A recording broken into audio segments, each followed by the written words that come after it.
Hello. We are going live now with the Mermaid Mask. This is a sequel to a game I played many years ago back on Twitch called Tangle Tower. It was good. We were given a key for this for free by Super Flash Bros. Games, or SFB Games. I don't know exactly what they're called now. But, yeah, I'm excited for this. My voice is semi-shot, but that's fine because this has voice acting. People may join me and they may not. Yeah, I love this company's games. I love everything. I've been playing their games since I was so small. I played them back in the Blue Rabbit game days on Newgrounds. So that's exciting. So, I keep hearing from people, they're like, this game's really long. It's like 12 to 16 hours, including from the dev. But I've also heard it took me as long to beat as Tangle Tower, and Tangle Tower took me 5 hours. So, one of the reasons maybe I play faster, I'm just gonna say this up front, it's in the pinned comment.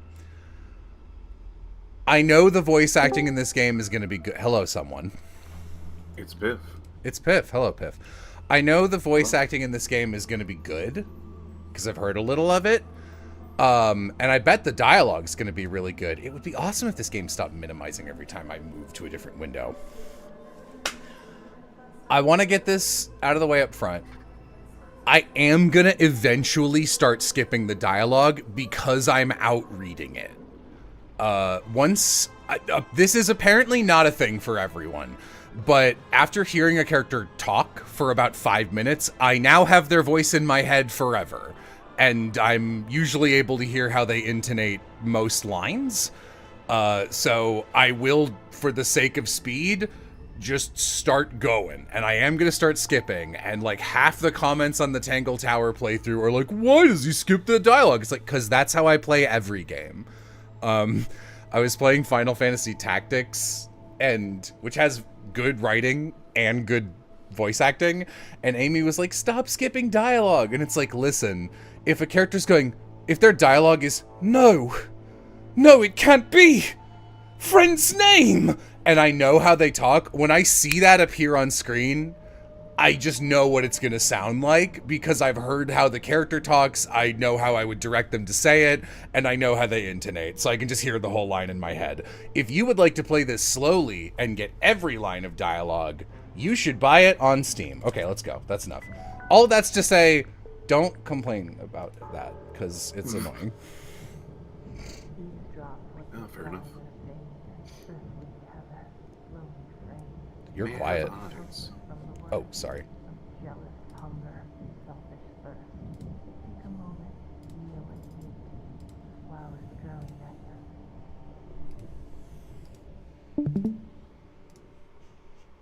Surely those arc words weren't important, which is...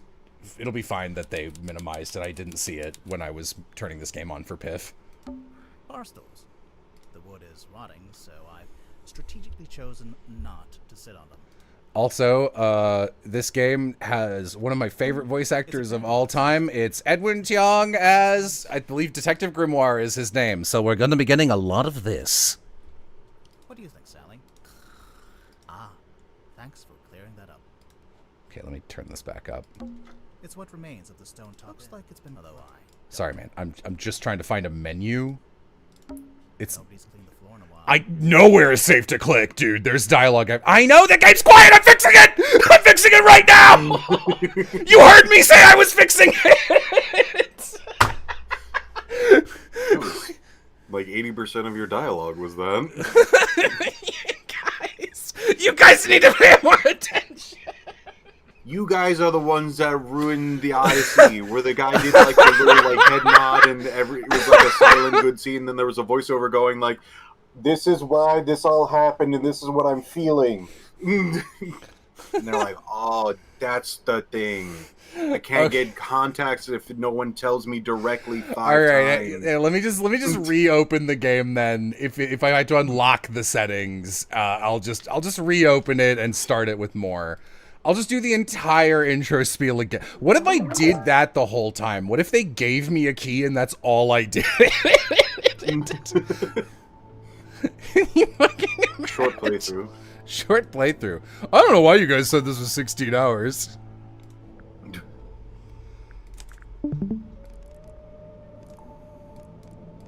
Oh, you gotta crank the voice. That's important. You like turn it down.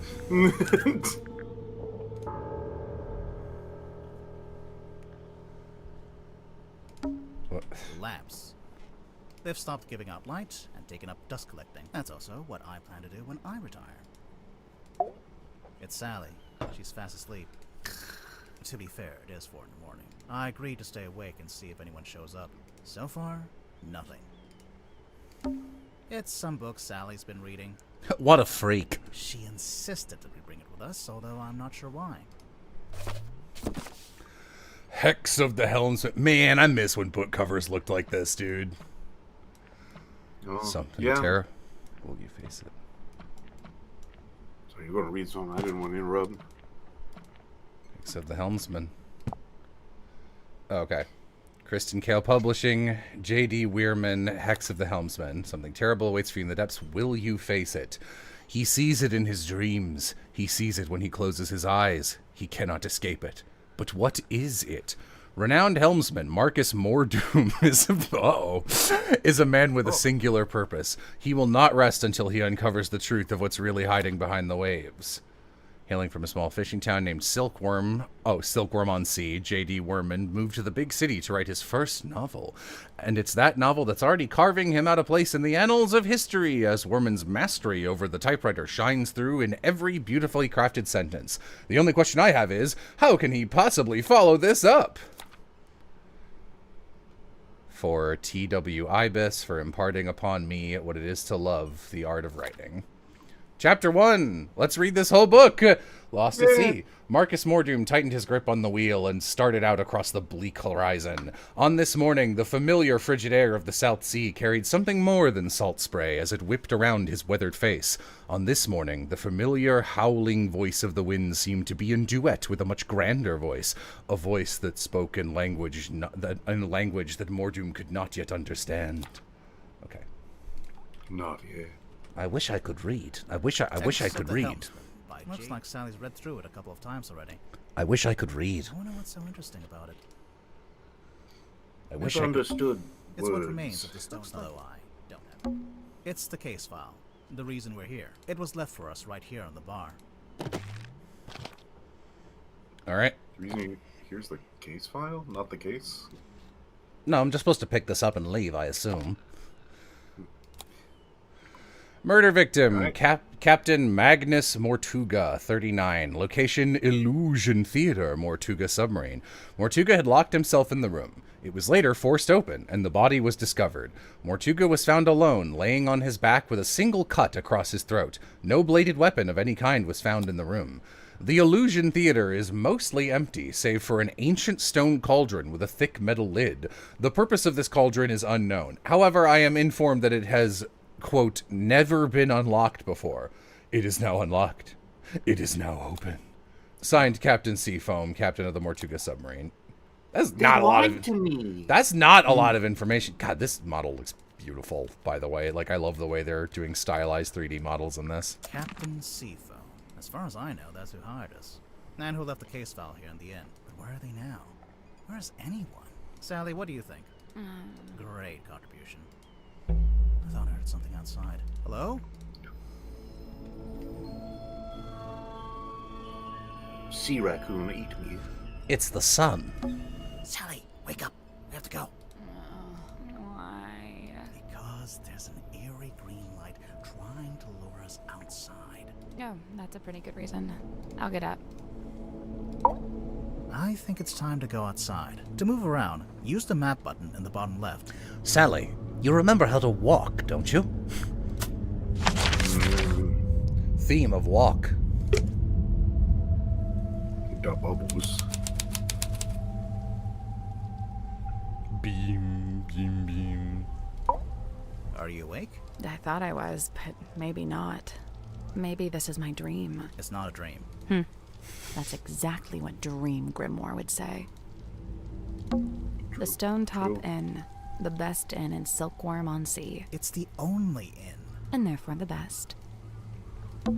There's something in the water. What is it?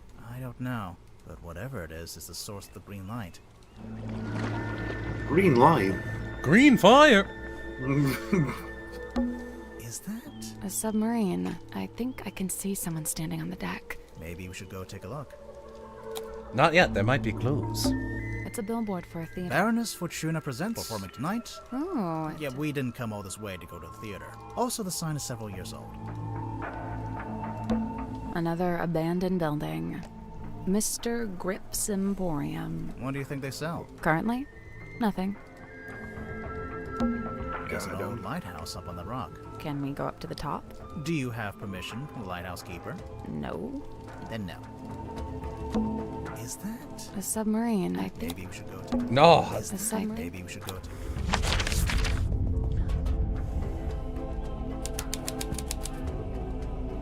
Whoa. Creepy. An old wooden boy There's only one deck. with a face. Ugh. Don't show me that. It's a clue. This thing's horrible. It's a clue. I don't like it. This is where the green light was coming from. I noticed it started to fade as soon as we stepped onto the deck. So it's a boy that doubles as a lighthouse? I've never heard someone pronounce the word buoy like this. The opposite, really. A lighthouse warns you to stay away. But this thing lured us in. Congratulations, it's a boy. There's nobody here. The door's open, though. Somebody must have opened it after the submarine surfaced. Does that constitute an invitation? Why is your hair rowing? We're on the sea. Ready, Sally? Good point. What did you say? Huh? I didn't understand what you said. I didn't say anything. Oh. Weird. Are you okay? Yeah.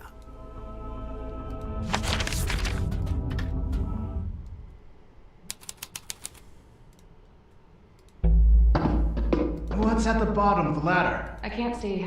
It's pitch black. Should we go back up? Wait, I think there's a lever. Oh my god, she found the lever that turns off echoes.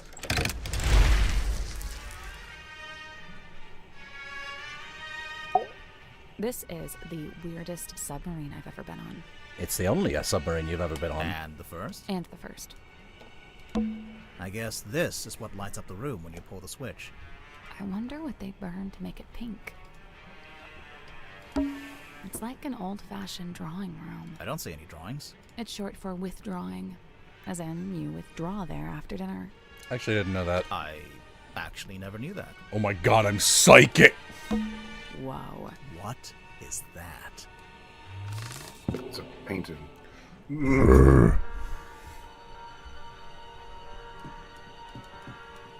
Oh, clue. Clue! Two Clue! boys and a boy.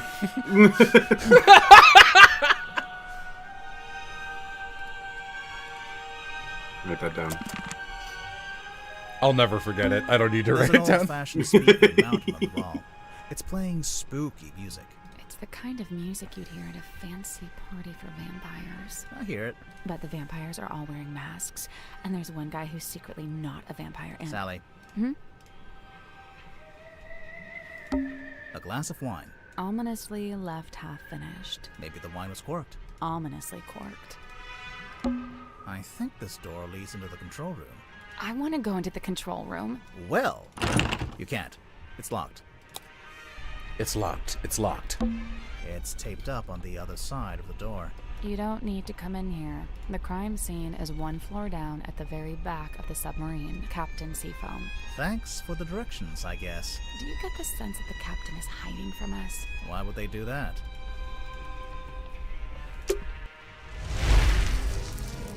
Whoa. Seems odd to invite us and then hide. What the fuck?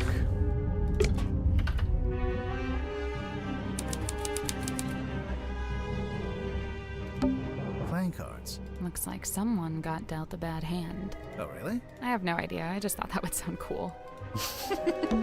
It's a big metal statue of a serpent. There's a cabinet built into it, but I I think it's locked.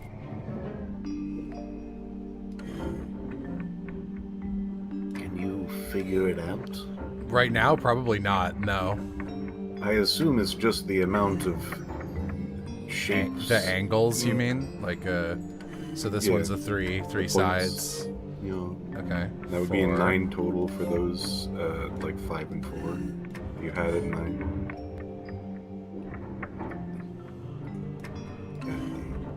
Dang. Hang on. Hmm. 4, 3. Can you reach there? No, you can't reach there. So I guess the other shape that's on the 9 needs to be the 5, and then that 5 needs to be the 4. It's the only way that fits. Okay. No. Okay, so... Because only this one... Can you grab the third? Yeah, that one. There we go. There you go. I did it. Good job. The little cabinet opened. Anything in there?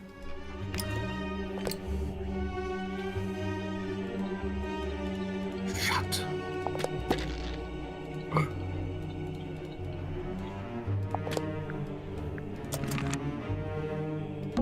3 tables, arranged into a Z shape.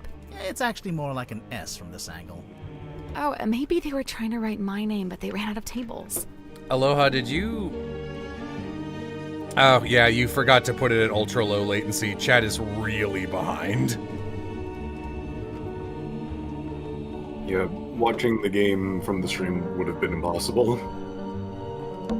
Pots and pans for cooking. Pufferfish lamp. A timeless classic. I want to hear her say that again. Pufferfish lamp.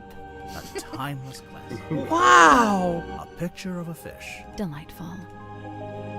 Oh, I'd say that's the first thing you gotta do, except it's literally the last thing you can do.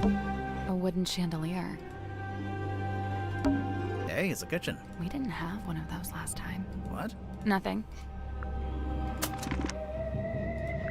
We've been here before? What are you talking about?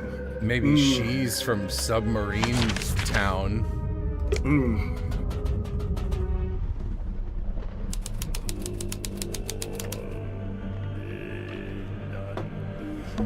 So, this is where Magnus Mortuga died. It's just like the case file said.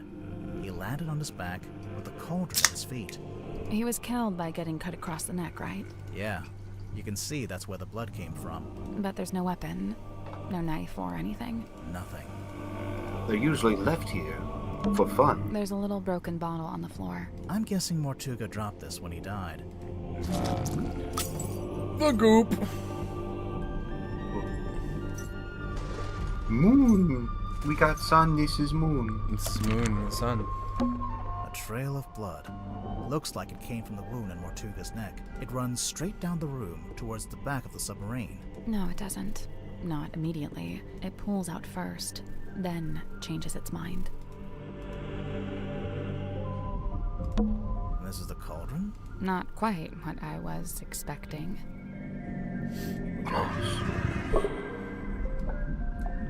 The cursed cauldron. There was a horrible creature in the cauldron. Came out and slashed his neck. I've solved the case. Close. Leaves. The case file said it had never been unlocked before.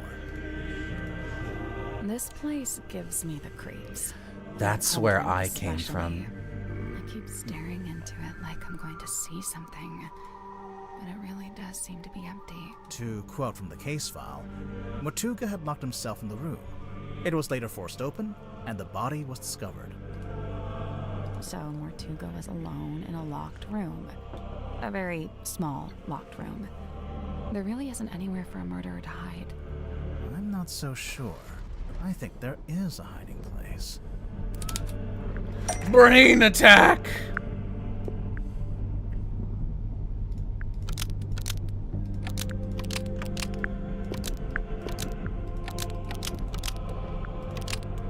Magnus Mortuga unlocked the cauldron.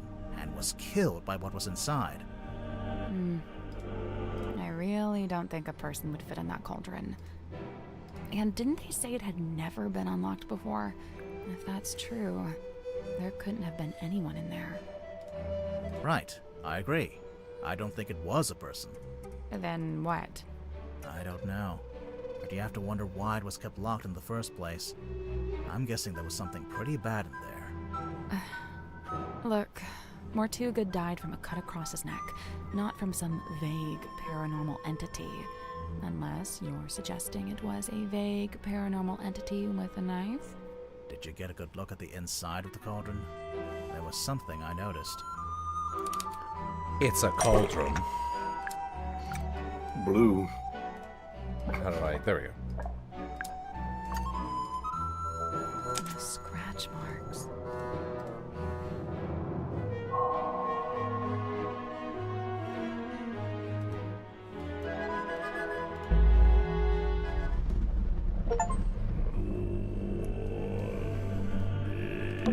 There's a cloth hanging up on the wall.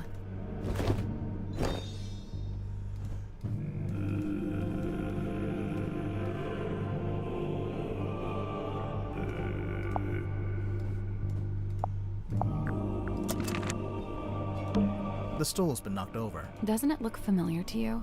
Sally, it's a standard wooden stool. I don't... No, it genuinely doesn't. Someone's taped a drawing to the wall, although it's upside down for some reason. I think it's supposed to be a poster.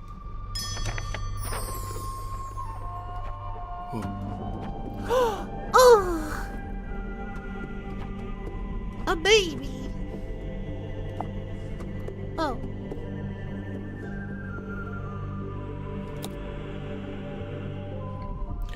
Baroness Fortuna presents Lady of the Looking Glass. Unfathomable beyond anything I can imagine. Inconceivable. I don't know what to believe anymore. Book tickets now. Do it. Do it. Do it. Never read a ticket before.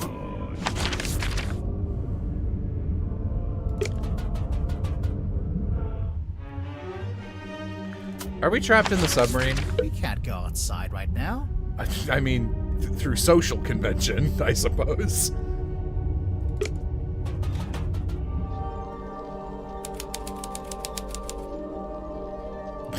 That's a horrible portrait. An eerie painting of a girl standing in the woods. It is just a painting, right? Sure, maybe. No, maybe.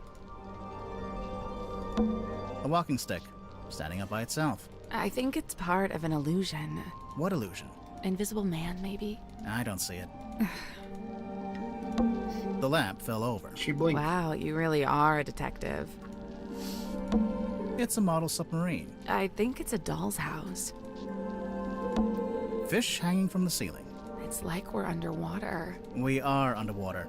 Oh, yeah. Now, I heard if you cut a starfish in half, both halves regenerate into a new starfish.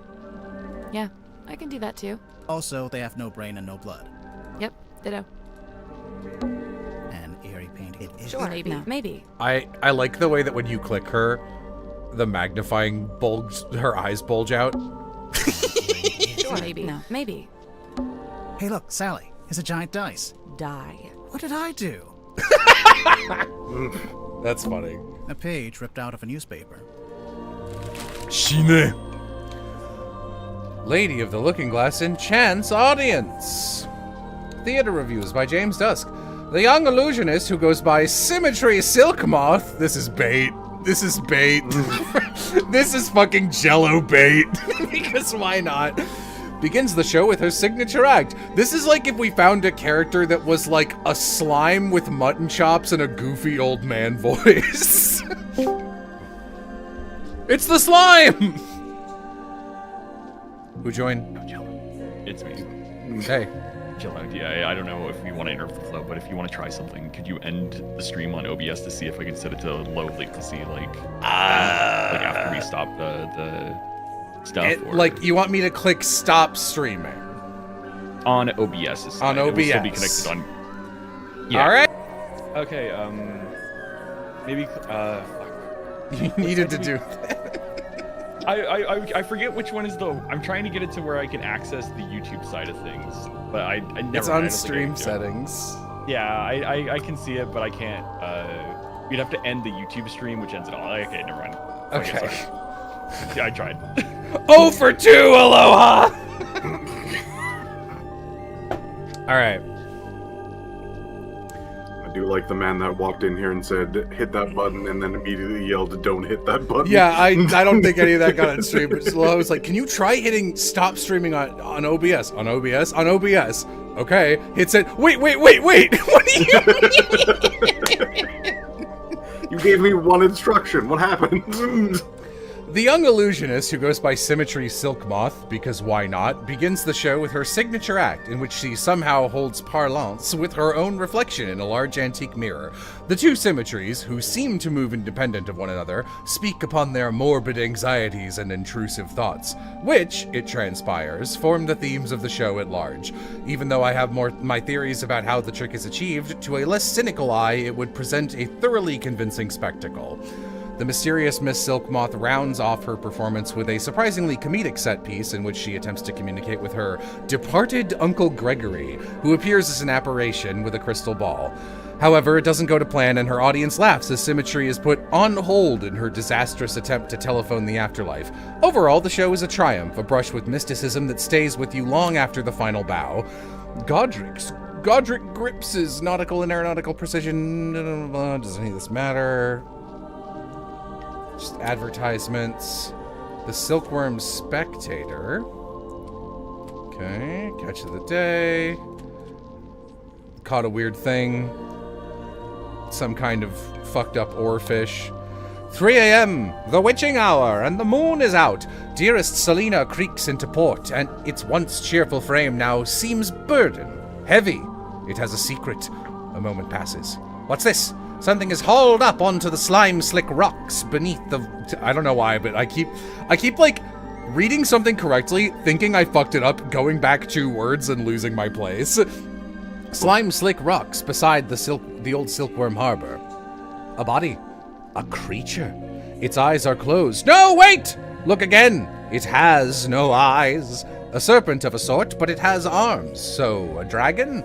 No, that doesn't seem right. Serpent it is, then. Full stories on Can't Look at That. It's a wooden chest. What's all this stuff on the top?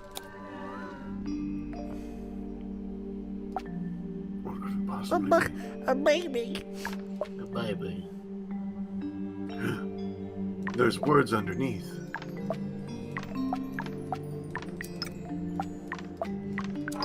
Jennifer and Margaret gaze jealously at Patricia, whose doll is neither too large nor too small.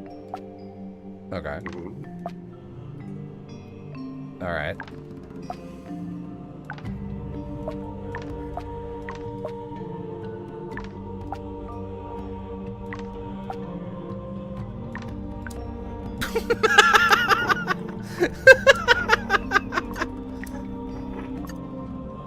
Nope.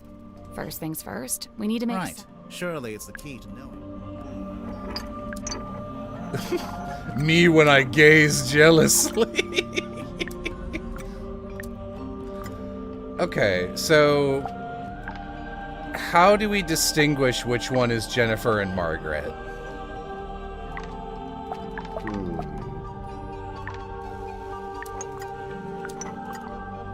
It's so weird because I thought like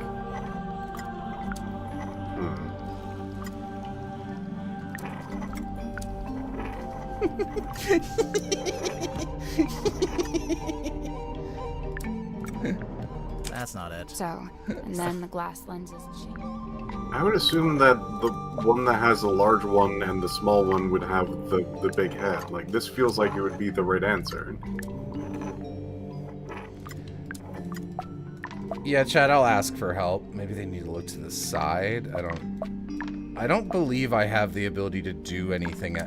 Can I like see information that tells me which girl is which? We can kind of plinko them against each other. Doesn't seem to be. It is weird that this is all separated like this. Big. Does the...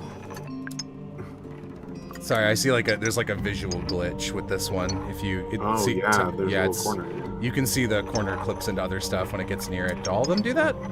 Oh yeah, they're stacked. They're stacked, but sorry, I don't think that's the puzzle I'm supposed to be solving.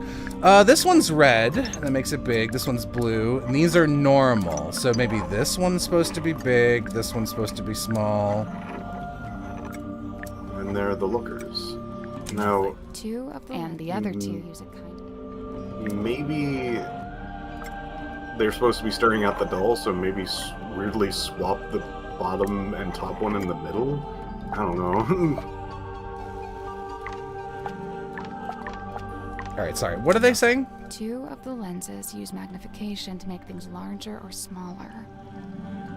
And the other two use a kind of fisheye effect, which bends the images in different directions. Yeah, no, I got that part. Oh, like I have to make them look. Oh, I see. That's the one. Oh, alright. Good job. I think it would have taken me a while to figure that out. What's in there? Yeah, 'cause Oh my god, Nancy Drew and the detective's eyeball, or whatever the fuck. Dentist's eyeball? What was it? it's the crystal skull. Dude, there's a with the game with all the eyeballs. You know what I'm talking about. There's one where It's the crystal skull. It's the crystal skull? Okay. It's the one. Okay. Coin slot. Hey, look, Sally. Duh. What did I do? It's a magic I vanishing. think it's just a wall. Vanished. It's a seahorse rocking horse. Oh, can I ride it? I don't know. Are you a small Victorian child? Yes.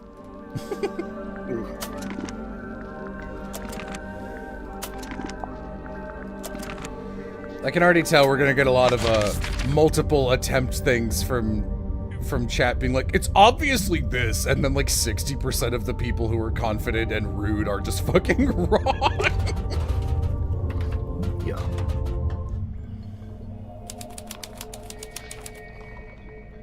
Hello, a man. Dream chamber. Sir? Two strangers, emissaries from the world above. Yeah, hi. I'm Detective Grimoire, and this is Sally. State your business, and speak only the truth. Well, we're here on the request of the captain. Impossible. The captain is dead. Unless you received a missive from beyond the veil. I should have foreseen this, but now that I'm faced with it, it seems inevitable. No, sorry, she meant the new captain. Captain Sifo. Cynthia. She's asked us to investigate the murder of Magnus Mortunga. We have to talk to all the suspects. Speaking of, can I ask your name? Zacharias Zephyr, the Dream Doctor. A dream doctor? I don't think I've met one of those before. That is have. correct. You have not. I alone hold the title. Because you made it up? Man, That you're the is dream doctor, the tummy doctor. I got a lot of doctor experience. So, Dr. Zephyr, what does a dream doctor do exactly? He studies the parapsychological qualities of dreams. Parapsychological? Yeah, that's like psychics and telepathy and stuff, isn't it? How does that relate to dreams? Dreams are transmissions comprised of spirit energy from another dimension. There is no such thing as a coincidence. Oh, sure. I mean, that's common knowledge. What kind of other dimension? Spirit energy originates in the spirit realm, of course. Like the afterlife? That is but one of Have the many Midas names. touch. So, have you made any kind of discoveries or breakthroughs? Nothing I can meaningfully explain to you in your current state. What about all this stuff in here? What does it all do? Specialist instruments, most of them too complex or too subtle for you to comprehend. What did the dream doctor tell me? That I don't have sleep apnea. I don't know. It mostly looks like a bunch of old junk. It is an unrivaled collection of rare artifacts. All right. What's the rarest thing you've got? My rarest items are not for the viewing public. Okay, now I have to see what they are. The pull of the unknown. I realized I should have lied and showed you something of middling rarity to throw you off the scent. Lesson learned, huh? How come there's a room like this in the submarine anyway? When I arrived, it was but a simple infirmary. After I set up my equipment, we renamed it the Dream Chamber. And how long have you been here? I was the first person to be invited on board. I joined Magnus here shortly before the submarine's maiden voyage. So, presumably you... Why? Oh, okay. Yeah, like, where was he going? That's What was interesting. he doing? So, if you hit pause on the autoplay and then touch it again, it's like to turn it back on. It doesn't just turn autoplay on if you're in the middle of a line. It skips to the next line. He simply told me he'd acquired a submarine and would be living in it for an undisclosed amount of time. That's 1 hour. all he told you? Yet surely there was more to it. I don't doubt it. He was a man of secrets, every bit as much as I. So when you started off, it was just the two of you. But now it's, what, 8 people? We were 9 souls, now 8. Yo, 9 souls! Amy loves that game! Why did Mortugo want so many people on the submarine? Only a few of them were invited on board by Magnus like I was. The others crossed paths with him merely by the winds of fortune. The last dream before waking. A single phase. Non-lucid. Focus is soft but heavy. All is dark. The endless void. A low voice speaking a forbidden language. Emerging from the beshroudal of the night black sea. A face. Larger than I had known a face could be. I wake. The room is bathed in green light. A green light? Like from the wooden boy? Not dissimilar, but 1,000 times more potent. Pinocchio. I leave my chambers, heading for the airlock in which I have some business. I love this meet visualizer. Cynthia I hope Paula as everyone she does emerges this. from the control room. I notice she is clutching the ship's compass. She also appears visibly upset. Like me, Cynthia's on her way to the lowest deck. She departs and I follow behind. I wait as Cynthia converses with Madame Tadpole at the base of the second ladder. Madame Tadpole ascends the ladder. She is moving with haste and purpose. She requests that I go immediately to the storeroom at the end of the corridor. Did you go? As soon as I concluded my business. Which was? Nothing of great import, merely something I needed to collect from the airlock. So you went to the airlock, and then you went to the storeroom? I did, right after I stopped off at my chambers. You understand I first needed to return certain items to their designated storage locations, after which I truly did do as Madame Tadpole had requested. I did ultimately regret my dallying. As it transpired, she had wished to inform me of Magnus Mortuga's death, and there his body lay, in the shadow of his stone cauldron, his blood pooling beneath him. A potent unease was already germinating amongst the group. Doubts were beginning to be sown, and fingers were beginning to point. Magnus Mortuga was a man of great will and great strength. It is hard, still, to accept that he has left us.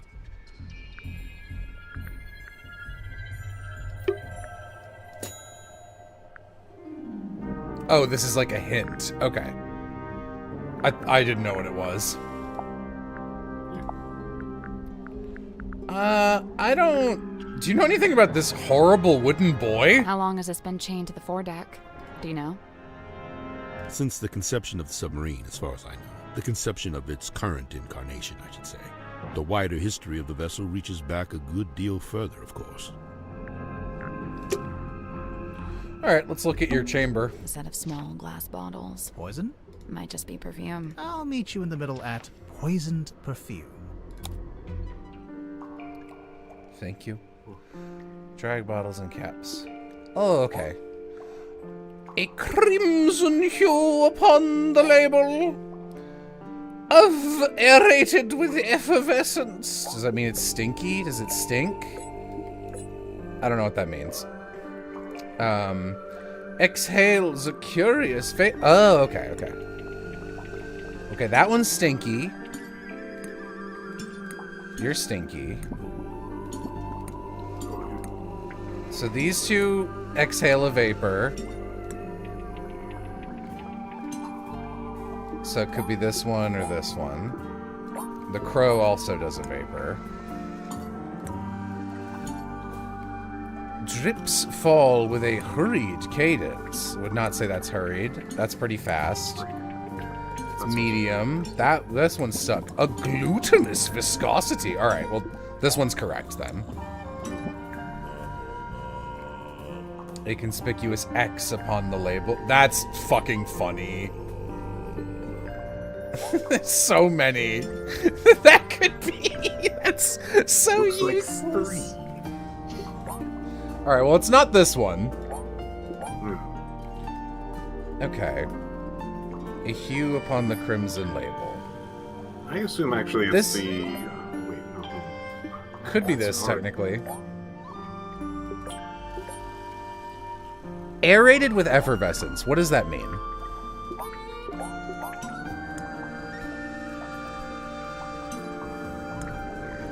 Does that mean it's stinky? That's what I'm thinking. Okay. Oh, wait, no. Maybe it's bubbly. See how some of the liquids Oh, yeah, like it's carbonated. Okay. Hmm. Alright, so this isn't you. Aerated. Well, there's only one other one that... No, they're... Okay, you're aerated. Okay, aerated with effervescence. Crimson label. Exhales a vapor. No, you don't exhale a vapor. Do you exhale a vapor? Do you exhale a vapor? You exhale it. Yeah. Okay. Some of the labels are tough.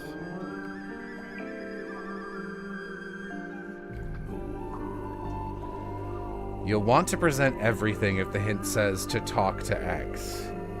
Present everything. The characters in this franchise have unique dialogue for every fucking thing. It takes so long. I would check the the glass eyeball with this guy, since he does have eye theme stuff going on, but that's about it. Sure. I was also thinking if he's got bottles, maybe the sun and moon bottles. Okay, sorry. Let me... totally lost my train of thought. Crimson hue upon the label can be this, this, or this. Can be any of these 3. Aerated with effervescence. This one's carbonated. Exhales a vapor. Correct. Drips fall with hurried cadence. Correct. Glutinous viscosity. There's no X on this label, though. Yeah, that's the weird So one part. of these is wrong. Yeah, I don't think it's the viscosity. I think that one's... I think this is the nailed freebie. shut. Yeah.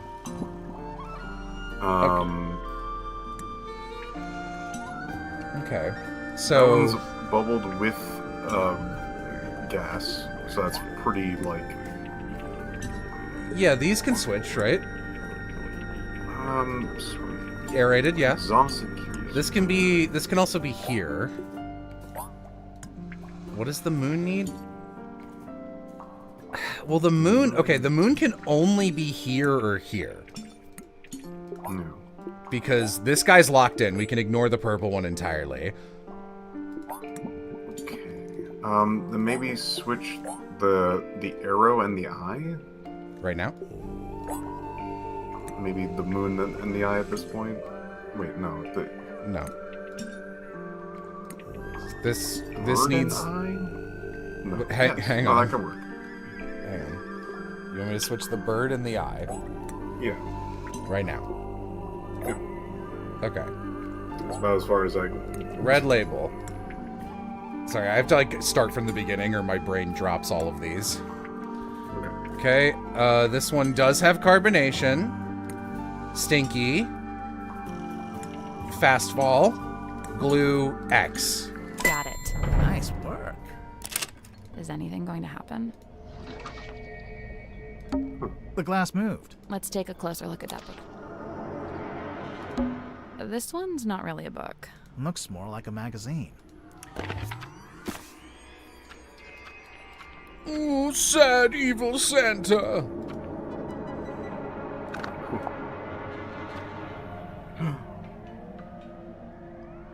Scary.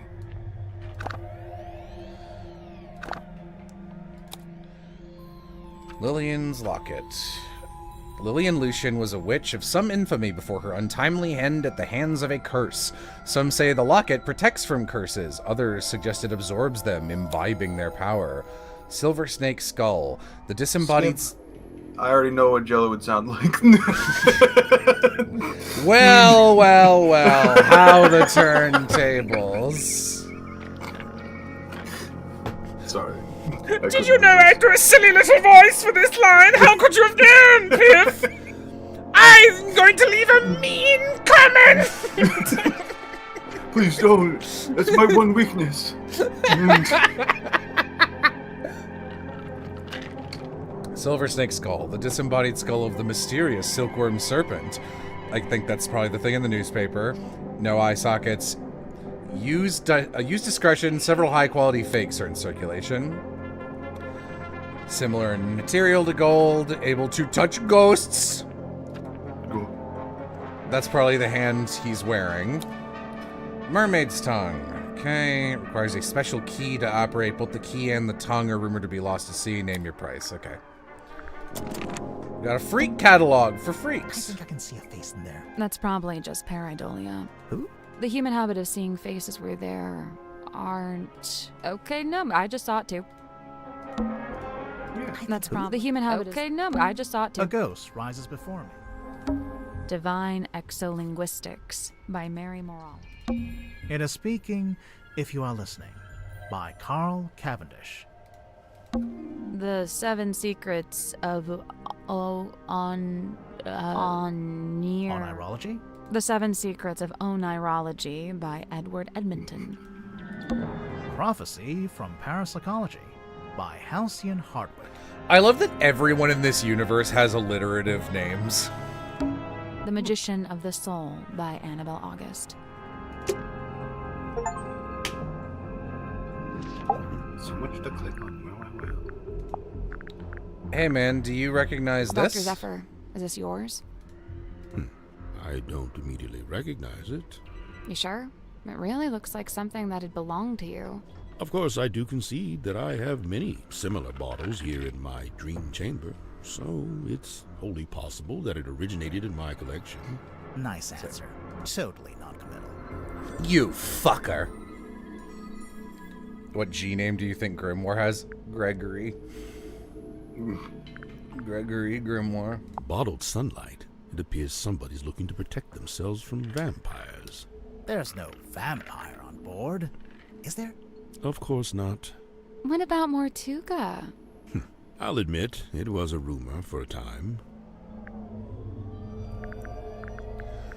You wanted the That eyeball? belonged to Magnus Mortuga, but I suppose it should pass along to Cynthia. Cynthia doesn't get all of Mortuga's stuff just because she took over as captain, surely. Of course not. However, I imagine at some point Cynthia may wish to unlock the captain's cabin. She'd need a glass eyeball to do that? Naturally. While it holds the pretense of being an eyeball, in truth, it is a key. That was Yep. oddly important. Yeah, but good call, Piff. Damn. It's a weird crystal. It is the fog ball. If you say so. I ponder the fog ball. Oh, is this the face of the guy? Tape. Battery! I can't do anything with it! Jello, I'm powerless.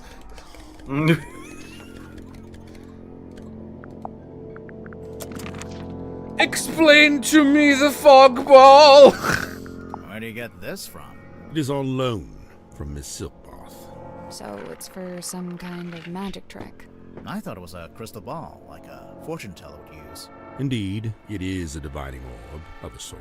However, I am not using it to see into the future, for such a pursuit is naught but folly and nonsense. Right, but I'm sure whatever you're using it for is totally rational and sensible. Do not question the orb.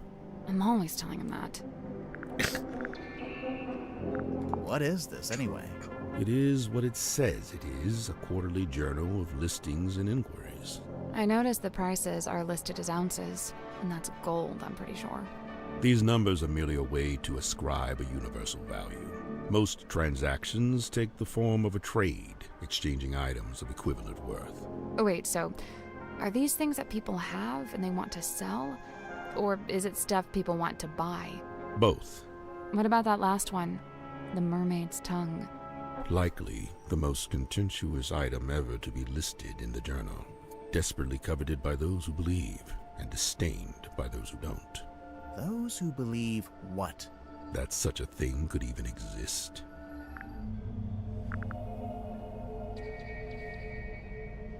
Fucking idiots. Yeah, man, do you know about this? Sure. This to be a depiction of a being known as the Mermaid. However, I've nothing to compare it with, as it's the only depiction I know of. It doesn't look much like a mermaid. It doesn't look much like anything, really. That's Except for me. the fact it's got a face. That's what I look That's like. a face. Stories alluding to such a being were the reason I traveled to Silkworm in the first place. However, I was disappointed to discover that nobody in town seemed to know what I was talking about. It seems to be a secret held by only a very select few. There's a, in my Umineko review, I got Kyle, who, voiced Battler for, like, the potential but unrealized Kickstarter version of the English version of the game, to do a little bit for me. And I was talking with Marissa, and I was like, yeah, I don't remember who else. Like, I knew I could get Kyle on short notice, and I want to do a bit with Kyle and Beatrice, but it's really loud music while I'm talking, dude. That's weird. It is the dream. Of course it is. Oh, oops, I found it. It's really... This game has too many assets. It's really hard to click through shit without accidentally discovering a new fucking clip. Oh, I'm such a good detective. I don't even know what to do about it. Okay. Hang on for a second. So I was doing this... I wanted to do a bit between Battler and Beatrice, which is the Horatio's Scrump or Felicio's Scrump bit or whatever. If you listen to it on my Patreon, you know what I'm talking about. And I was like, yeah, I didn't know who voiced Beatrice, if anybody. So I didn't want to reach out to anyone. And Marissa was like, oh, it was Amber who plays Sally. But she was just the narrator because Beatrice didn't appear in the vertical slice they put together. And I was like, oh, okay, I guess I'm fine with having just done it myself, because I was like, Amber's voice is too hot to be Beatrice, because Beatrice is such a fucking gremlin, and like, Amber can do gremlin, but like, every character Amber does has that fry, and like, the idea of imagining like fucking troll face with that fry, I was like, no way, dude, no fucking way. Hey, Battler, you have to prove that it's real.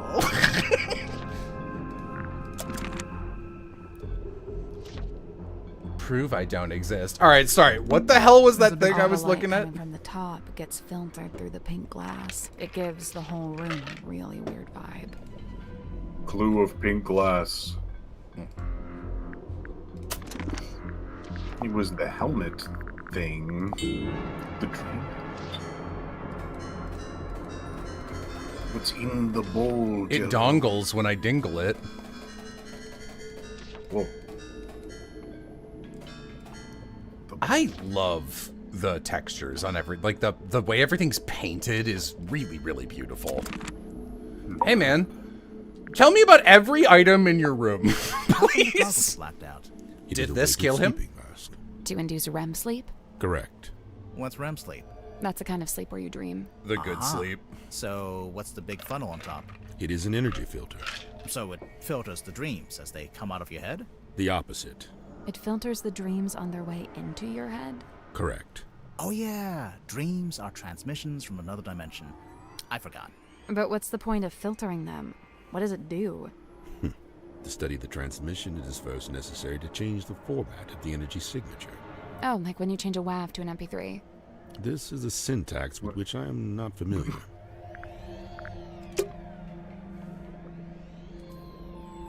Your MP3, my dream.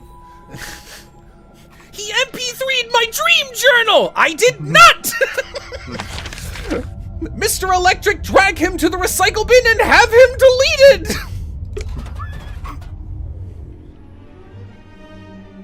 Oh, the eyeball! Hi. Hello? Go solve the crime. We're doing it. Did you talk to Sim yet? Sim? Dude, I want to. Sim! Symmetry. Where is she? She'll be in the room nearest the illusion theater. The child's room? The one The that you were painting? child's room? The child's room? How We goose! checked in there. Yeah, no, there's no weird painting in that room. Just a weird girl. Tell her to knock it off and start taking this seriously. Damn, dude. I knew it. I saw Can- the picture blink. Can I? Yeah, no, I saw. Can I use push? Okay, we have eyeball key. Oh, they keep notes of what people said. That's smart. Can I give you the key? Go solve the We're crime. doing All right. Where No. I knew it. All right, let's talk to Sim. I mean, let's be honest. I want to talk to her anyway. Hello, blonde freak. Let me talk to you. Alas, I am outwitted. My paltry facade undone. I mean, yeah, I could see you blinking. We could hear you breathing a little bit too. Sorry. Bound are we by limitation of the flesh. Your symmetry, is that right? Symmetry silk moth, illusionist. And you? Are you not detectives both, in service to the captain? Pretty much, yeah. And should thou find me guilty, what punishment awaits? We don't really plan that far ahead, to be honest. Will we find you guilty? My heart is burdened heavy, true, but not from murderer's guilt. I'm being pandered to. Technically, she just said she isn't feeling guilty. She didn't say she wasn't guilty. I am a freak on yon submarine Arms like that. to hold my So you're an powers. illusionist. What kind of tricks do you do? My magic act is theatre-born and played upon a stage. Oh, like Oh, the a big theater props? kid. Smoke and mirrors. Oh, kind I of stuff? really noticed. Float and mirror, crate and cage, doors and doubles both. How long have you been doing it? Since approximate 12. I'm now approximate 18. Approximate. My sum of years I cannot say. Time hath kept no count. I was born a serpent, you see, fished up from the briny deep and transformed into a human girl. Okay. Do you only do big stage magic? You don't, by any chance, do any close-up stuff? Grimoire, she's not here to perform for you. Cast thine eyes upon this pair. On its back an image clear, a duck or rabbit's form. Think hard and choose with steady mind, and I'll predict the course of fate. Duck. I'm thinking of a duck. Okay, I'm thinking about it. The duck That's the rabbit trick. Sorry, but this is like the most illusion thing. basic optical illusion. Yeah, There'll be a drawing okay, that looks like Piff. a duck or a rabbit, depending on how you interpret it. What does it say? That's the trick. Sorry, but this is like the most basic optical illusion. Okay, I get it. Very good. Well done.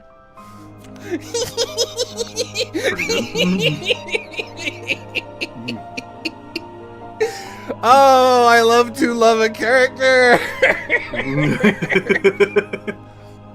Is this your bedroom? My chamber shared with Cynthia Fair. Take a left down the hall. Oh, so this room is, what exactly? My place of toil. What are you toiling on? Many a thing, all a manner of things. Keeping busy, huh? What is it you say you do around here? I must remain of some use, lest I should become useless. What would happen then? Surely I'll be tossed into the sea, where I will promptly perish. Uh, Thereupon, my listless form becomes a meal for a passing sea turtle. Symmetry. But oh, the turtle finds me scant sustenance, and he too will perish, and we'll both be dead forever and ever. symmetry!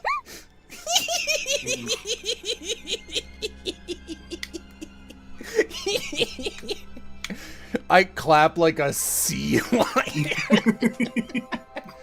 Scene opens. Submarine interior.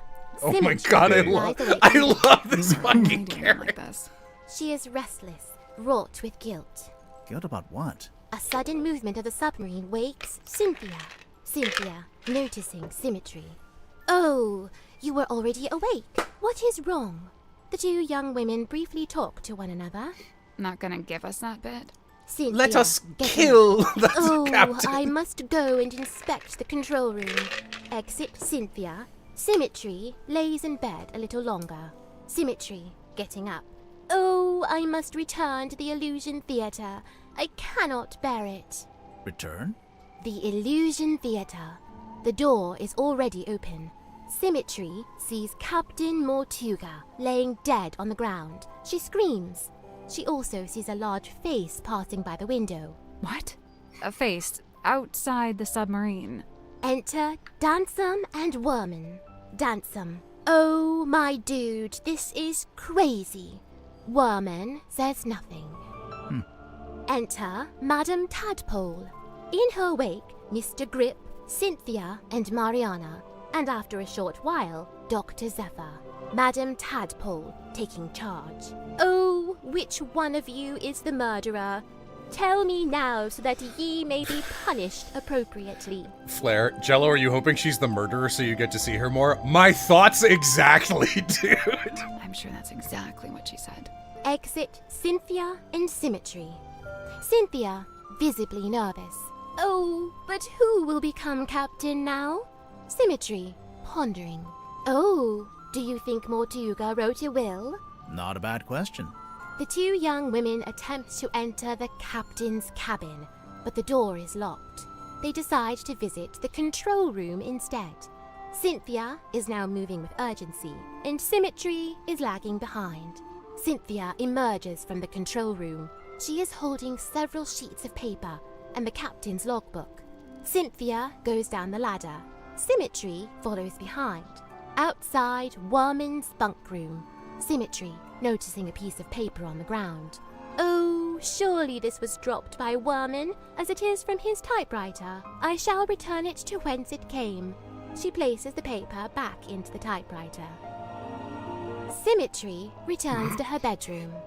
Scene ends. You're insane. I love you. His life's long hope to pierce the veil and breach those blackest bounds.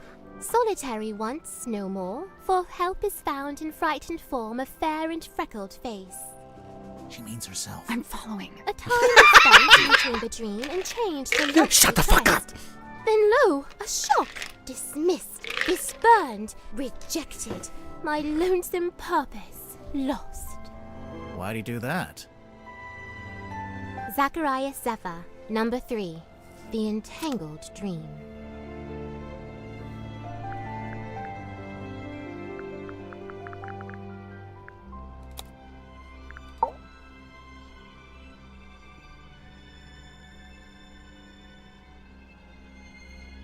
This is very thorough. Zacharias Zephyr, number 3, The Entangled Dream. Couldn't tell you.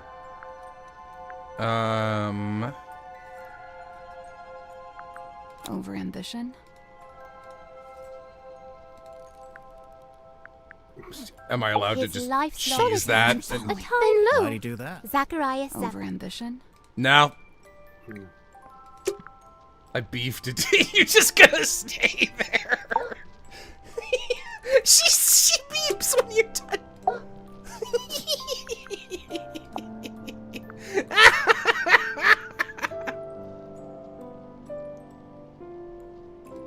Don't worry, just for fun.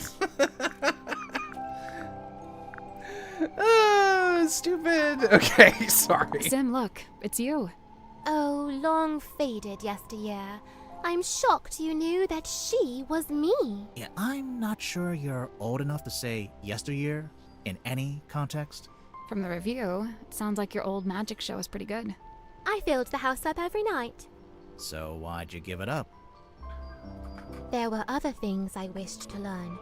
Things not found upon that stage.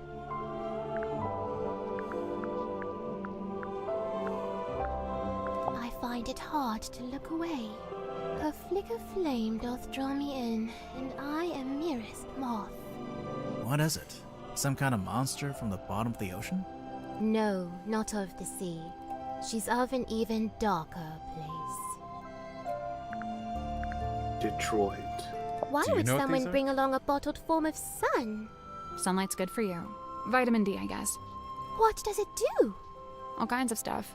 If you don't get enough, it makes you sad. You know how people tend to be happier in summer and sadder in winter? Silkworm sun is scantily seen, even in a summer sky.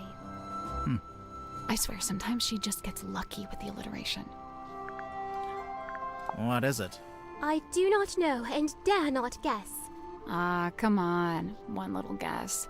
It's not my place to muse upon the things in Chamber Dream. It's from the Dream Chamber? Fuck! Oh, my fog ball. Your fog ball? As carved and crafted. You made it? What for? Well, thou mayst use it to speak with Gregory. Sorry, Gregory? We never met a Gregory. You wouldn't have. He lives inside the ball. Oh. And he's my uncle. Oh. And he's dead. Oh. And fictitious. Oh.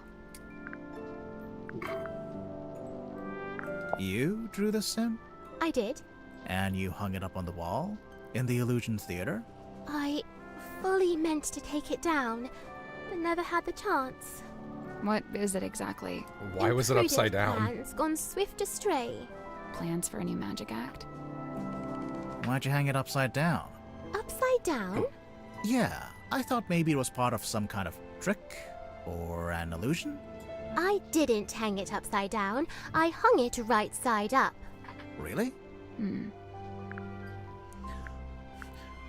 This cauldron to Mortuga held deep worth, it seemed to me. When speaking of its somber form, his words were most severe. What did he say about it? Lay not thy hand upon its lid, lest thou be bound to ceaseless sorrow. Is that a direct quote?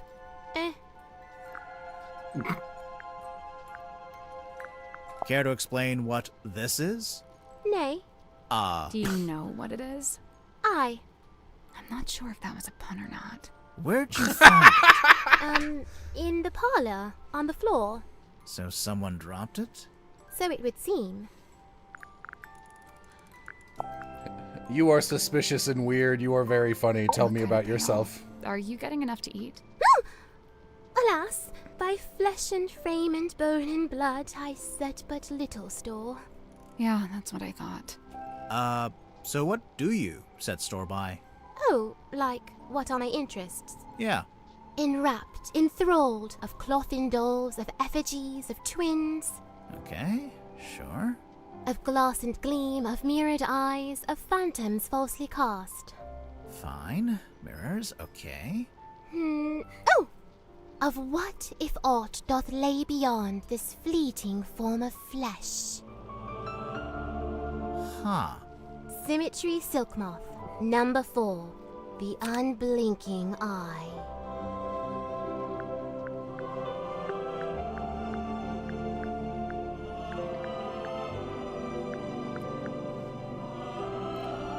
I feel like Resolve would be unblinking eye, right? She is a little obsessed, though. Bro, she's unblinking. She's literally unblinking right now. I'm looking at her. No, but when she was in the painting, she totally blinked. Fuck! Fuck! Shit! Fuck! Fuck!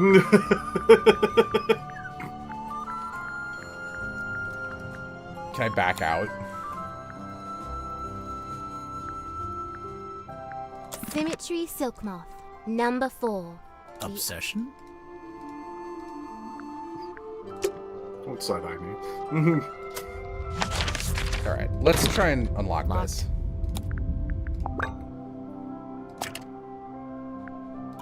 That's the one. A little symmetry.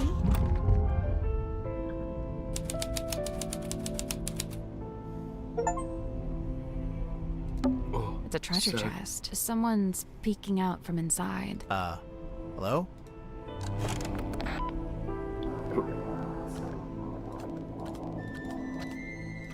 This is a very cute walkie-talkie.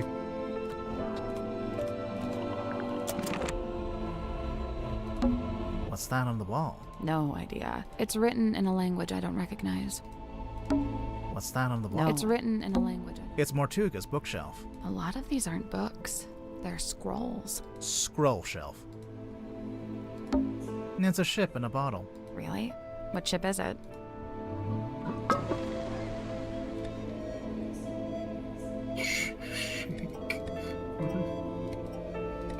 Trouble it.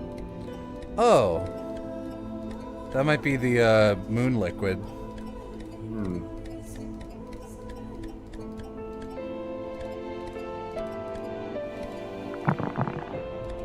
Feels mean.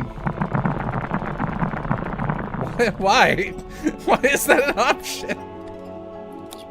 That jingle, jingle. Is it to show that this is glue? Would you not shake it like that? I think it already is broken. Listen. Something got loose on the inside. That's what I'm saying. Do I have that as an item now, or... Yes. An observation.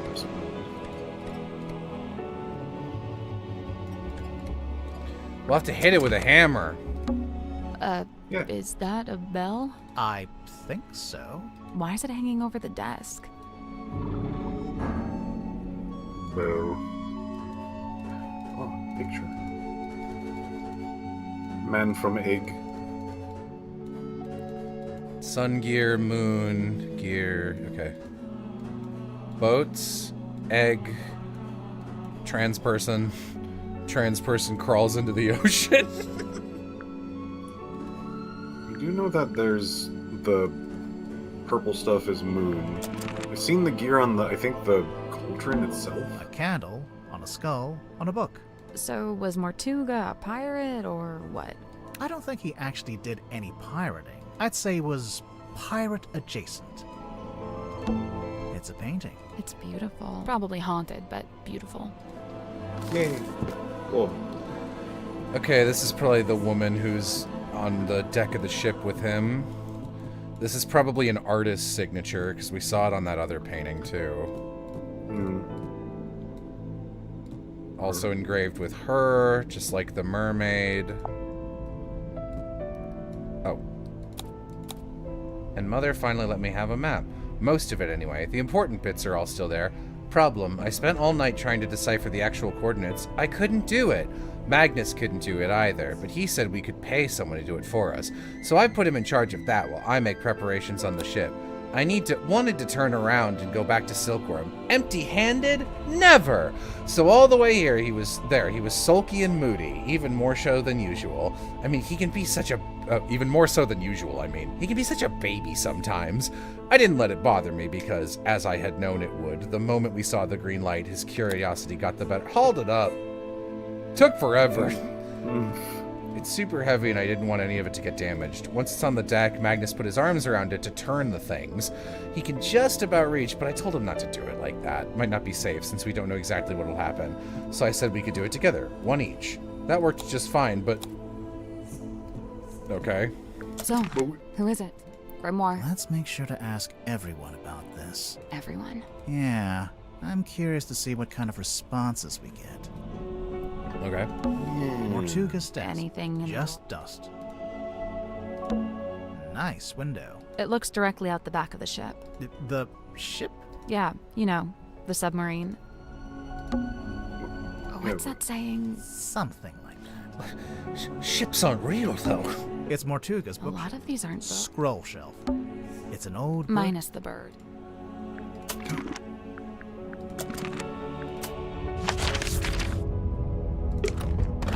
Is this your mom? We got a new item. It would be so much smarter to go around and, like, meet everyone, and I'm just refusing to do that. Might as well, you know. I should probably talk to you first. A yearning stirred along by grief to seek to find a path, a bridge to cross that dark divide. Grief? I assume she's dead, this woman? Why? The crosses in the background. Oh. I think they're just ship masts. Like she's standing by the harbor. Fuck.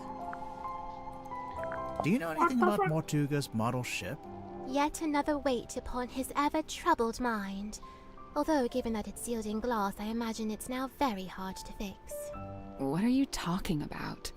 It's broken. Some part of its innards has come loose. Lillian's locket. Looks familiar, don't you think? didn't know I didn't know it had a name. Kindly close the book. I have no desire to look upon it longer. Oh, sure. Here you go. Man. That face! You know what it is? Mine eye but chanced upon it. Nothing more. You're a bad liar. How it very blinks and surprisable. flickers so. It's just broken. I think it's turning itself on and off. As if it sought to speak with kin. It's a radio. I'm not sure it has kin. Maybe it does. Idiot. Like jagged face of coastal cliff, cut coarse by storms and swells of life long spent. Sleep a scant solace, bedeviled by a dream dug deep in folds of ever-furrowed brow. His broad form stood, once ox-strong and stout, now more malediction than man. Doomed to dwell down in the dark, the once light of a life once lived, now too luminous to look upon. Magnus Mortuga, number 1, the turning wheel. I need to stop asking you questions about people. A change of fate? I think she just does that. Alright, let's meet some other people.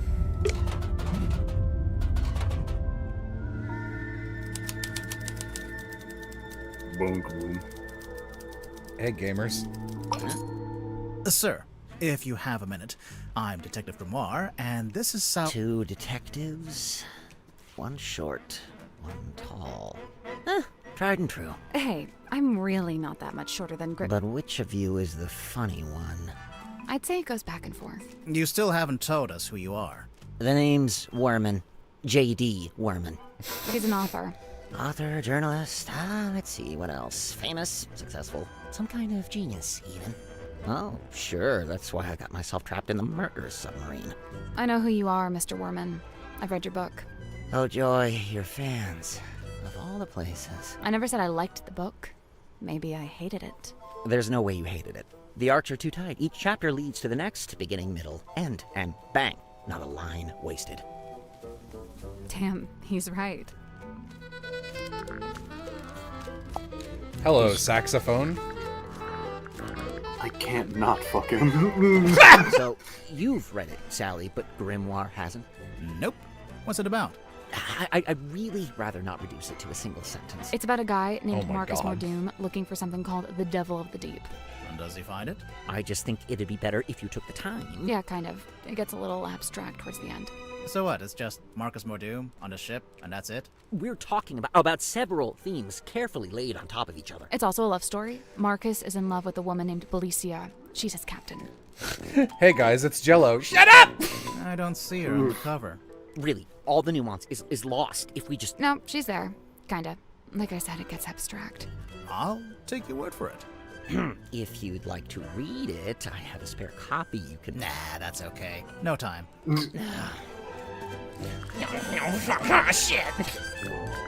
I couldn't believe it when I saw this in Mortuga's cabin. Had you seen it before? Yeah, this painting used to be in my house. What? In my father's study. It hung there for at least a year. Why? Where'd he get it from?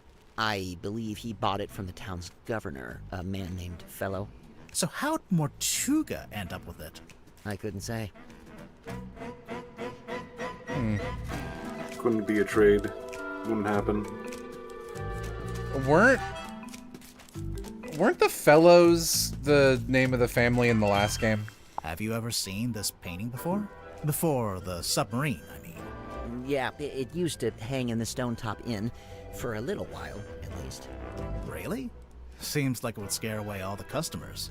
Nah, the old sailor types love stuff like this. It's a conversation piece, isn't it?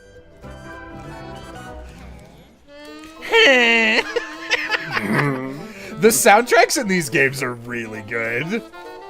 I use a little Tangle Tower in Winds of Change. What's this dime store trinket?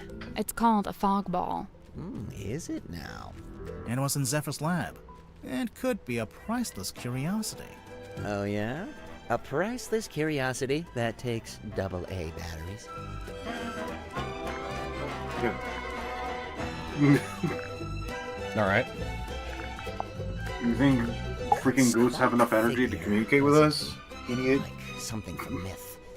He was real, of course. Flesh and blood. I imagine you must have been curious to meet him. As anyone would be. Did you get to know him at all? It's funny. Going in, I'd heard he was, the strong and silent type. But I didn't find that to be the case. So he was friendly with you? In his own way. The day I first arrived, he invited me into his cabin, just to talk, apparently. What did you talk about? He asked me about my home life, my family, my father. Not to be rude, but why would Mortuga care about any of that? To this day, I'm not quite sure. I think The painting. he was after some kind of information about the outside world, and thought I might be a good source.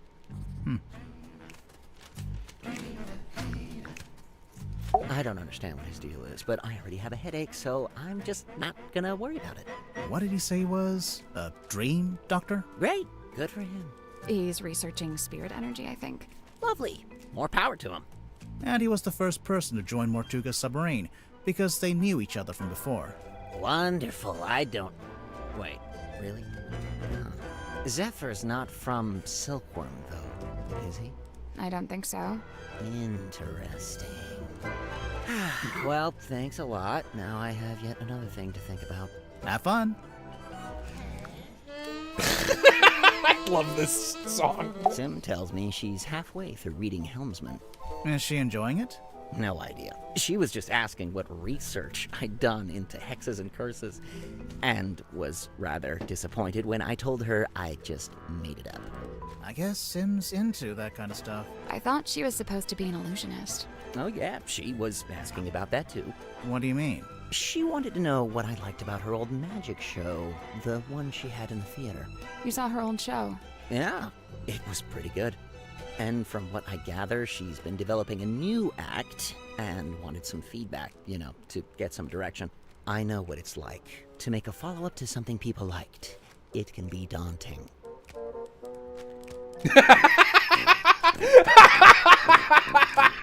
Having him smile at the camera like that. Pretty good. Pretty good. So, Mr. Werman, you're a famous author. That's what they tell me. How did you end up on a submarine? I came of my own volition. Why? I wanted somewhere quiet to work on my next novel. Minimal distractions. Not saying it's worked, but... You're writing a sequel? Trying to. Hang on. A sequel to what? Grimoire, are you not paying attention?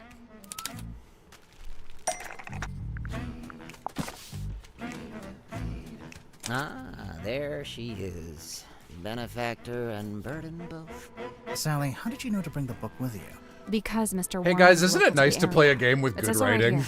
Hailing from a small fishing town named Silkworm on Sea, J.D. Werman moved to the big city to write his first novel. My publisher wrote that. It's quite true, but she made it sound so saccharine. So you're from the town. You moved away, and then you came back. Now, see, you've gone too far in the other direction. That's too utilitarian. I get going back to your hometown for peace and quiet, but then to end up on the submarine? How did you even find out about it? Did you already know Mortuga? Oh, I knew of him. He's a figure of some infamy, submarine included. In fact, it was good to finally put a face to the name after all those years. He fucked a mermaid. What? You heard me. So, how'd you like living on the Mortuga submarine? I will say, as a writer, it's a boon to be aboard this thing. The whole place is dripping with human narrative, stories practically leaking out of the walls. It's also a lot noisier than I thought it'd be. I couldn't have guessed Mortuga would basically be running a bed and breakfast down here. It was already busy when you arrived? Mm-hmm. Before the arrival of Mariana Moon, Dirk and I were the last two to join the gang. It's kind of surprising there was still a bunk room free at that point. Well, I wouldn't look a gift horse in the mouth. What's it like sharing a room with Dirk? Oh, we get on like a house on fire, 2 peas in a pod, that's us. And what about everyone else? It's a fascinating little microcosm, utterly discordant and yet somehow harmonious. At least that's how it felt before the captain was murdered. Night rolls around and I can't sleep, as usual. I say night. I'm referring to the indistinctive block of time we on the submarine have agreed to collectively refer to as night. Anyway, I'm wide awake, so I stay up to get some writing done. I don't want to deprive Dirk of his beauty sleep, so I took my typewriter out into the mess hall. Was anyone else in there? Godric came up a few minutes later. Brought some kind of busy work with him. So there we were, whiling away until I look up and see this woman. Mariana Moon, apparently. Good name. Probably fake, but good. She got straight to work trying to extract my entire life story, but then Mortuga shows up and we all go quiet. The guy looked miserable, and he passed straight through the room like a ghost. But before he leaves, he asks us to show Mariana around the submarine. I really didn't have the energy, so I made an excuse and left. I slept for barely an hour before a big jerk wakes me up. I'm not talking about Dirk. I mean, the submarine, it moved, tilted. Anyway, I tried to get back to sleep, but no. Now there's a scream. Dirk and I follow the sound all the way down the corridor. Symmetry's frozen in place in the doorway at the end. And behind her, Mortuga, dead, laying in front of some ancient stone cauldron. The lid of the thing flung open, like something had just burst out of it. The whole scene was otherworldly, like a painting. Then Madame Tadpole arrived, with just about everyone else trailing behind her. Tadpole brought everyone with her, so she already knew about the murder. From what I gather, she discovered the body and then left to go get everybody else. And you know, I really didn't want to get in her way, so I returned to my room to await further instruction. Did you go back to sleep? No, I couldn't. I went back to work. Figured I'd be better off keeping busy, you know.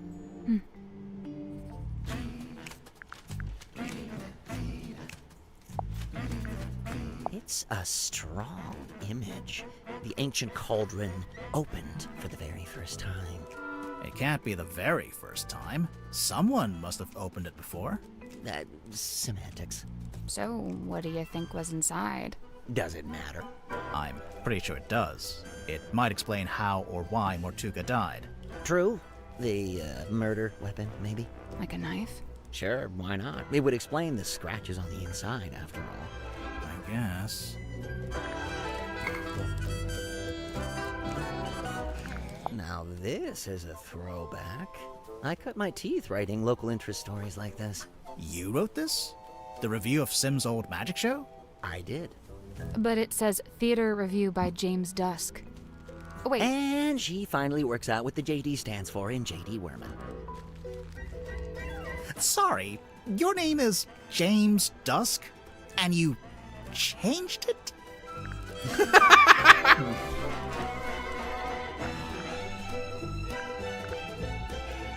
Great pull quotes. That's some strong marketing for a small-town theater. Did you ever see the show? Yeah, I did, as part of my old newspaper job. Why is it called Lady of the Looking Glass? The central trick was Symmetry talking to herself in a mirror, only sometimes the reflection didn't move with her. How did she do it? My guess is the mirror can switch between being reflective and being see-through glass. You know, looking through to a second Symmetry on the other side. An identical twin, maybe? Probably just a very good dummy.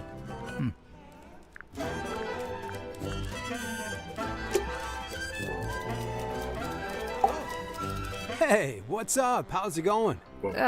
It's going good, I think. Awesome, yeah. I'm Dirk, by the way. Who are you guys? I'm Grimoire, and this is Sally. Oh, cool. So you're the detectives? Yeah, we're here to investigate the murder of Magnus Mortuga. Oh, yeah, it's a major bummer, honestly. He was a pretty stand-up guy. I mean, you know, sure, kind of an oddball, but like in a good way, you know? I mean, he was Dirk, you didn't tell us your surname. Oh, right. Sorry. Dirk Dansom, actor. So, yeah, anyway, hi, and what can I do for you folks? He's adorable. Can we keep him?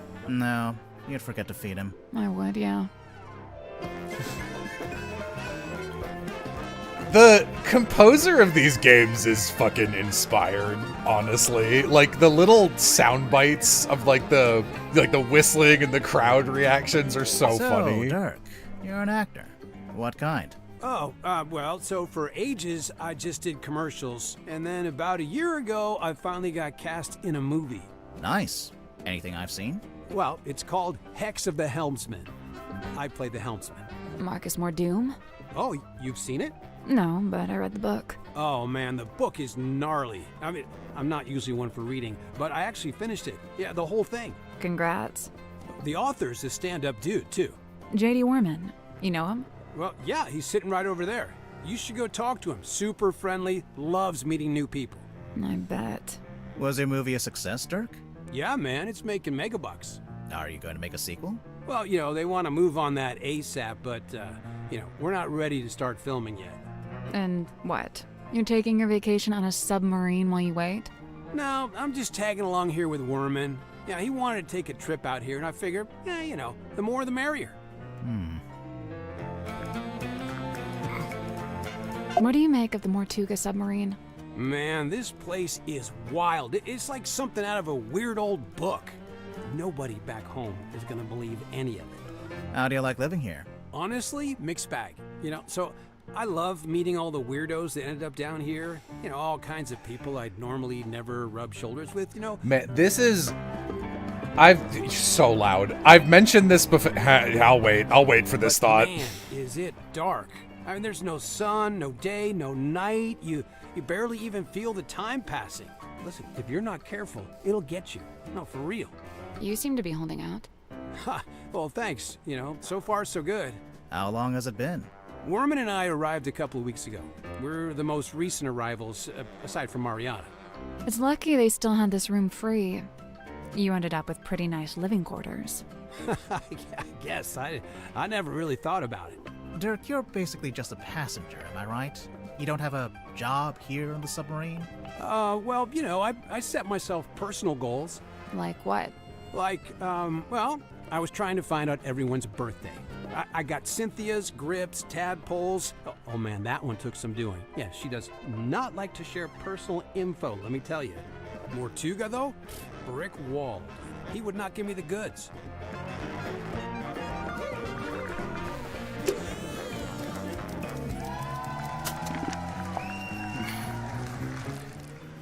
So I just wanted to commend whoever this is. I have it's such a pet peeve of mine when bad writers write their idea of an actor or a scientist and it's like this generic bullshit thing that's just like, yeah, baby, I love acting. And like, this dude sounds like you'd bump into him in LA. This is like a really fucking on point performance. I love it. Like, he's nailing it. I've met this guy.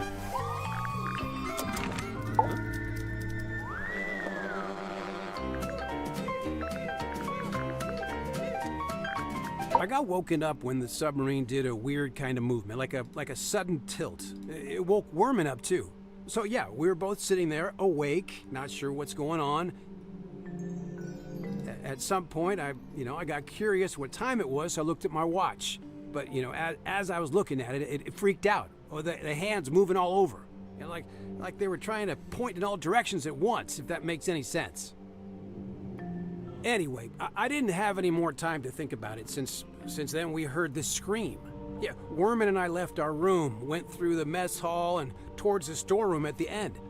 It was unlocked. Sim was standing in the doorway. Mortuga was on the floor, totally dead. I tried to help Sim, pull her away.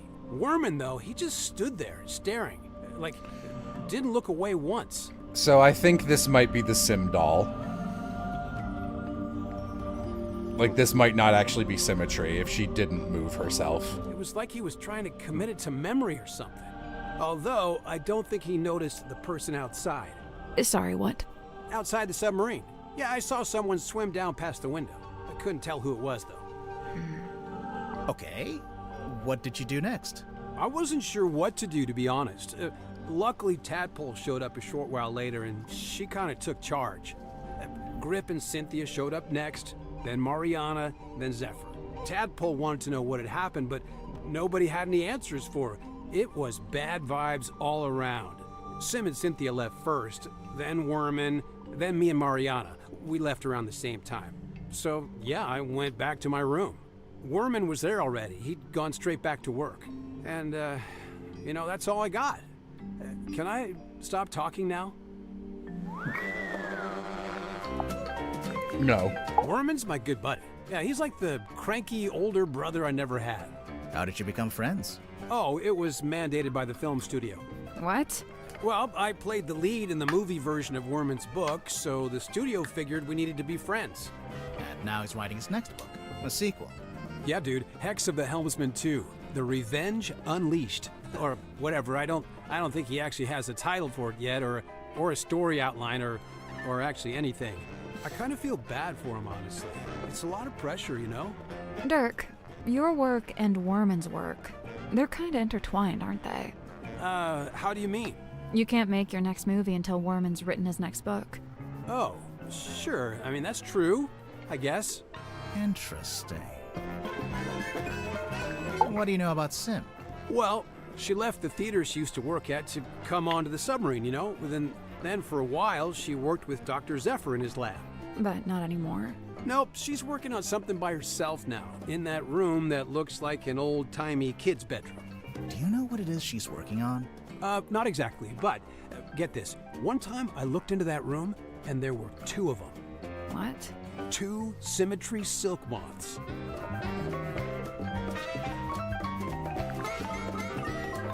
Listen, I heard the dude died because of a curse. Is that true? No, there's no evidence of a curse. Oh, still. Did you get to know Mortuga before he died? Man, I tried. Dude was not much for conversation. You know, I tried explaining how I'm an actor playing a character that's kind of similar to him. Figured he'd be stoked. Let me guess. He was not, in fact, stoked. Actually, I tell a lie. There was one thing Mortuga wanted to talk to me about. I love the little moments where you can tell the devs are British. Oh, yeah? Tell a lie. He was super curious about contracts. Like... Maybe I'm talking out of my ass. They are British, right? Am I insane? Yeah, he wanted to know how they work. Like, how they can be used to make people do stuff, or not do stuff. Weird. Dirk Dansom, 6'2", blonde, athletic, passionate, adaptable, amenable. Okay, you're hired. Please stop. And how long have you been an actor? Oh man, I've been trying to break into it for like forever. But I was getting nowhere until Mr. Vanderpeer said he wanted to hire an unknown for his new project, Hex of the Helmsman. It's kind of a fantasy horror adventure. I play mysterious anti-hero Marcus Mordoon. He's pretty much the main guy. So you went from getting no work to getting the lead in a big movie. Crazy, right? So you're rich and famous now? Well, I mean, yeah, right? I mean, hello? Hello. Hey, what's up? Dr. Z. Oh, man, love this guy. Hey, did he show you his curiosity collection? I don't think so. Dude has some seriously rad stuff in there. Plus, like, it's all real, you know? Worth a lot of money, you think? Oh, totally. The guy's sitting on a gold mine. There was this one thing. It was behind glass, like this spooky mask kind of thing. I wish I could remember what it was called. Anyway, Dr. Z said it was priceless. Maybe a mermaid's so, mask. Obviously, I asked what that meant, and get this. It means it's worth a lot of money. Where does Zephyr find this stuff? I'm pretty sure they don't sell this magazine at my local newsstand. Maybe on mail order. I think it's more of a black market thing. Huh. Some of the listings in here, the prices are in ounces, and there's a symbol. It's the alchemical symbol for gold. For real? Man, is Zephyr like secretly super rich? Dr. Z told me this is a dream helmet. Have you tried it out? Nope, I don't dream. What? Yes, you do. No time, bro. Gotta optimize that sleep cycle, you know? If you're dreaming, you're not resting. You're insane. A little bit. Whoa, Yeah. this is a first dish. Yeah, whose is this? It's mine. You gonna get Wormo to sign it? No, I hadn't planned on it. He'd do it if you asked. I bet he'd even do a little doodle on the inside cover. Okay, maybe I do want that. I assume you've read it, Dirk? Of course, dude. First thing I did when I landed the part in the movie. What did you think? Loved it. I never thought about the sea so much in my whole life. It's almost like the ocean in the book. It represents something bigger, you know? What a babe. I mean, yeah. This Mortuga's girlfriend or something? I don't think so. Of course he'd land a girl like this, of course. I don't know. Wasn't he kind of a gloomy loner? Yeah, chicks eat that up, man. Her. Huh. Deliberately vague title. Love it. All right, man. Me too, man.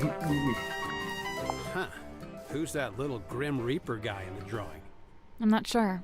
You recognize it? It That's the does person seem outside kind the of window. familiar for some reason. It's some kind of doll. Sally. No, it's a collectible action figure. Same thing. Figure.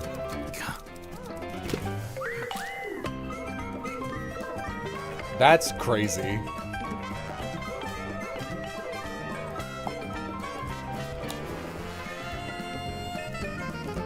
Collect all of them. Oh, it's the devil of the deep. He sees it in his nightmares. He sees it when he shuts his eyes. He cannot escape from it. But what or who is it? Renowned helmsman Marcus Mordoom is a man on a singular mission. He won't rest until he discovers the truth of what's really hidden beneath the stormy sea.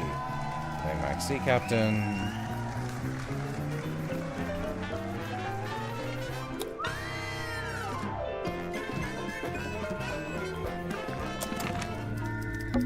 It's a huge iron dumbbell, made from nuts and bolts. So, you gonna pick it up? Might be a clue. I doubt it. Big, blunt object like that. Could be a weapon. I'd say it looks pretty suspicious. Worth investigating. I disagree. It's a suitcase. Clothes are neatly folded inside. Smells like men's aftershave. I'm getting bergamot, cedarwood, and notes of citrus. You done sniffing the suitcase? Is that a tuxedo?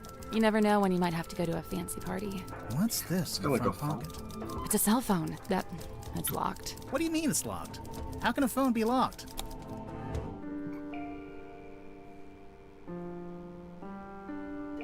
Oh, okay.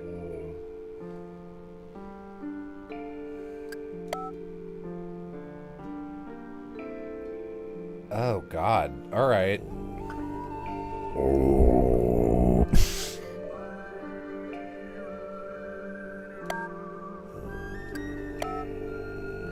Oh, you're supposed to connect all of them together to make all the shapes. I see. Okay. Yeah, I'm just trying things. Tell me if it's bad. It's bad.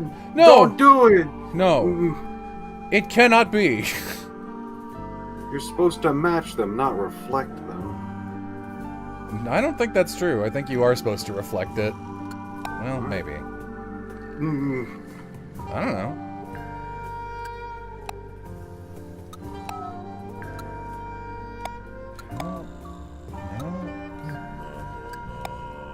Stop. Stop. Go away. Trying to do shit. Maybe I wanted to reflect them. Maybe I'm cool and handsome. Do any of you guys think about that? Why did you laugh, Piff? Oh, I was reading a comic about cow tools. This guy's a liar.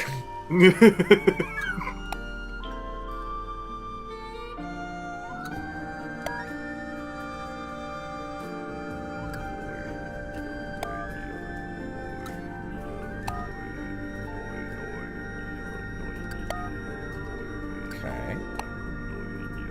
Get out of here. I wish it was easier to delete some of these.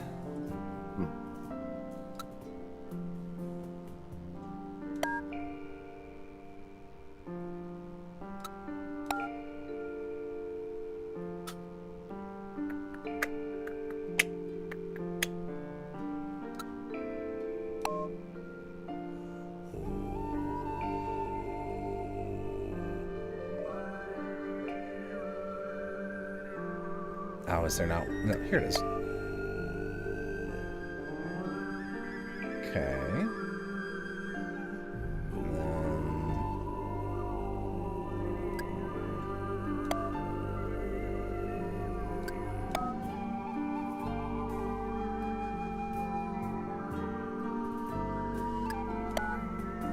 Oh, that was it.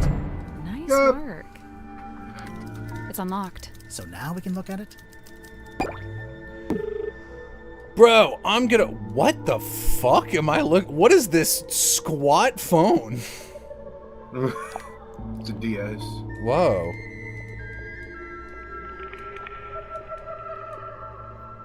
Mom, or is it? Wow. Wow. This Welcome, feels. Dick. I don't think we should be doing this.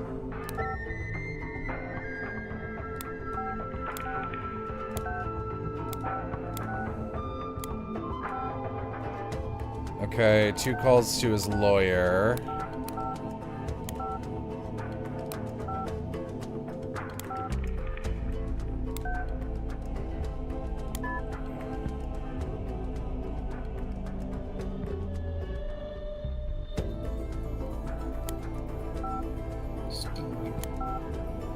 Was Steve the name of his lawyer? No, that's Real Big Steven. My bad. Big Real Studio. Yeah, this is very accurate. Jimmy B! Don't talk to me unless you're Jimmy J! You're not real! Fake username.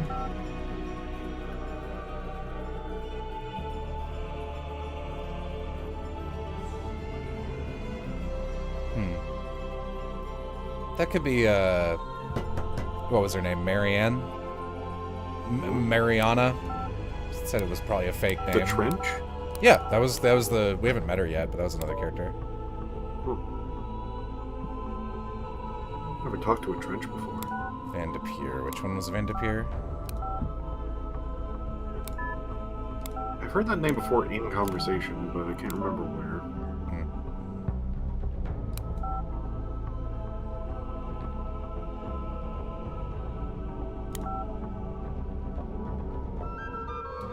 Okay.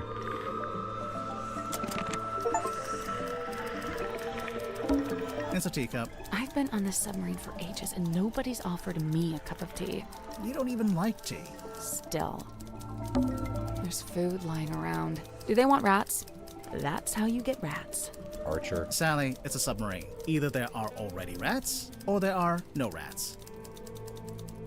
Socks. I guess the submarine doesn't have a laundry room.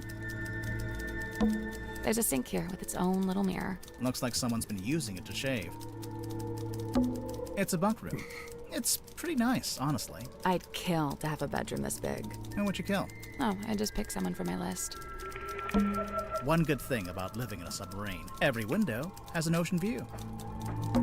It's a punching bag. Looks like it's been recently punched. What? A bunch of discarded paper.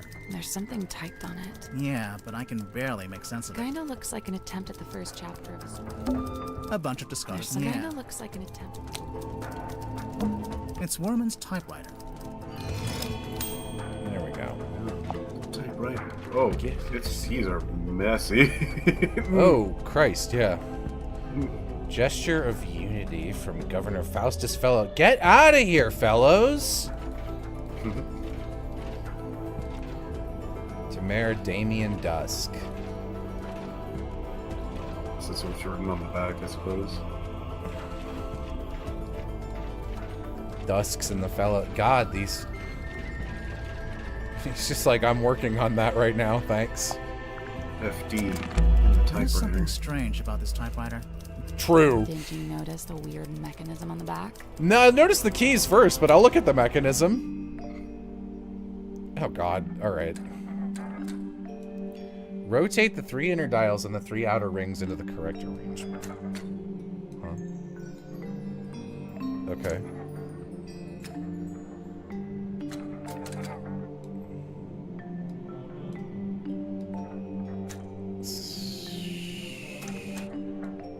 Sorry, I'm just confused on what this pertains to. No, I don't need it. Give me a minute.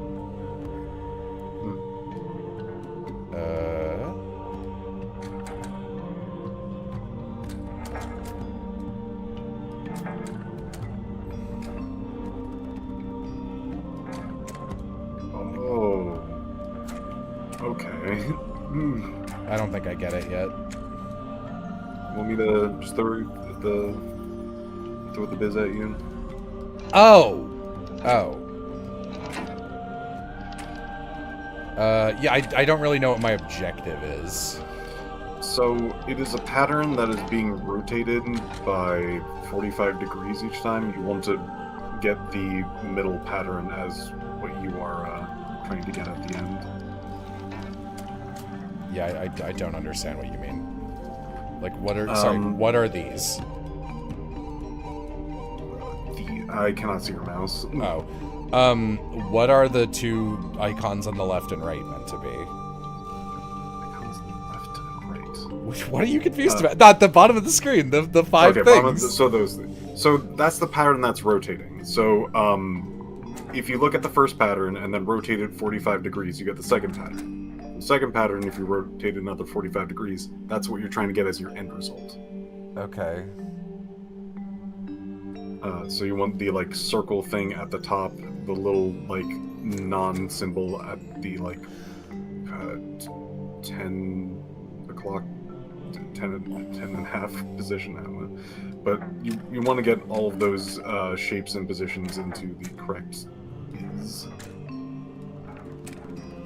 Yeah, no, I'm sorry. 0% this is clicking with my brain. I don't get what my objective is at all. And I... Okay. So first things first, I think you need to at least have the arrows point at, the... Hello? Hello! You want the arrows at the, like, top left, middle up. So the arrows are the ones that, like, allow these symbols to, like, appear in the... Oh, okay.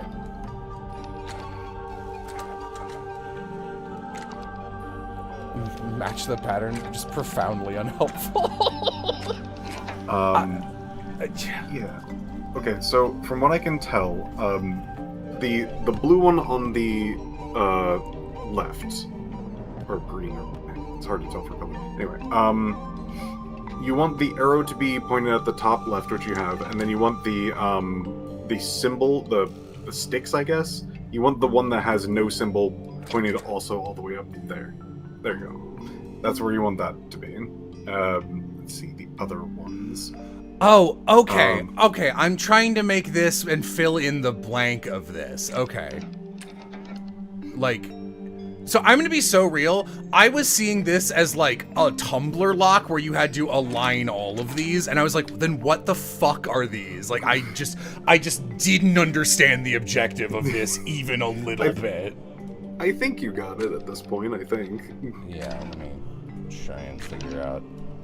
I think it's supposed to be oriented that for those pointers. Hang on, that's not right. Maybe it does need to be in a different orientation.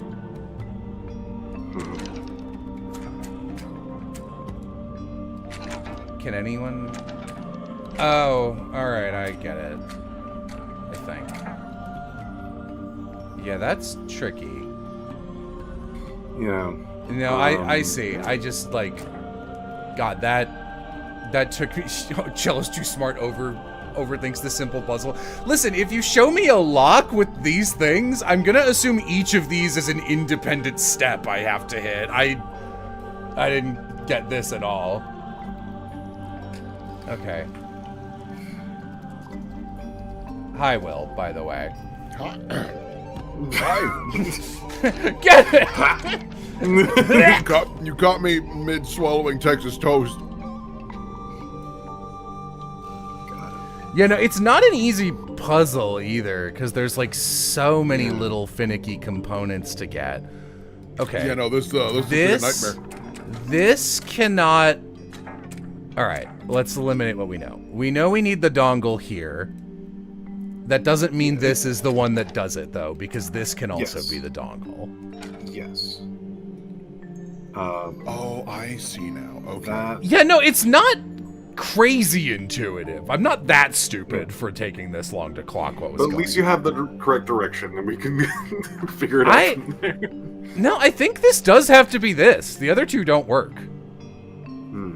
Because if you do this, then this shouldn't be here. And if you do this, this shouldn't be here. And there's no other...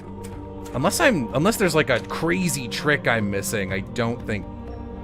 Oh. Yeah. Oh, no, it's rotate. That's mean as fuck. Okay, wait, hang on. Oh, no! Oh my god, are you serious? Okay, no, that does work. That is an option. That sucks. All right, hang on. It's so hard to tell what's even, like, on the table. Okay, this is correct. This is where this one needs to be. Because this... I've got this little thingamabooz-it here. Wow, that's mean as fuck. Okay. I've gotten a message from Aloha. Apparently he's sliding a just in case we get stuck on something. That's fine. That's fine. I'm working it out. I just need to know the objective of what I'm trying to accomplish on the puzzle. Okay.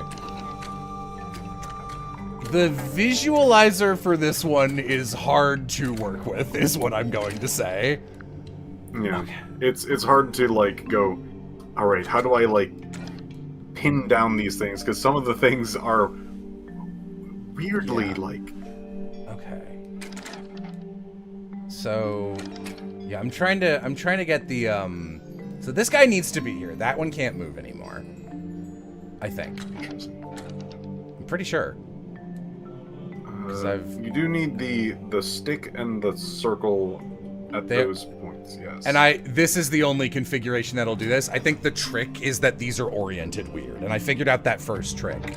So I think I've got that. But now I'm trying to get any of these other things. Alright, let's move you around. How about this guy? How about this guy? Let's say if this guy's over here, let's do this. No, you should be one further. No. That is also wrong. No, that's right. That's right. That's not necessarily how to get that, but... How else, like, what are my other options? Oh, no, okay, wait, hang on. Yeah, that works. That's good. Yeah. I think you're the guy. That's exactly where you need to put that. So the last one that you need is the, that one. So you need the line? Oh, you need to, like, find the rotation of... Yeah, I'm almost there. I'm almost there. That's good. No, you got it. Is that right? There we go.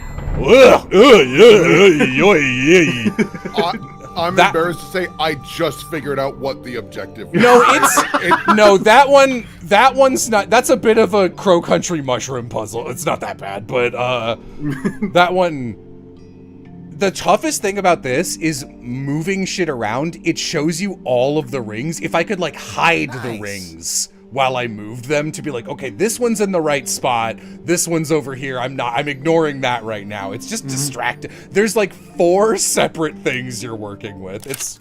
The little hatch open. What's this? Yeah, the extra rotations are rough. Okay. J.D. Werman, care of Kristen Care Publishing.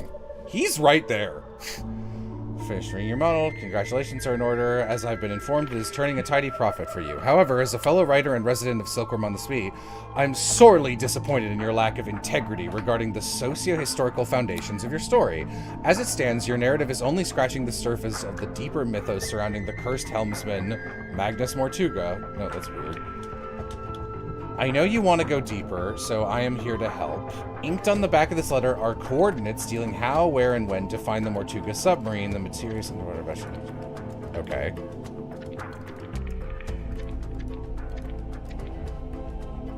T.W. Ibis. We've heard that name too. I don't remember where from. Sorry, you can understand, there's like this mystery I'm supposed to be keeping track of, but then you hit me with a puzzle that requires me to borrow half of Pip's brain to even figure out what I'm supposed to do for it. I just picked someone for that. It was a tough puzzle. Like, even, it took me a bit to just be like, where's the starting point? Yeah, like, what am I even fucking looking for? It's a tough puzzle. I like tough puzzles. I like tough puzzles. I just need the foundation of what I'm working for. Okay. Whermps. I wanted to look at Dirk's phone again real quick. Use this. That phone rules. Yeah, I just wanted to check if that name was here. I didn't think it was. Okay. Well, we got some stuff. Let's leave. What do I need to get in here? It's locked. Who can say? Locked. Bro, that shit's locked. They've been desperately asking me to search in this room. You spoke with Sim? Yeah. And? I'm not about to declare her innocent right here, right now, if that's what you were hoping for. Aw, come on. Do it. We haven't even spoken to all the suspects yet. Oh, which ones are you missing? You. Open the door, Cynthia. Are you the other, Looks like she unlocked the door. symmetry? Finally.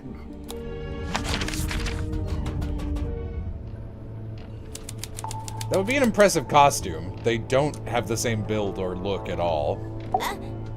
Hey, so They do thanks both for beep when finally you letting poke us them. in. You know, I have to say, that really was pretty unhelpful. It is I, Cynthia Seafoam, fearless captain of the Mortuga submarine. Hi, I'm Sally. Aha!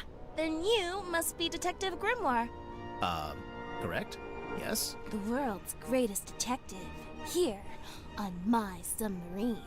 The world's... No, I'm not the world's greatest. Just a detective. She was probably talking about me. Now I assume you've come to make your official report. Let's hear it. I'm a busy woman, you know. Slow down there, Miss Seafoam. We just came in here to question you since you're one of the suspects. But I hired you! Yeah, no, that doesn't get you off the hook, I'm afraid. What? Really? Ugh, this is so totally unfair. What are you, A? So, how'd you end up as the new captain? It's just the way it's meant to be. It's all above board, okay? I didn't say it wasn't. I didn't actually say anything. Cynthia, what were you before you became captain? Cynthia, I can't help but notice your name contains the word sin. Murder is famously a sin. Thoughts? 15 years experience as a nautical engineer and shipyard mechanic. Family business. You don't look much older than 15 now. I'm 18! Ugh. How does an 18-year-old end up on a submarine? I came by rowing boat. That's not really what I meant. Wait, the rowing boat we saw up on the foredeck. That's yours? Correct. You should know, it's in bad shape, and it's missing an oar. I'll add it to the list. So how come you wanted to hire Grimoire?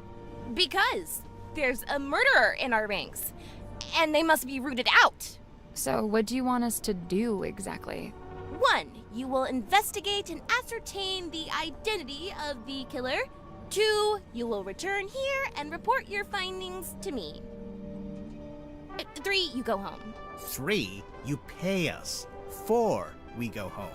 3. She pays us. 4. We go get ice cream. 5. We go home. Deal. Wait, I didn't... Meeting adjourned. I hate ice cream. How could you? Why did you want to come to the submarine? I'm allergic to ice. To become captain? I sought an audience with Magnus Mortuga. I had things I wished to discuss with him. Like what? Matters of great importance. Affairs of great significance. Dealings of great... She's not going to tell us. Not yet. We'll get there. How long have you been here, Cynthia? I arrived a few weeks before Mr. Mormon and Mr. Jansen. I'm assuming you don't live here in the control room. Where do you sleep? Oh, well, Mortuga put me in the bunk room at the bow end of the ship. I share a room with Sim. If you arrived before Dirk and Worman, the other bunk room would have still been empty. But Mortuga made you share. Yeah, I think he wanted to keep that other bunk room vacant. Ah, interesting. I'm not complaining. I really like sharing with Sim. She's great. So, what are you gonna do with the submarine now that you're captain? My first order of business, hiring you two. We really can't do anything else until this gets cleared up, you know? Sure, I get that. What about afterwards? We'll sail the 7 seas and have adventures. You know, that kind of stuff. I woke up when the submarine made an unscheduled maneuver. Everyone should have been asleep, but suddenly we were surfacing. How could you tell? When the submarine surfaces, the bow tilts up and the stern tilts down, and diving's the opposite. My bunk room's in the bow, and I could feel it tilting up. The bow is the front. I knew that. I wondered if someone other than Mortuga might be at the wheel. I was gonna go check, but then I noticed Sim was wide awake, looking upset. When I asked, she told me something had gone wrong with the new magic act she'd set up. I told her she could always take it down, rework it, and then try it again later. She seemed to agree with that, so I left her and went up to the control room. The control room was empty, but I could see we had actually surfaced, so I went up into the foredeck to check. There wasn't anybody out there either. I had this weird feeling and really didn't want to go back to bed, so I went back to the control room. I took a closer look at the control panel to see if I could work out why we might have surfaced. Suddenly, the readings all started to go haywire. The ship's compass, the needle, it was, malfunctioning. So I pulled it out of its socket. Yeah, I figured it would need to be taken for repairs. So I left the control room but bumped into Dr. Zephyr in the parlor. He was carrying a little empty bottle made of green glass. I don't know why. I didn't ask. I went down the 2 ladders and towards the engine room, since I wanted Mr. Grip to take a look at the ship's compass. But then Madame Tadpole appeared and called out to me. She wanted me to bring Grip and everyone else and meet her outside the storage room upstairs. I went into the engine room and gave Mr. Grip the compass. I told him the needle would need replacing. Did he agree to fix it for you? Yeah, of course. He even said he had a bunch of replacement needles he could try out. Anyway, then we went to the cargo hold to fetch Mariana Moon, and the 3 of us went up to the storeroom like Tadpole had asked. We went down the corridor. The others were gathered outside the little room at the end. I looked through the crowd and saw Captain Mortuga laying on his back, dead. Everyone was trying to work out what had happened. Someone mentioned that Sim was the last person who'd seen Mortuga alive. I didn't like where the conversation was heading, so I took Sim and left. And yeah, that's about it. You went straight back to your room? No, I went back up to the control room first. For what reason? I was wondering if Mortuga had left any instructions or any paperwork. I wanted to read the captain's log too. Something tells me that's not the whole story. That's the whole statement, I swear. If you have any other specific questions, I'll, field them separately. Sim's my best friend. Well, that's nice. She's really cool and weird, and she knows all kinds of stuff about illusions and magic and curses and psychics and haunted dolls. What a ringing endorsement. Curses?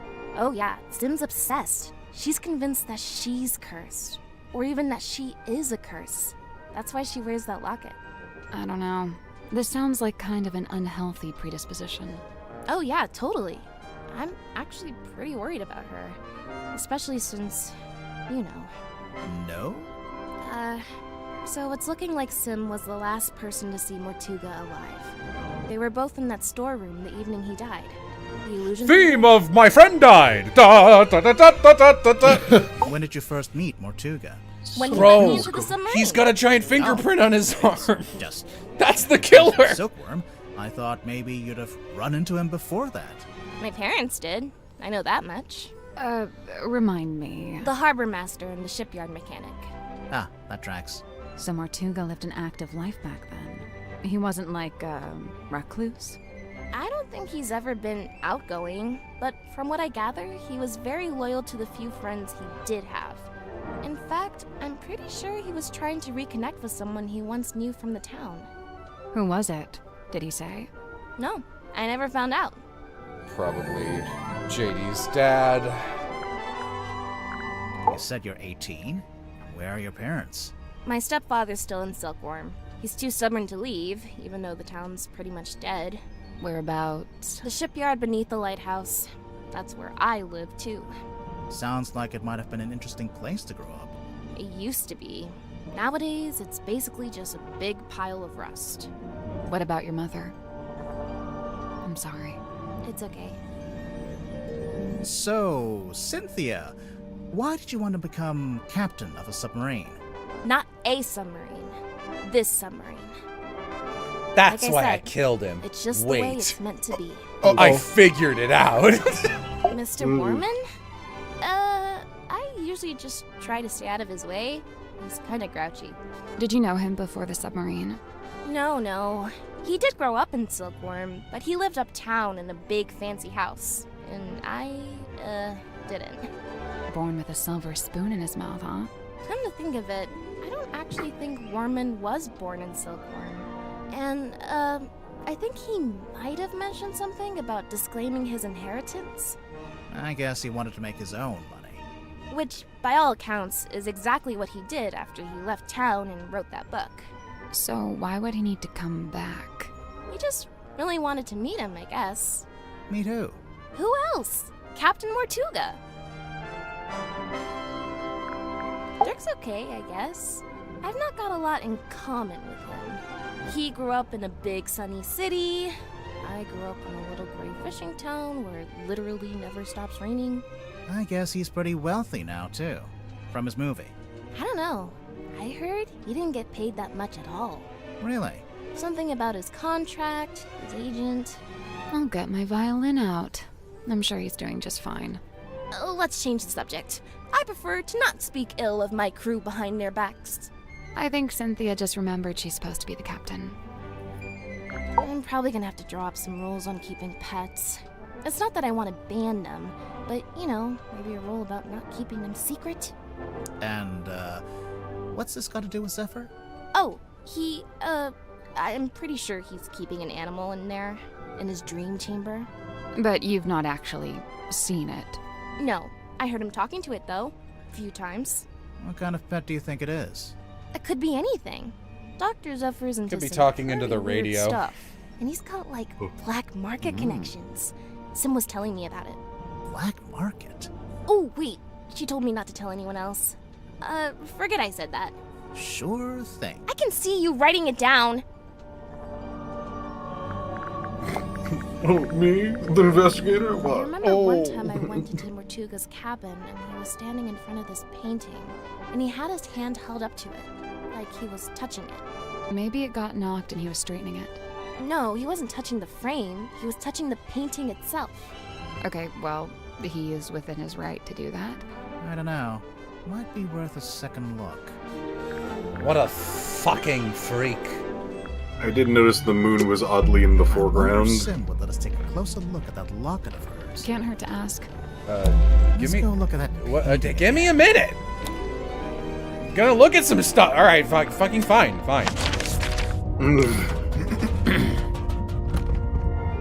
It's a lead. Oh, right, I almost forgot. We should be able to get into Sim and Cynthia's bunker. I'm doing one thing. Let me do that first. Maybe we should take it. Is that the... You know paintings. The sun was... You hear something? Secret. That's it? What? It's just going to hang in the middle of the room. You can reach it, can't you? Yeah, but... Then I don't see the problem. Oh my god, there was a second submarine. Resident Evil 2 boats. Oh my god. So this was Mortuga's bedroom. Technically, if it's the captain's quarters, whoever is currently captain would get this room. I killed him for the sick bedroom. What is that? It's a model town. What a loser. I love how Coraline this soundtrack is. The model coloring is just beautiful. Like, yeah, this looks so good. Like all the purples and shit and the shading. I love it. It's a good-looking game. That's a mustard holder. For your mustard. Hey, there's a panel at the front. And it slides out. I guess that's the ocean. You can put the little model boats on it. Huh.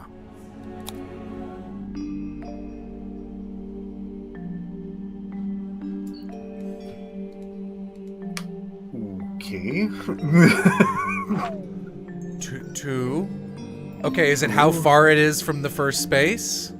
2, 3.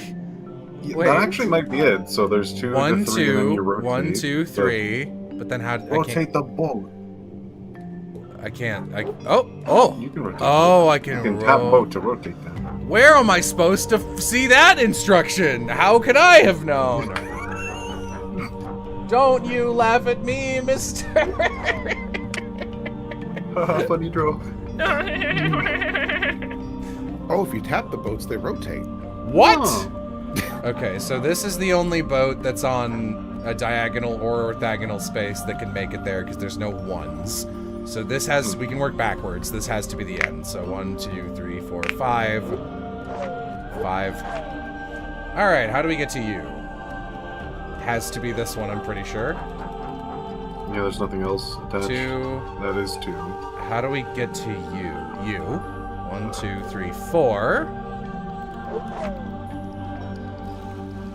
Do I need to hit every boat, or can I just make it there? I think you just make it there. Okay. Okay. I see it. This, 3. But I don't quite have the right... Oh! No. Oh, I see. Is that... Oh. Okay, so ding, ding, ding, ding. Down here. 1, 2, 3, 4, 5. Then 1, 2, 3, 4. I think that's just correct. Did I get it? That's not it. So, we can swim. I got it. So, okay. I wish you guys could see my cursor. It would make this easier. 1, 2 to the first guy. Point it up. 1, 2, 3. 2 down diagonal. 2 down. 1, 2, 3, 4, 5. 1, 2, 2. I think that is a workable thing, but it is going through like another boat, which might not. Like, I thought that was like the trick, to be honest. Okay, maybe am I supposed to go all the way this way? I think it's the boat on the top middle that's supposed to be pointed left is the orientation that they want. This? Why? Yep. So the one at the beginning can point diagonally at it. Oh. Does that even work? I mean, I don't think you have I feel like I don't. I feel like I don't need to do that. Like I can just shoot it down here, and then 1, 2, 3, 4, 5, 6, 7. It's this, and then can you get to anyone? You can go up here. Is that the connection? Oh yeah. 1, 2, 3, 4, 5. Okay, this goes through all of them. This works. Okay. Yippee! Nice. The little lighthouse. It opened up, and there's something in there. It's just loose mustard. Mustard. It's a little microfiche. Oh. Okay. It's a model town. Wow. All right. I was just wondering if I could like take that out. Doesn't look like it. What's that on the bed? Some kind of box. Can you get it open? Push. Pull. Upside down.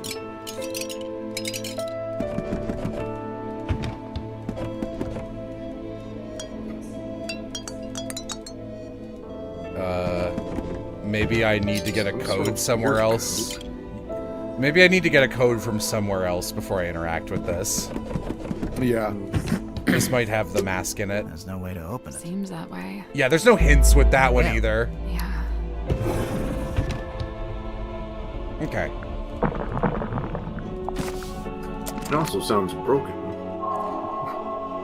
Oh, all right.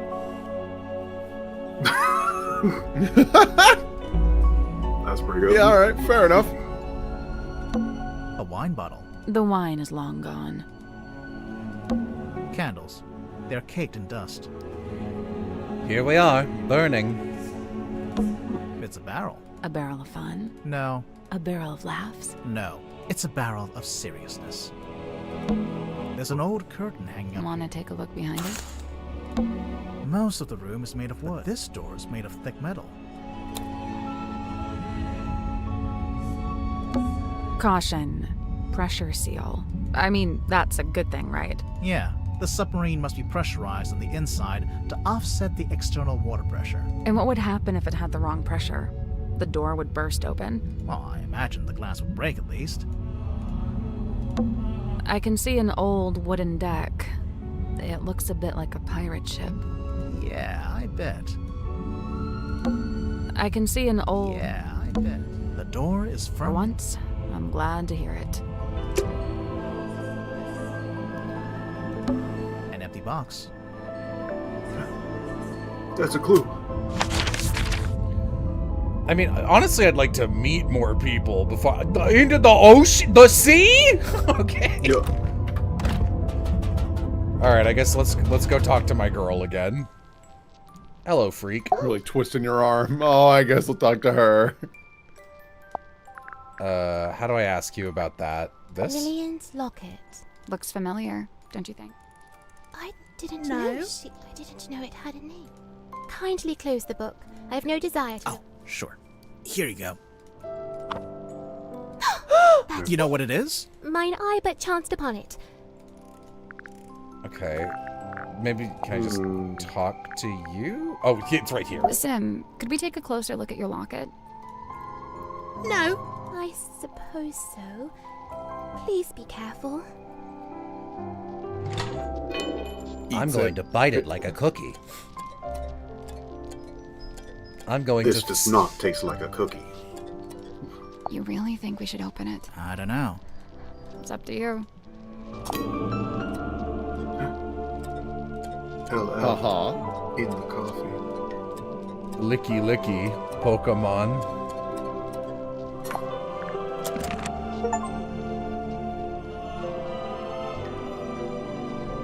I guess you can ask her about that. 'Twas my mother's own, or so I'm told. You don't know for sure? I was too young. I don't remember.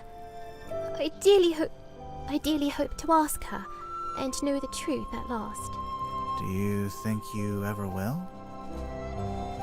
The question that bestirs my soul.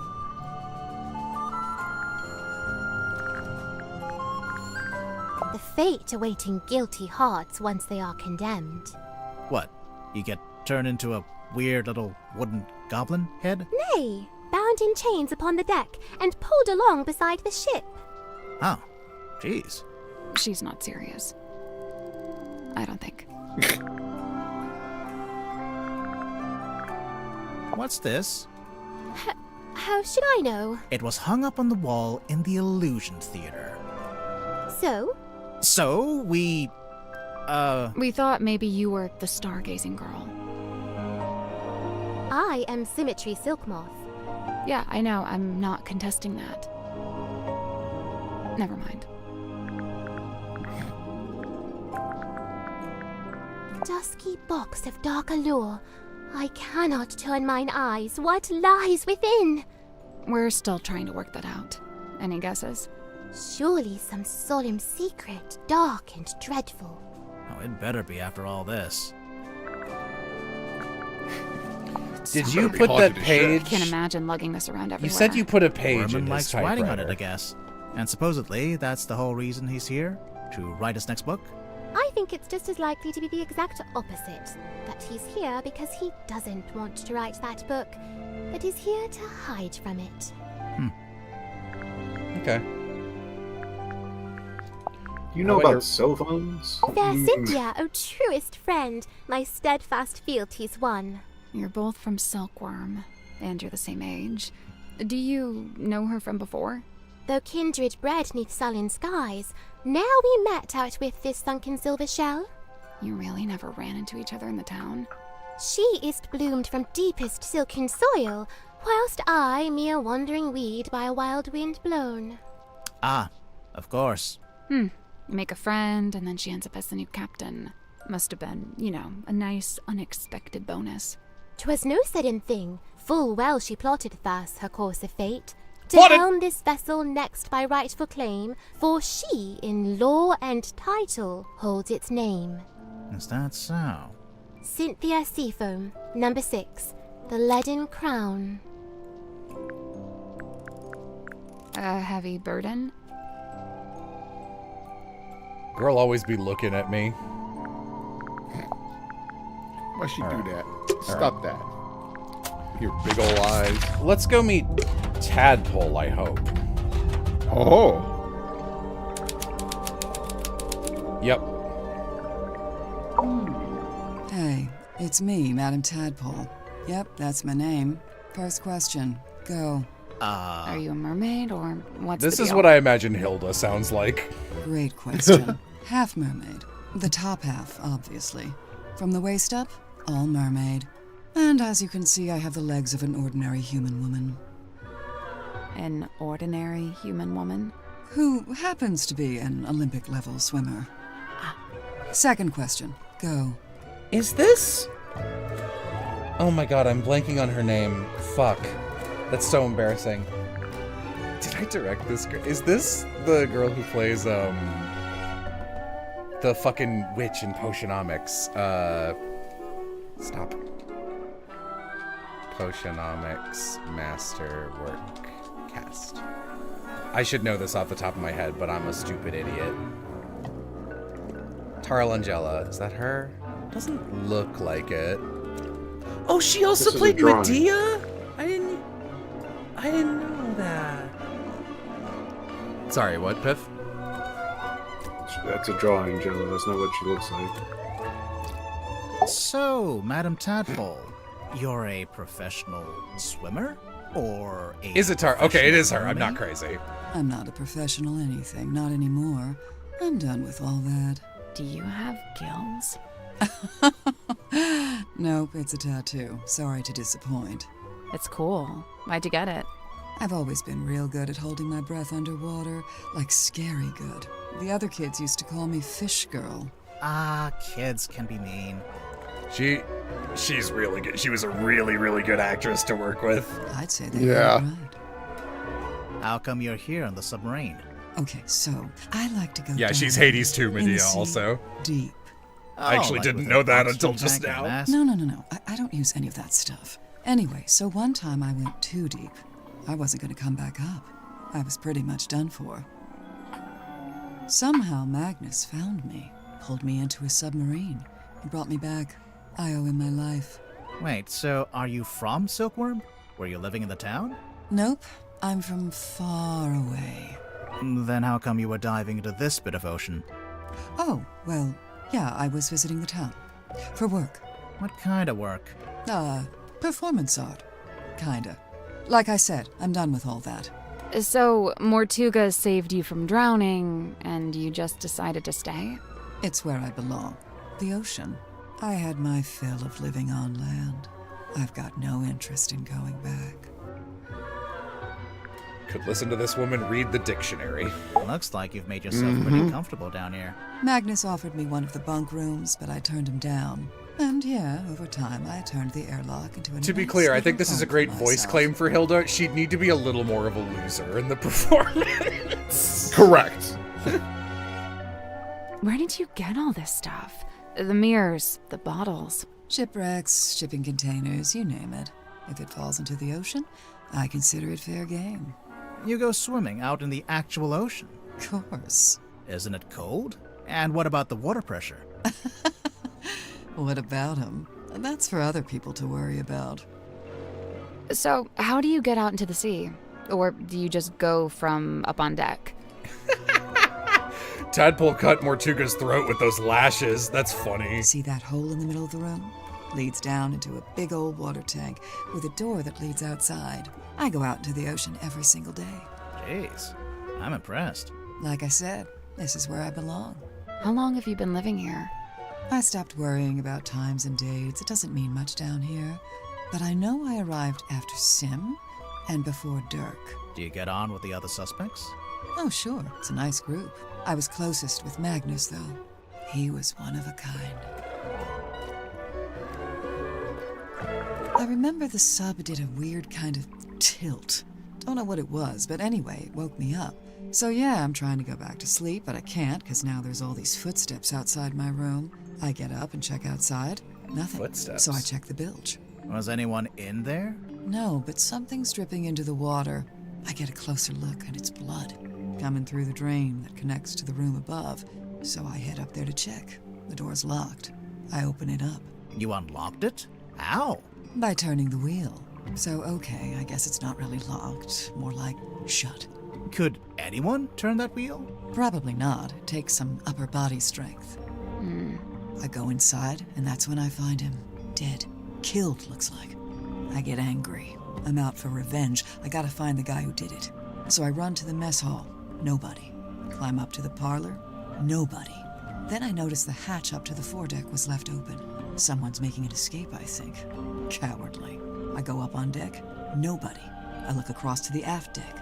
Let me guess. Nobody. Nah, there was a demon. Yep. Glowing eyes, single horn coming out of the head, like an antler, kind of. Was it a person? I don't know, maybe. It was dark. I could only really make out the eyes, and it wasn't looking at me. It was looking out to the side, at the ocean, I guess. Then it starts talking. What did it say? No idea. Alien language. What? Okay, even I'm making notes now. This is the best statement we ever got.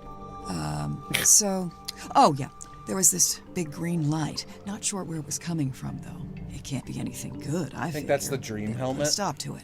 So I took one of the oars off the old rowing boat and threw it. Hard. Direct hit. Its head came off, pretty sure. I saw it fall into the ocean. Suspect vanquishes demon with improvised javelin.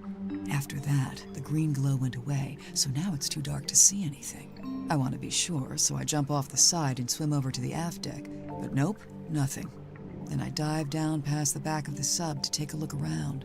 Did you see anyone? No. No. How should I put this? I'm pretty sure I was being watched. Like I could feel something was out there with me. I don't know. Sorry. Did you ever find the head of the demon or whatever it was? You said it fell into the ocean. Oh yeah, I did actually. It was right there, floating in the water. Turns out it was this leather mask kind of thing. A mask? Like a From the full Mermaid head biz. mask, kind of like a balaclava. Do you still have it? Nope. I took it back inside the submarine, left it right here in the airlock, and, it's gone. I think it got stolen. That's, disappointing. Tadpole, you didn't finish your statement. Right. Man, this testimony is running circles around the other ones. Told Cynthia to gather up the others and come up to the storeroom. Zephyr was in the mess hall. I told him to come too. So I go to the storeroom. Dirk's there with Worman and Sim. Everyone else shows up shortly after. So, you all gathered at the crime scene. What happened?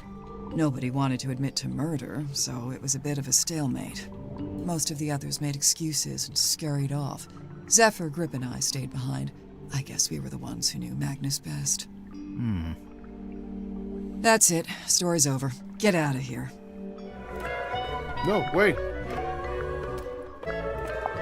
I really liked him. He wasn't like anyone else I've met. What did you like about him? He was this great combination of super introverted and super proactive. Like you'd be complaining that you had a headache or whatever, and he wouldn't say a word. But then the next morning you'd wake up and find painkillers beside your bed. Wow. Kinda creepy, sneaking into your room at night. And where would you get painkillers on a submarine? The point is, he actually cared about other people. Really, the only person he was hard on was himself. Go on. Well, for one, he never let himself leave the submarine, even if he wanted to. Did he want to? I think so. Then what was stopping him? I wish I could say. I hope you're not the killer. You're too cool. Miss Tadpole, Yeah. you said you were an Olympic-level swimmer. Oh, sure. They never let me compete, though. I got banned way back when I used to swim in regionals. Why? What did you do? Nothing. They just decided I had certain physical abnormalities that made it unfair to the other swimmers. That kinda sucks. It's whatever. I never really cared about competing anyway. So what did you do after you got banned? Oh, left home, traveled, got a job, quit that job, traveled some more. And, have you Have you always been green? Oh, you finally built up the courage to ask, huh? No, it was a reaction to some chemicals we used in a little water tank I used to swim in. The doctor said it's reversible, but I couldn't afford the treatment, so yeah, I'm green. That's in universe, huh? I didn't think so. Sim's quite delicate. She's got some real self-worth issues. She's kinda eerie. Mm-hmm. And she's got this 1,000-yard stare, like a rabbit in the headlights. She's got a unique way of speaking, too. Yeah, I'm still not sure how much of it is sincere and how much is residual from her time performing on stage. I have heard her talking more normally, though, when she's with Cynthia. What about Sim's parents? Orphan. As far as I know, she was homeless for a while, until the system picked her up and she got moved into the theater. So, she's never had any kind of normal life. Nope. That 1,000-yard stare's starting to make a little more sense now, huh? No. Little Cynthia. She's cute, huh? I don't know if that's an appropriate way to talk about your captain. You're so right. You think her being captain is kind of a joke? It's not a joke to her. She cares a lot about the submarine. I just don't think it's doing her any good to care that much. It's just a hunk of metal, after all. And wood. Some of it is made out of wood, I noticed. Did Mortuga want Cynthia to succeed him as captain? Did he ever mention it? No, I'd say he probably felt the same way I do about it. Which is? That she's too young and too bright to be living down here in the dark. Dirk's got a little crush on me, pretty sure. Fair. He's a good egg, but he's not my type. I don't go in for the fair. Boy Scout look. Now, if he grew a beard, then I'd be open for negotiation. Sure, I could see that. Sorry. Half of chat maybe growing talk beards about as fast as they something more can. relevant? Do you like my beard? Yeah, Zephyr and I had a little falling out. Over what? Something to do with his experiments? In theory, I really don't care what he does in his lab. I just didn't like that he dragged Sim into it. What do you mean? When I first got here, Sim was working for Zephyr in the Dream Chamber. What were they working on? Researching dreams, I guess? Well, sure, that was part of it. They even had Mortuga as a test subject at one point. They were researching Mortuga's dreams? Look, it's not the dreams that were the problem. It's the communicating with spirits from the other world stuff. Oh, like talking with the afterlife. Zephyr's a grown man. If he wants to research that stuff, he's free to do so. But Sim's still young. I didn't want her getting misled, so I put a stop to it. How? I made Zephyr tell Sim he didn't need her anymore. Ouch. It's for the best. Now, when Werman got here, that's when things got interesting. Why? Because he's a famous author? Oh, no, I don't care about that. I don't read pulp literature. Oh, right. Then what's so interesting? Okay, so, Werman's from Silkworm, just like Mortuga. And after he arrived on the submarine, Mortuga spent a lot of time talking with him. Wait, you think they knew each other from before? From when they both lived in the town? No, but I do think they share a connection. Like maybe they have a mutual friend or something? Something like that. Then it seems like Mortuga would have wanted Werman on the submarine if he had something to gain from it, even if it was just information. What information, though? What was Mortuga trying to find out?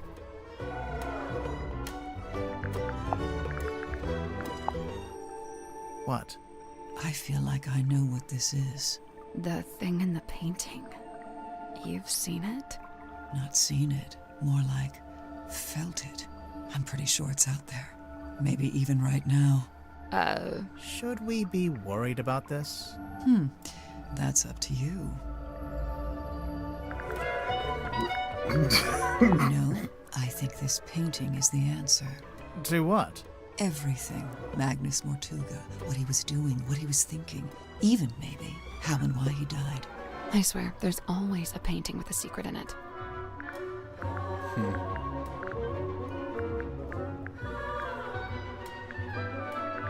This was on the floor of the crime scene. Do you know what it is? Poison, maybe? We don't know that. We don't know what it is. Doesn't make any sense for it to be poison. Magnus was killed with a blade, something sharp. Right. I but think it's there glue. wasn't anything like that at the crime scene. Well, then it must be somewhere else. That belongs to Sim, I'm pretty sure. It's something to do with her old magic act. You might be right, but we found it in Zephyr's dream chamber. Still? I told him to give all her stuff back. I'll have to have a word with him. Where did you find this? Symmetry had it. Does it not belong to her? No, it belongs to Magnus. Just the front page? Or did he have the whole newspaper? Just this one page. Why is he so interested in Sim's old magic act? He's not. Elaborate. Expand on that? No. Expound. Can you explain this horrible thing? Magnus wouldn't bring this inside the submarine. I But he wouldn't didn't seem either. to want to get rid of it either. So it must have some kind of purpose. We already know what it does. We saw it on the way in. It shines a big green light so you know where to go to find the submarine. All I can say for sure is that at one time, this cauldron spent several years underwater. Not just underwater, but in the ocean. I can tell by the growth of the barnacles and algae. There's no growth on the inside, though. Or on the lid. Yeah, I noticed that too. I'm pretty sure Magnus kept this in the storeroom. He had it covering the cauldron, I guess? It seems likely. Just to protect it from dust? Or maybe he was specifically keeping it hidden.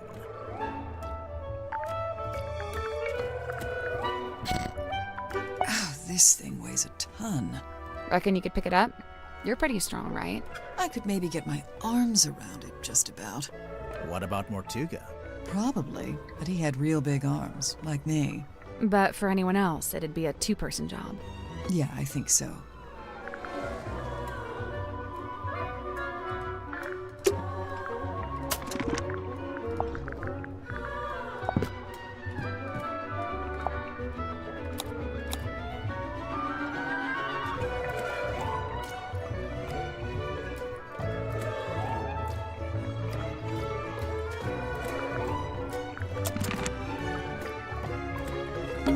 Old glass bottles. Really beautiful room. Looks like they've all been salvaged Yeah. from the ocean. Hey, this one has a message inside.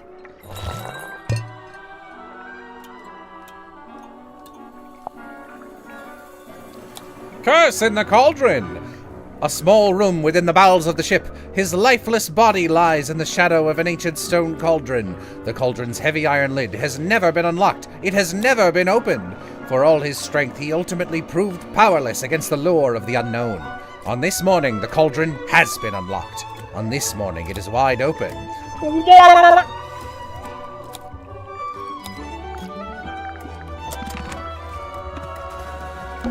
Old glass bottles. Looks like they've all been salvaged from the ocean. Hey, this one has a message inside. Okay, it's the same one. It's a diving You helmet. think it's a safe? Nah, looks pretty dangerous. A safe. Oh,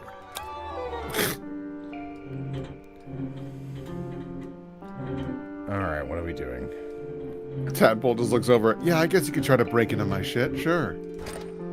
I think I can guess it'd just be mashing symbols. How do we open Where's this? our end point? Yeah.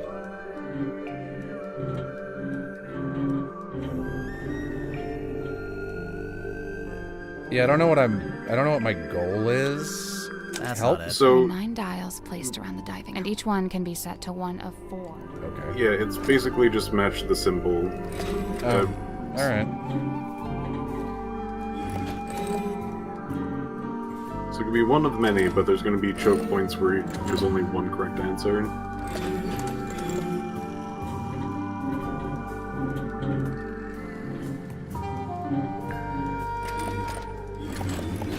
Fuck! Nope. Alright. So that's not right.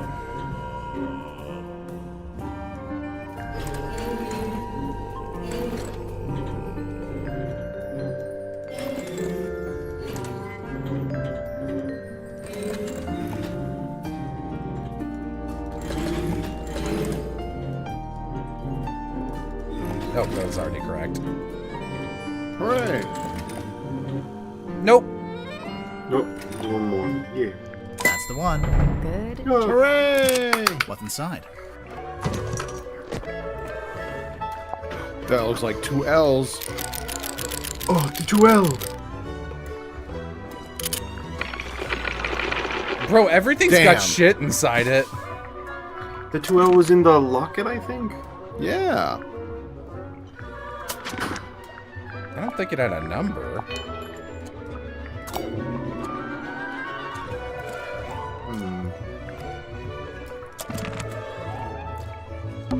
Old glass. Hey, this one has a message inside. No, sorry.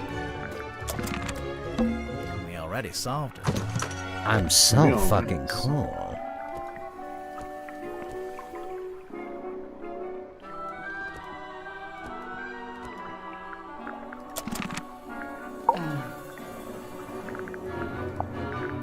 Hey, what's Hands this? off. It's mine. What's this symbol on the front? Looks like someone scratched it in with a claw or something. None of your business. How do you get it open? You don't. Something. You don't know the code? Oh, I know it. But you don't. Is it your phone number? Your birthday? Does she seem like a girl with a The phone? name of your childhood pet. Sally, it's a number. Oh, yeah.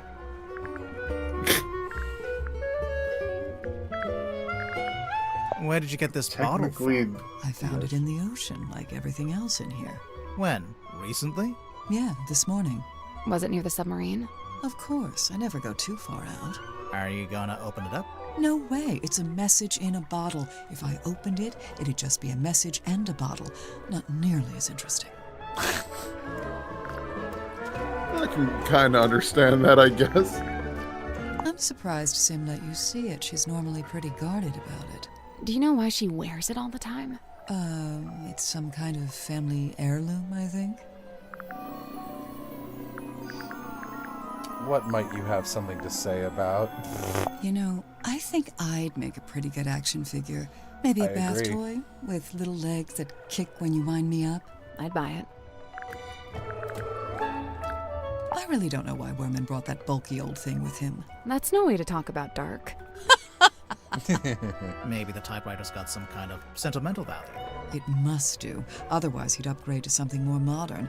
I don't doubt he could afford it. Oh, I don't know anything about that. You sure? Never seen it before. What? Nothing. What? What? The only other thing I can think of with the Tadpole didn't helmet. give us the code for the pocketbook. I noticed. So what now? Maybe someone else will know it. Yeah, I doubt it. How about this? If we ask everyone and nobody knows it, we can break it open. Ooh. I knew that would cheer you up. I do kind of want to see what's on that piece of paper. You can read it just fine. But what if there's something on the back? Huh. So what? You want to Maybe, yeah. Hey, I don't go around breaking your stuff.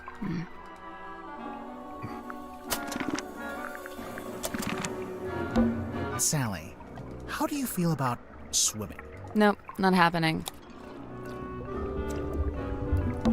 It's a treasure chest. We can't reach it while it's underwater. What a tease. It's a ladder. It doesn't go anywhere, though. I imagine it's for lowering into the hole so you can climb down. Oh. Or, you know, you could use it to display your collection of rusty jewelry.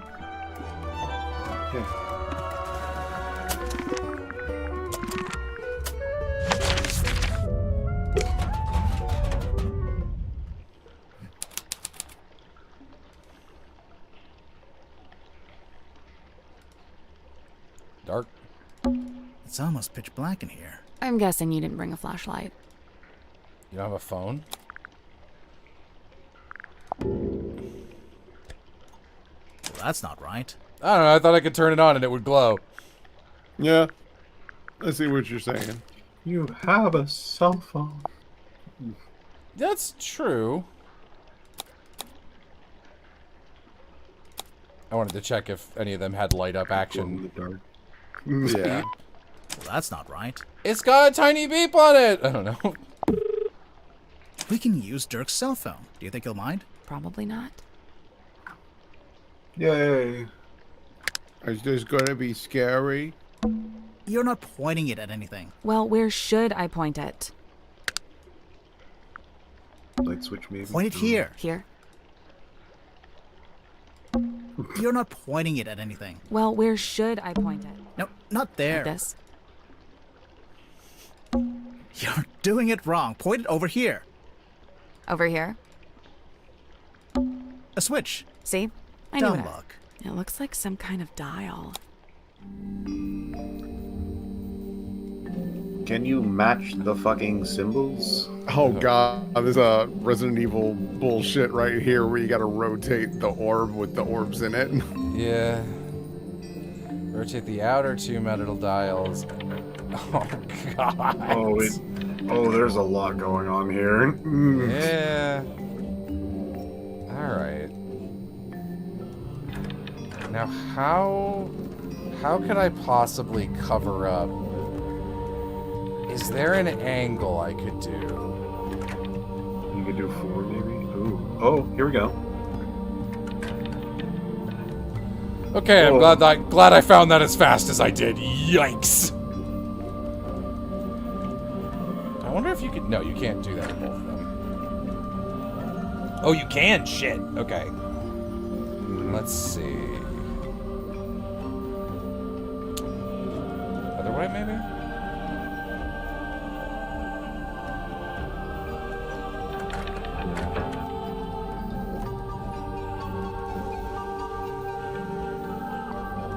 This feels close, but it's on this one.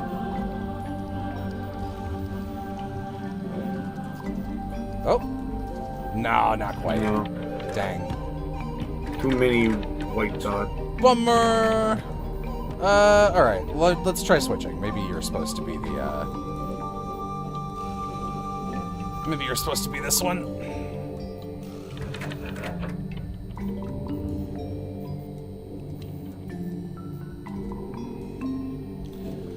Alright.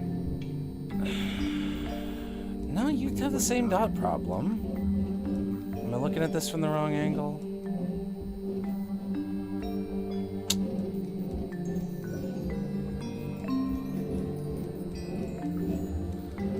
This is tough, because it's not even one that's like... Yeah. You just gotta find it.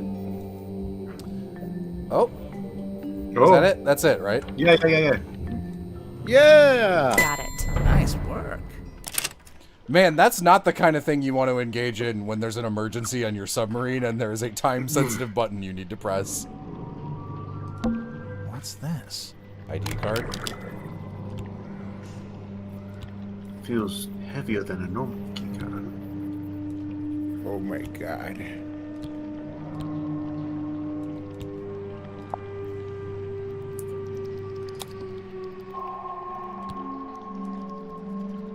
Yeah, that tracks. There's some numbers on this. Before the incident. That's true. What is that? I have no idea. It's some kind of strange device. What should we call it? The ray gun?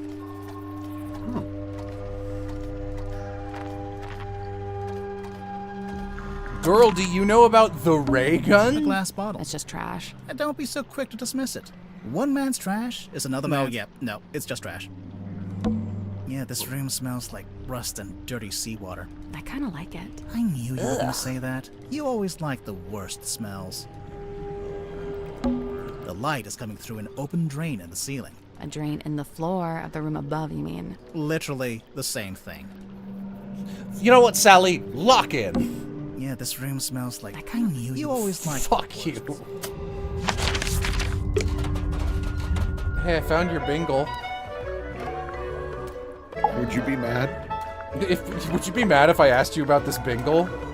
Hey, where did you, Does this belong to you? We found it in the bilge. You dropped it, maybe? Ocean Rescue Divers Association. Is this an organization you used to work for? Maybe. What are you being angry about? What's going on? Does it? How can you tell? I just assumed it was waterlogged from the bilge water. How did you know we found it in the bilge? Because it smells, and it's still wet. Oh, yeah. Ew. Sally, you take it. I don't want it. You keep it.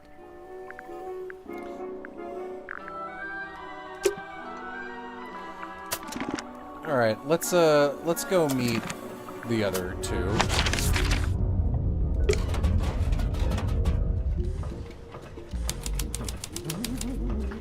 Okay.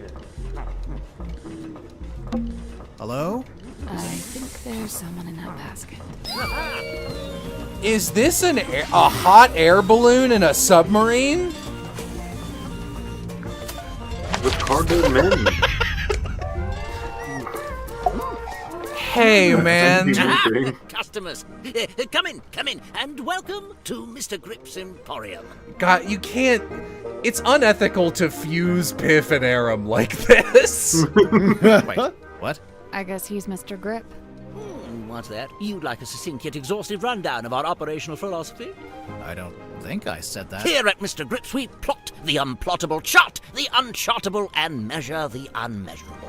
No sea too vast, no night too dark, no fog too thick. With the right contraption in your pocket, even the great unknown may be quantified and calculated. So fret not, noble navigator, as we stock all the essentials. This is an... Hello? Oh. What is this? You're a shop? What is this joke? There's no shop. They don't have any money. I'm sorry, you can't afford this item. I don't want it. I'm afraid you don't have enough money. I know! I'm not trying to buy anything! This is a great bit. Apologies, you can't afford that one. Ugh. Mr. Grip, we're not customers. We're detectives. We need to talk to you. Why didn't you say so? Now, what is it you wanted to know? Can I get your full name? Godric Grip of Mr. Grip's Emporium. And that's this little shop you run down here in the engine room, for some reason. This is merely the newest branch. The flagship site is back in Circuum-on-Sea. Yeah, we saw it. It's all boarded up. Yes, well, I can't make a living selling compasses to the ghosts in a ghost town, can I? So that's what you do? Sell compasses? Seems kind of niche. We buy, sell, and service all manner of nautical navigation equipment. What's that? Ah, yes, we also provide cartographic consultation. We'll analyze and decipher any map, all for a low, low fee. Literally Piff and Aram. Piff, parentheses, left, and Aram, right. Some matters need that fee to be decided on a case-by-case basis. Sorry, did you just talk to your stick? You mean Cornelius Kane? And he's given it a name. Great. Don't ask any follow-up questions. Maybe he'll let us move on. How'd you wind up here? I crashed my hot air balloon into the ocean. Whole thing came God, down. I thought you were gonna say crashed my hot air balloon into the submarine in the middle of the ocean. And of course, I've never been a swimmer, don't have the upper body strength. How'd you crash your balloon? A rather spirited disagreement with a flock of migratory pelicans led to an abrupt Sure, okay. And the actual reason? storm. There we go. Wait, so you're an aeronaut? I thought you were a shopkeeper. Yes, well, you're quite right, of course. But I've been inspired to leave my shop behind and head out on a journey of discovery into the great unknown. Chat, Piff is the stick? Look at it, of course Piff is the stick. That was the plan, at least. As you can see, I didn't make it very far at all. So, there's a storm, the balloon crashes, you fall into the ocean, then what? Enter Captain Mortuga. He finds me adrift, fishes me out of the water, and promptly places me here. What is he, collecting weirdos? Was every other room taken? On the contrary, only Mortuga and Zephyr were living here when I arrived, so I rather had the run of the place. Cornelius and I just agreed this would be the best place to set up shop, as it were. Why did you set up your shop again? You just said you'd been inspired to leave it behind. I had to make myself useful somehow, didn't I? Let's see. I'd taken Cornelius up to the mess hall. Poor fellow needed a little repair work, you see. Were you alone up there? Aside from Cornelius, I mean. No, Werman was there, working away on his typewriter. Then, all of a sudden, somebody new came down the ladder. A woman by the name of Mariana Moon. Worman and I conversed with her for a few minutes before Mortuga himself entered the room.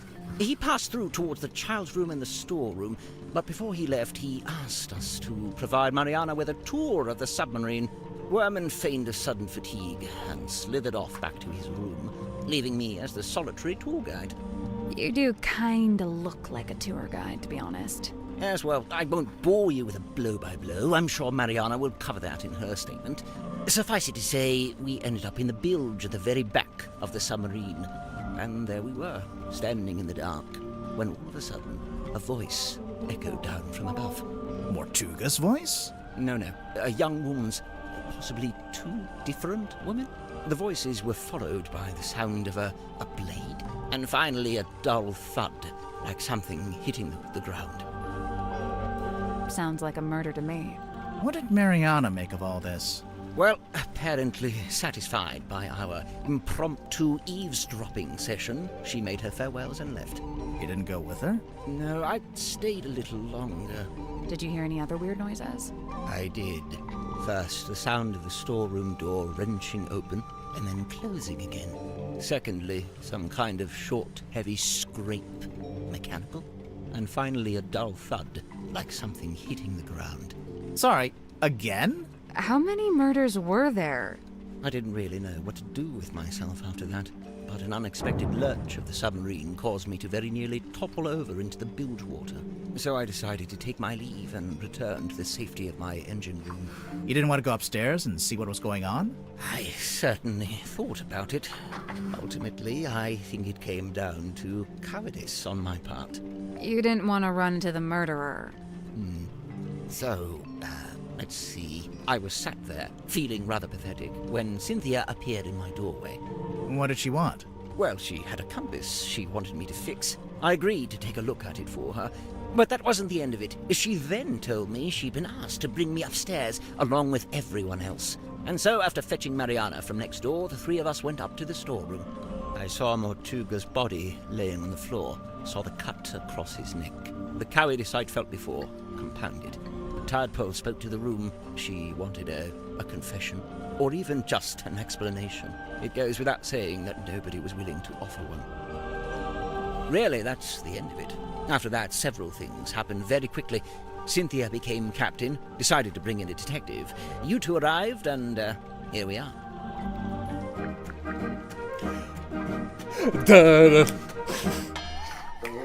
It's not unusual to be mad at anyone.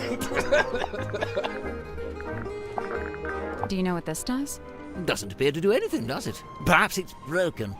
Could you fix it? I only deal with the mechanical, the clockwork, and, at a push, the hydraulic. Tonya Tabdell.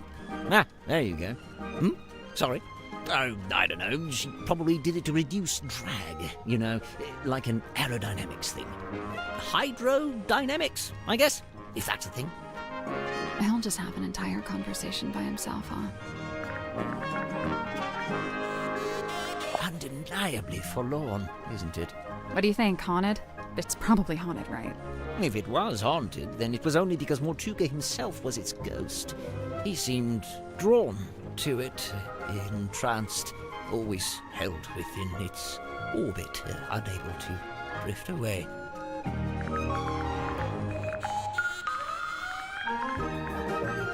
To ask about the pocketbook. Miss it, can you? It's creeping me out, but I really want to know what it is. I wouldn't lose sleep over it if I were you. Who does this belong to? Wilfred Winterbottom? Who's that? I just made him up. Oh, then no.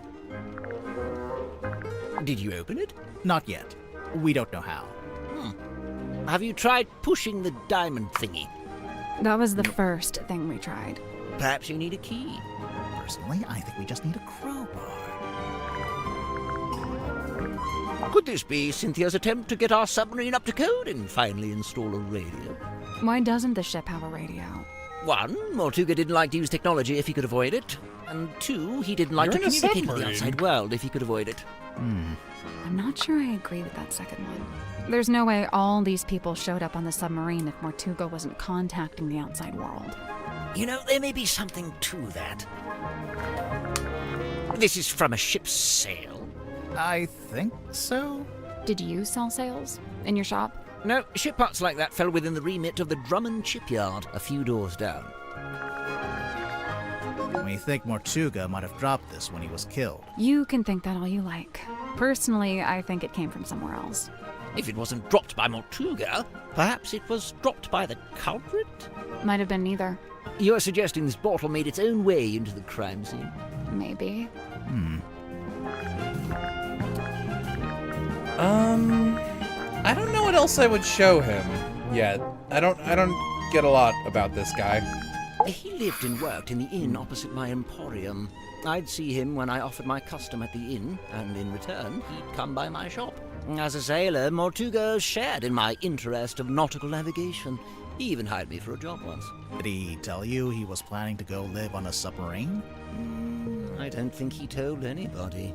After his disappearance, all I had was several largely unsatisfactory rumors. They said he disappeared into the sea, whatever that was supposed to mean. The first time I laid eyes on his eponymous submarine was when it rescued me from my fallen balloon. I can't tell you how surprised I was to see Magnus Mortuga step out into the foredeck, although he wasn't quite the same man I'd known before. Steven's not wrong. This is definitely the first refrain of, in the summertime when the weather is hot. How do you mean? Oh, The yeah. light in his eyes was dulled, like he wasn't really there. What had happened to him? Well, I'd never found out, but perhaps the rumors were true after all. Perhaps he had disappeared into the sea. Young Cynthia seems quite convinced that she should be the new captain in the wake of Mortuga's death. I think she's a fucking idiot and should die! I didn't say that, it's just... You don't think she's up to the task? On the contrary, from what I've seen, Cynthia is a remarkably bright and capable young woman. So much so that I bemoan seeing her spend her best years hidden away down here in the dark. It doesn't have to be permanent. She could be captain for a little while and then go do something else. But you see, the submarine is I will cursed. say, in the last day or so, the symmetry does seem particularly somber. Because of Mortuga's death? Yes, the problem seems to be that she considers herself a kind of catalyst. Does she? Why? Well, I believe she'd been working on some new project, and shortly before Mortuga died, Symmetry shared this project with him. And then he dies. It's probably just bad timing. What kind of project was it? I really have no idea. What's that? Oh, yes. Cornelius tells me he saw Symmetry drawing something while in the mess hall. A poster, apparently? Cornelius tells me he spotted Miss Silk Moth drawing this while she was in the mess hall. What's it a drawing of, exactly? Let's have a look, shall we? That's Symmetry, I assume. And she's sitting on the cauldron, facing a window.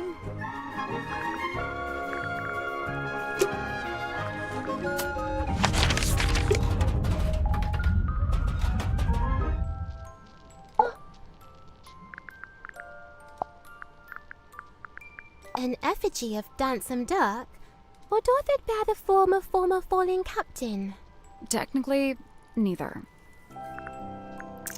I was wondering if I could ask Symmetry about the devil in the deep, which is depicted on the back of this and in her poster. Who penned this page? We don't really know who they... Is she not aboard the ship? She? What makes you think it's a woman? The handwriting? That's girl's handwriting.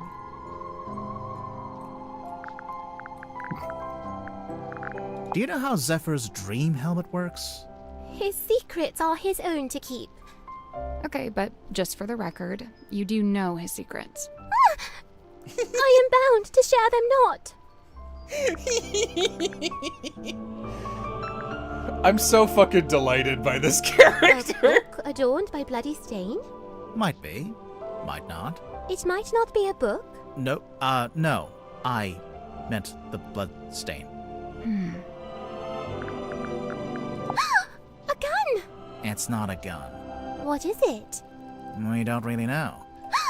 The unknown! This is the best character ever. What were you you say Show her the that model is? town. I think she's from Sealed there, within right? the glassy tomb. Yeah.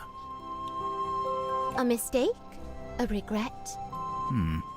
I thought it was a piece of paper. Shows what I know. Where's the model town used? Teeny tiny town of toys? Or fossil formed of... Oh, that's my house. Right there. Your house? Yeah, the theater where I lived. Cute.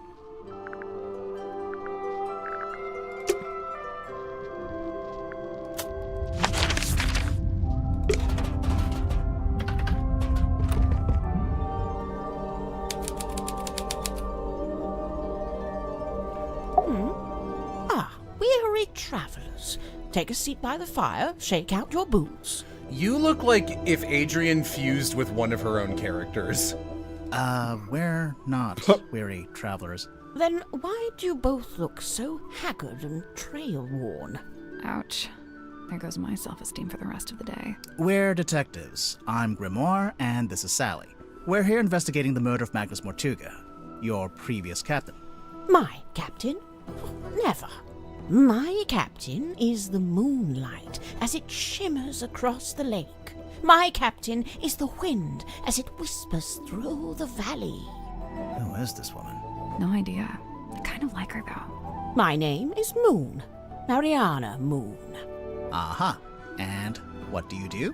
I do not do. I simply am. Unemployed, got it. So, what, you're just some random traveler? A traveler, yes, but random, never. I'm here because I chose to be. I've been searching for the Mortuga submarine for some time, you know.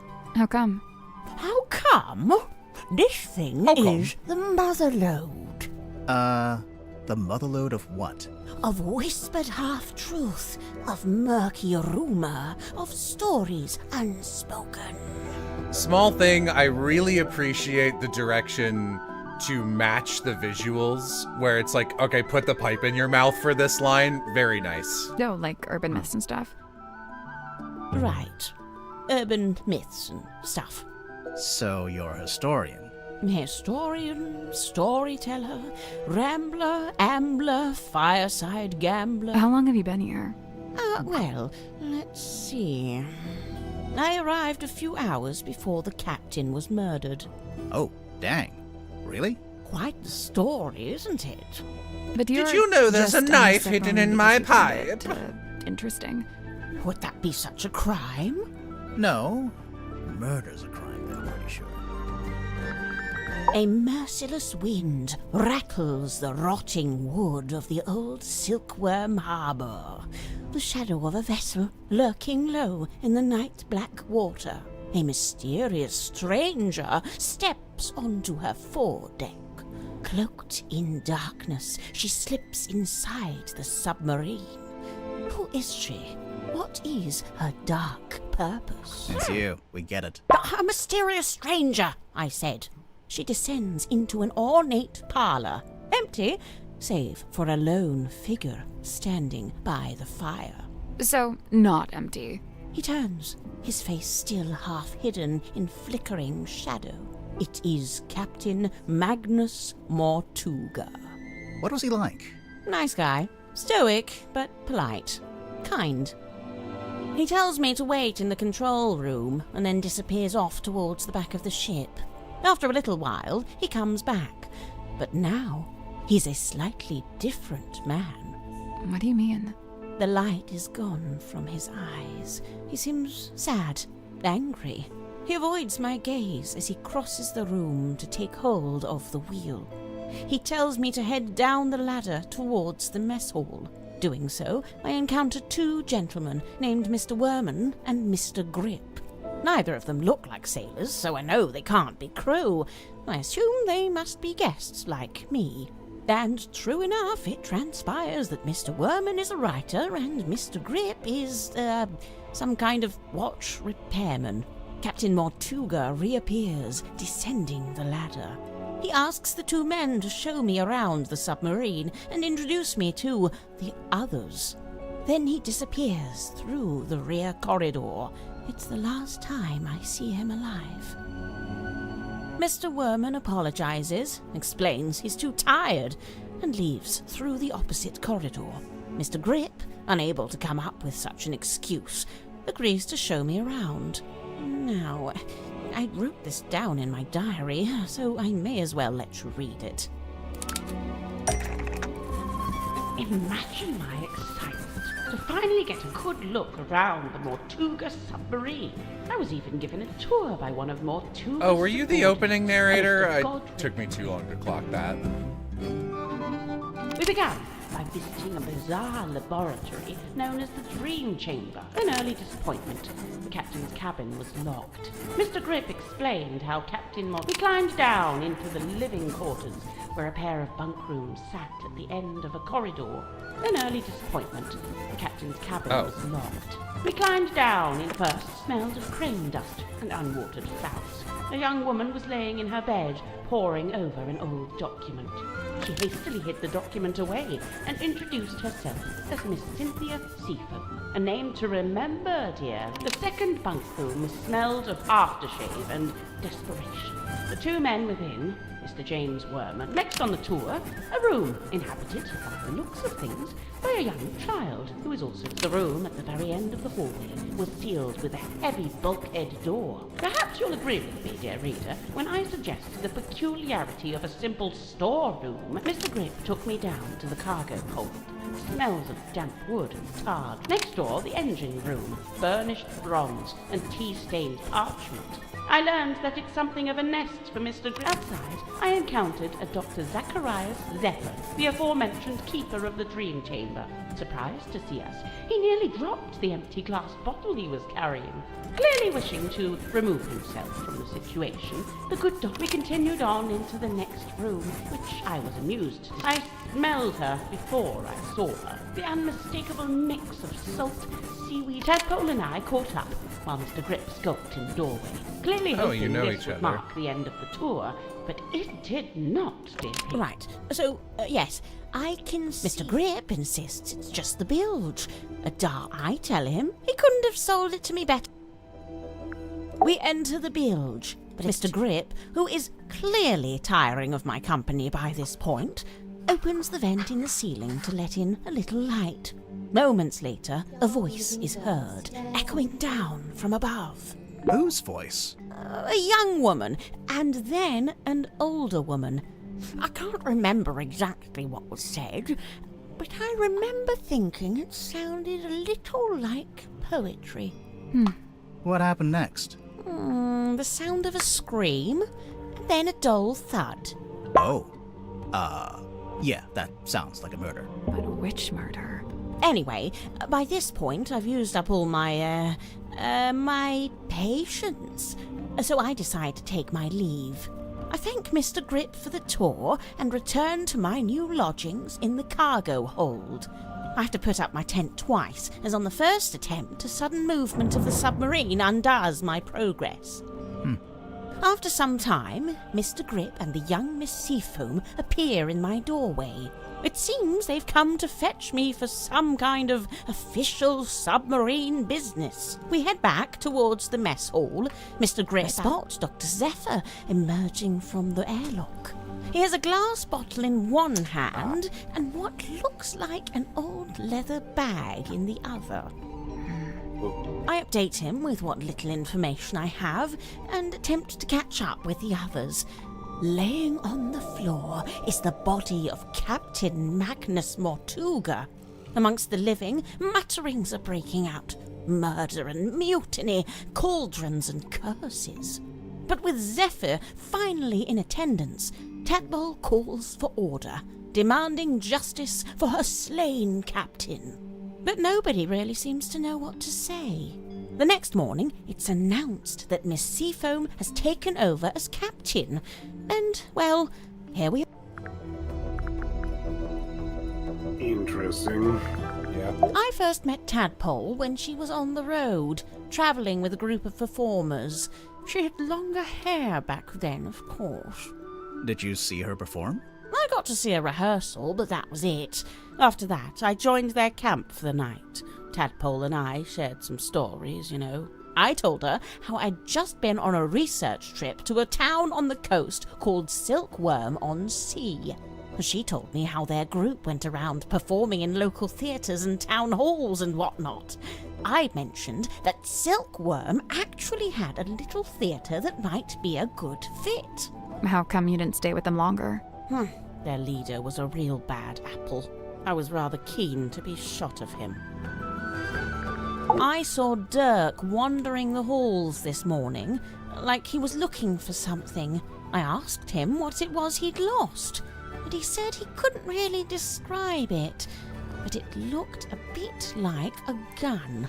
What? Oh, okay. So, something that looks like a gun, but isn't actually a gun. I can't imagine what he was for. Okay. I didn't expect to find a fellow herbologist on board. Dr. Zephyr. He's a chemist, too. I don't know. I get the sense his work is more alchemy. He does seem rather... I tried asking him about... He seemed awfully... Sounds... Worman? I know he wants work... Oh, that's before he changed his... Have you read his book? I must say he's got... What do you mean? The book is very clearly a loose retelling of the real-life story of one Magnus Mortuga. Broad shoulders, long arms, good for reaching across a wheel. He had a hard face, but soft eyes. Do you know anything about his life before this? I've never heard mention of his parentage, no. But he lived in Silkworm. The only record... And working on board the Stonetop family singing. As the captain? As a deckhand. So how'd he end up as the captain of a submarine? It's the submarine's the ship. That's why the aft deck looks like that. All I could dig up was a rumor that he bought it. Or maybe he commissioned to have it. Either way, how could... My guess is that he didn't pay...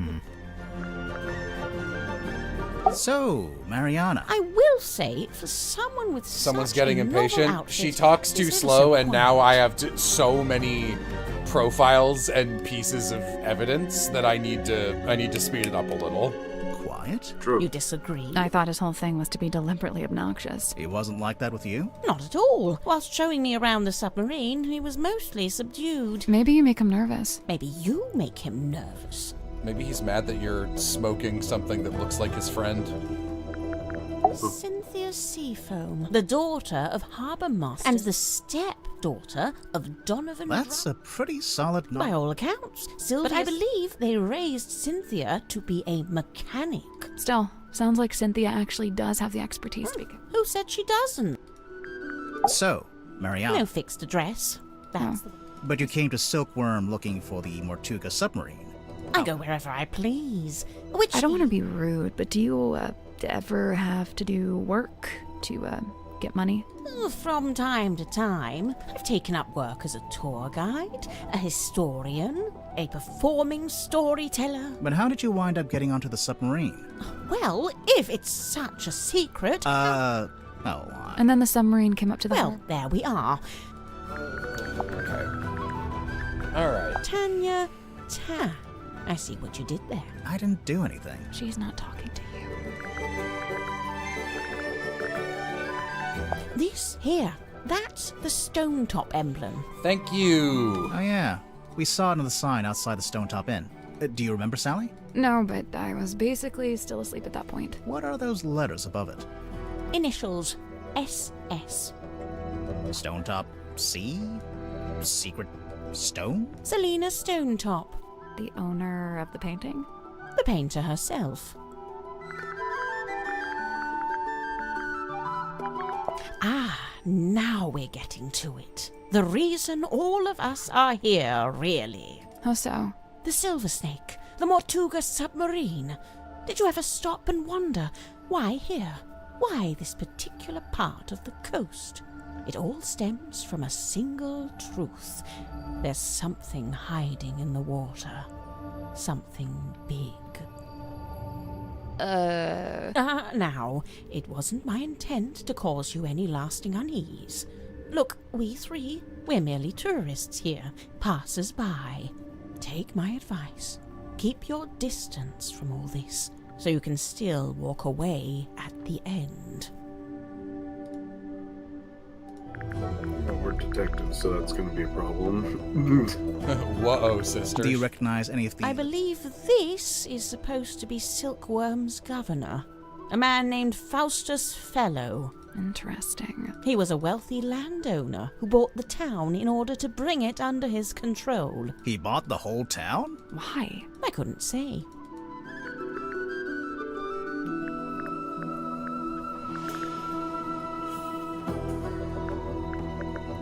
I'm having trouble, like, Oh, that's locating quite items. some I don't know why. book.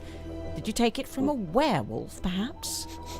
Ah, that explains it. No, it doesn't. Sniffing it and saying that explains it does not, in fact, explain it. That algae is still young. Meaning? Meaning the bottle's been in the ocean. Looks like gold. No way. Why not? I thought Symmetry was supposed to be an impoverished orphan. Well, it's not worth anything unless she's willing to sell it. Any idea what this is? No. Really? You're not even gonna tell us what it smells like? Old moss and jealousy-ridden oak or something? It's not oak, it's cedar. Aha! She still didn't actually tell us anything. Yeah. I retract that aha from the record. These diagrams. They're detailing the time and place to find the Mortuga submarine. Of course, it would be possible just to write it out in words, but this has been done with astronomy and lunar phases. Why? My guess is that it's intended to It's more effective than they just feels less like a trap this way. Mr. Werman's typewriter. It's got a good example of the fellow emblem there. I believe Mortuga used its light to alert others to the location of the submarine, on the rare occasions when he wished to do such a thing, of course. That's how it happened with us. Although I guess it was Cynthia, not Mortuga. Such a weird way to spell the name Cynthia. You know, for some time now, I've heard stories of sailors. Well, I guess you have your explanation. The problem is, several of the stories predate the Mortuga submarine.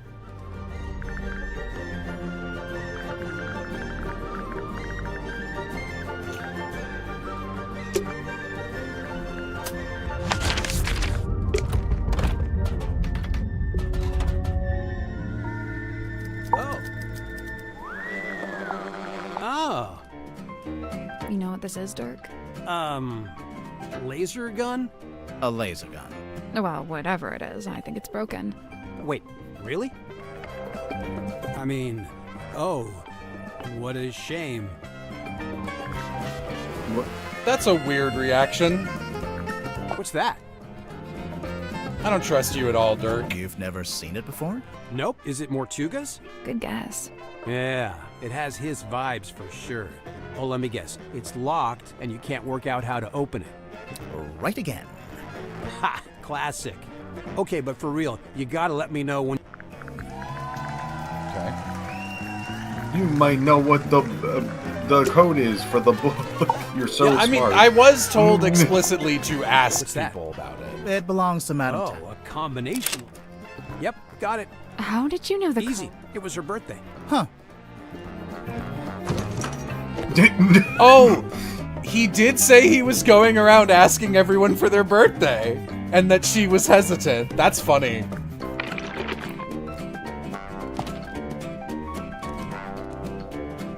Hello, third person.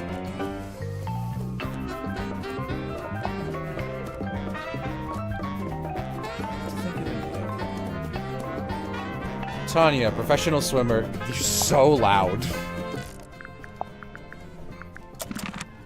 I was looking at that! Alright. It's a punching Looks bag. like it's what? I know, man. Okay. Okay. You shake it from open? That's weird. Huh, there's pictures here. Professional swimmer, currently traveling, looking for work. We'll have to think of an angle, but I think it could work. She's tough, doesn't complain, could be a keeper. Moon, I caught her snooping, taking photos. She said she's on the trail of a werewolf. She's a pain in the neck, but she's a natural storyteller. Might be able to put her to use. Phone number. That I'll check in a second. Might be correlated. Yeah. Her theater's seen better days. Fortuna. Still the best hot in town to set up. I tried to cut a deal, but she's being tight-fisted. Might be a problem. Hopefully not for her sake. I'm gonna guess this is Fortuna Fellow. Let's take a look in our history book. Okay. 311, etc. 202.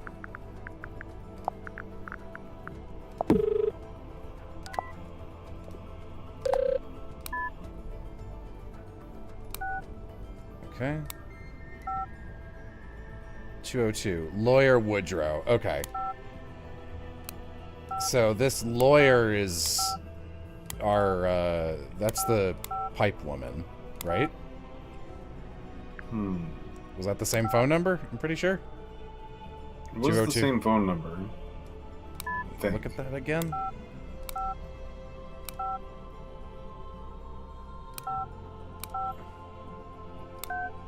They've been calling. They've been talking. They've been calling, but there's no service inside of the submarine. So I may have to surface for such things. Outgoing. So he's been calling. He's been trying to call her. Do either of you know anything about this letter? I need a lead on that. Oh, hey, you found Worman's letter. Have you read it? No. Generally speaking, you do not read another dude's fan mail. What makes you think it's fan? Worman read that thing 100 times. I just figured... Okay. What's that? Nope, same thing. Okay. Huh?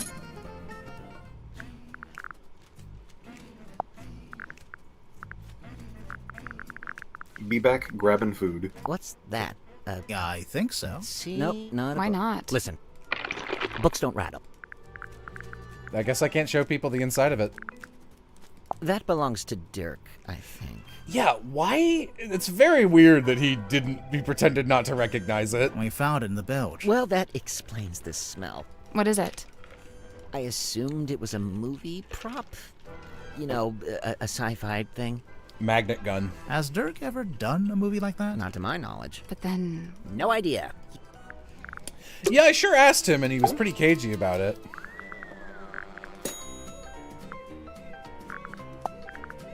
Alright, whatever. Have I asked you about your own typewriter? How come the keys are all messed up on your typewriter? It's old. Sometimes they fall off. I guess I don't always put them back in the right place. That's crazy. And, what have you typed on that page? I'm taking another swing at a story outline for my next book.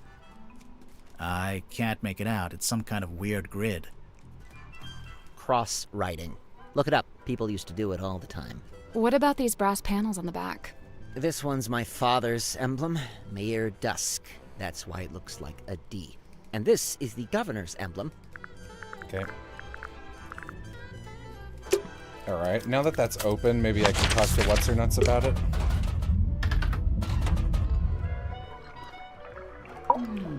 Hey, sorry, I broke into your shit. Hands off. It's... What do I do to get this shit out of there?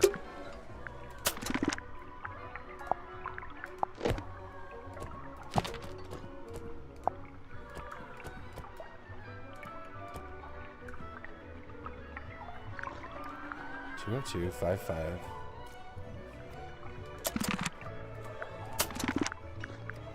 How you doing, Will?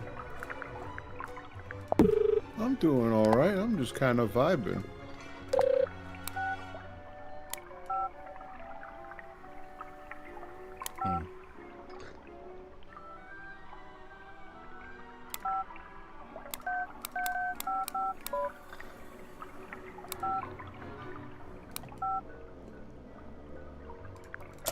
Shake it while it's open, maybe the stuff falls out. I shook it on the middle thing once, but yeah, maybe.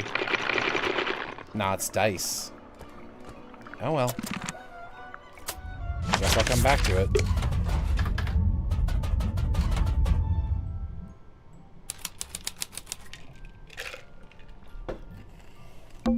A framed photo. It's been hung from the pipe, so you can see it from the bed.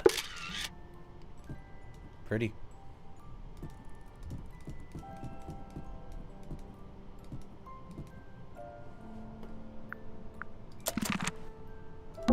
Look at that little wooden house. Looks like it'd be a nice place to live. old books. Mostly fairy tales for young children. They've been stacked up into a little tower. It's a magazine. Hey, this is pretty recent. Ooh.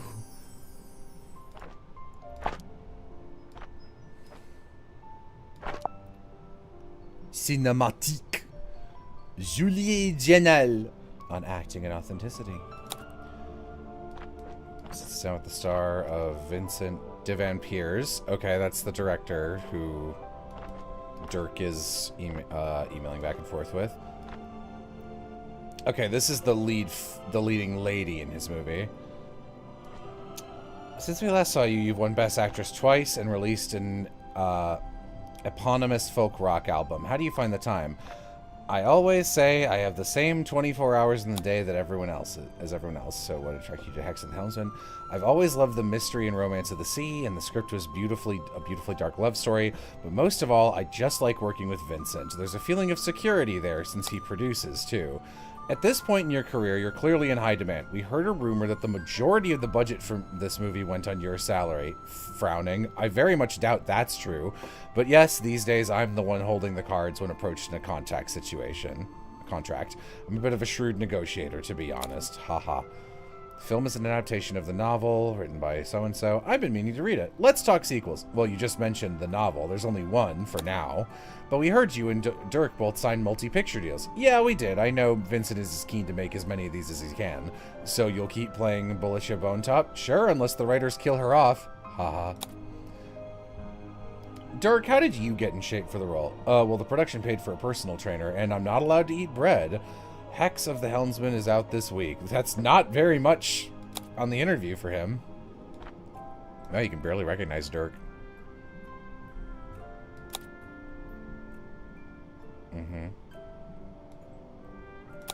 Oh, sorry. Kristen Kale. Okay.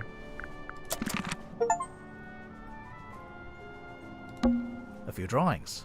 A mouse, a girl, a leaf. They're, not good. You're right. They're great. It's a pig. It's a safe. In the shape of a pig. Oh, yeah, God, I don't like this. Oh, no, ugh. Huh? I mean, this is certainly a way to prevent people from breaking in.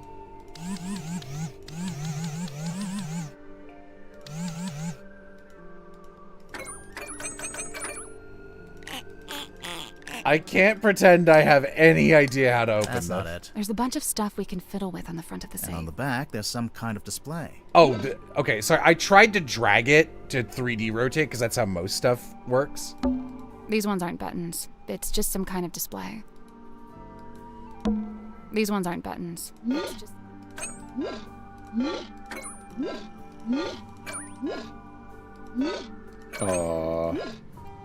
Just kind of annoying, to be honest. All right. So that's top right. Top left. Okay, that's easy. 2, yep.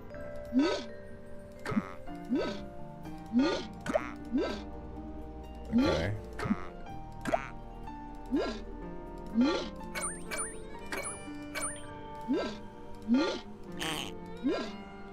Working on it. Give me a minute. No, you're good.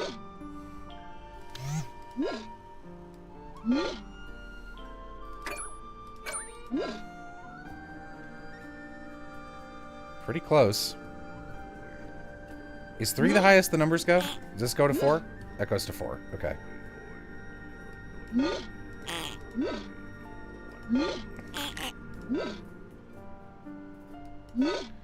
I think this has to be 3.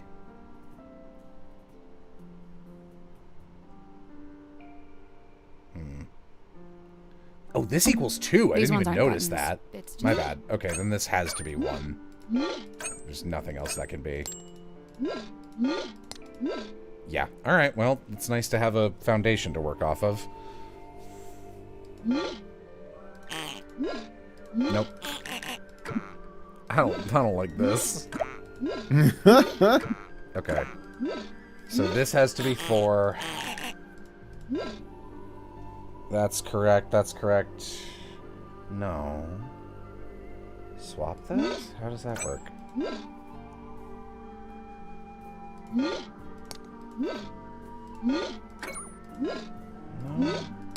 Because that can only be 1 or 2, right? That doesn't make any sense.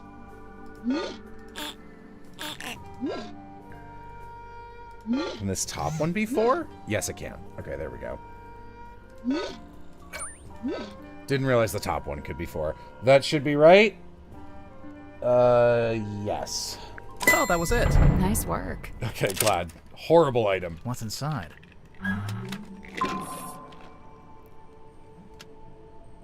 Huh. No idea what this is. Looks like a face. Like a mask. I'm not really seeing it, but I will trust you. Like the little middle portion there is like the nose. You look up. Oh, this is the face that the guy said he saw in his dream. I don't... Well, I guess we can start by asking Sim. I don't need to do that. I know what it is.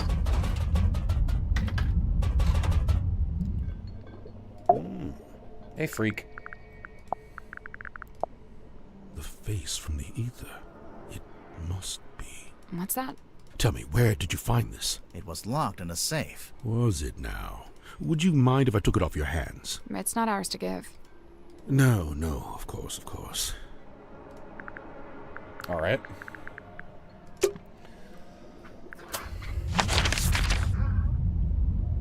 What'd I miss? Found a magazine in Sim's room, I guess.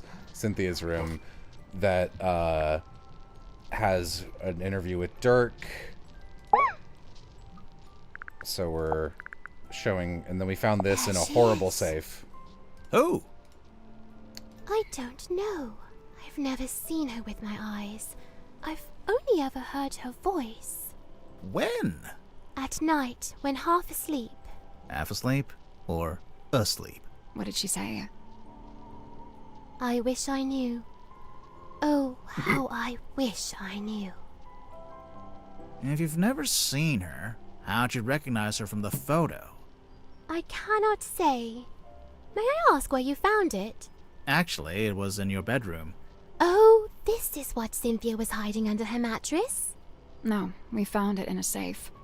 Oh. But now I feel like we should check on Cynthia's mattress. I guess we should go look under Cynthia's mattress. We should check under Cynthia's mattress. Don't, please. I hate to pry. We found a puzzle! Oh. Okay, do you have ownership?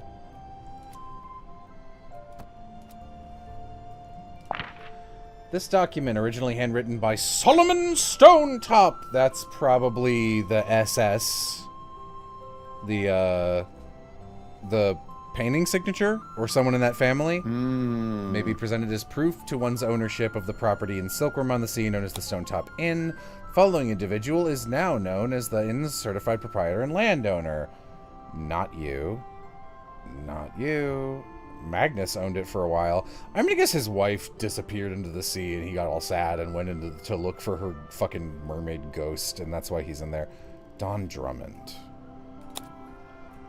Dear Magnus, I've come to see you before I leave, but you're asleep. I don't want to wake you up. And as you know, I need to, as I know you need to recover after what happened.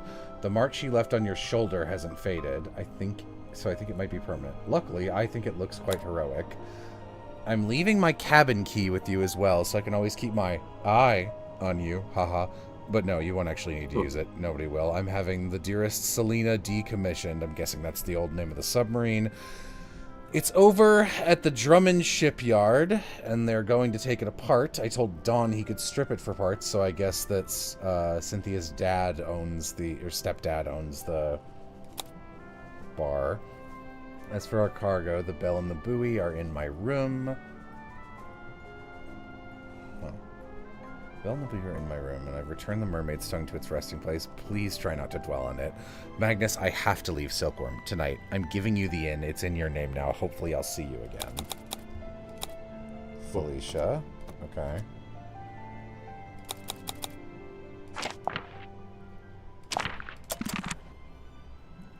Okay. A lot going on. Yo.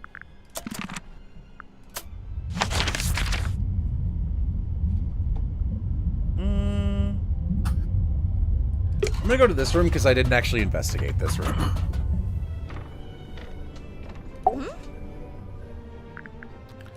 Hi, You found it, huh? We did indeed. Indeed. We did indeed. Yep, we got it. Good joke. Let's move on. Why did you hide it? I'm allowed to keep stuff under my mattress. Is it yours? It doesn't have your name on it.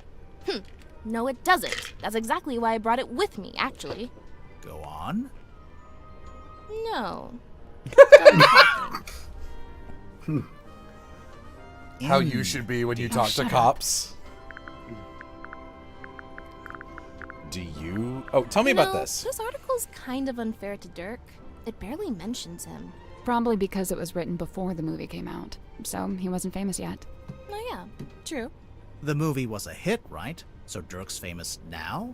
I guess he must be. He told me he's getting all kinds of offers from other studios. Lucky him. He must be thrilled. Give us your professional opinion. Intergalactic hair dryer. It's an antenna. A really weird antenna, but yeah. Also, it's damaged. It's starting to rust, and there's sediment in the joints. Seawater can really do a number on electronics. You gotta be careful. That's one creepy... Wait, are those initials? You're looking at it upside down. Am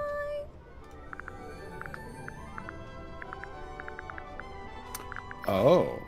Mermaid mask.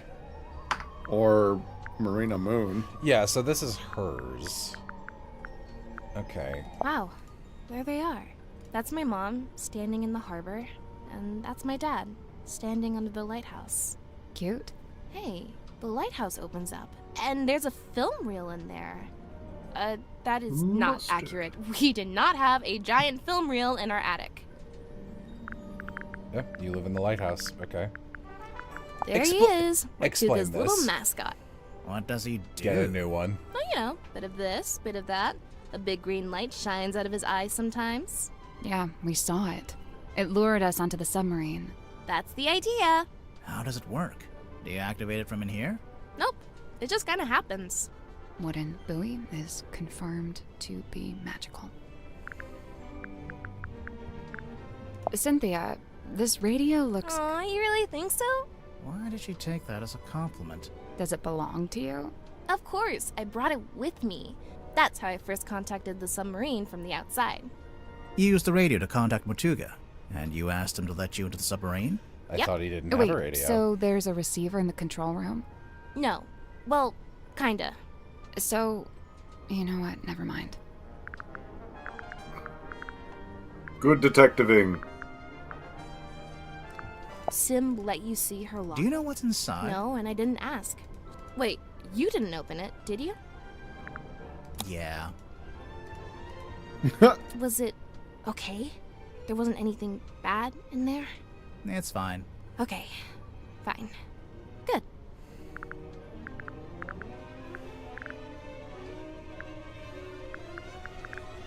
Just looking at all the shit I've got. I don't like it. You don't want to know what's inside? I do, and I don't. What if it's bad? Bad like how? Like, what if it's something we didn't want to see? I think I'd still rather know. I'm considering having this taken down. I'm captain, so I'm allowed to do stuff like that. Why would you want to take it down? Peeking. It's just unnerving. It's making some of the crew uncomfortable. Some of the crew? Me. Okay, explain this thing, please. I locked it in the safe. I didn't think... What is it?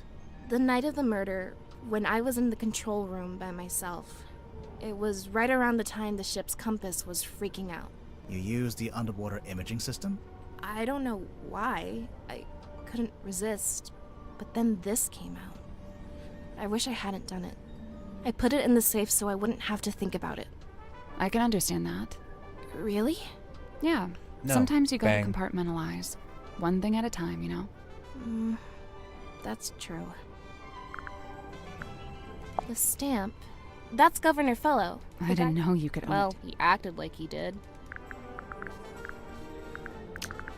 Okay.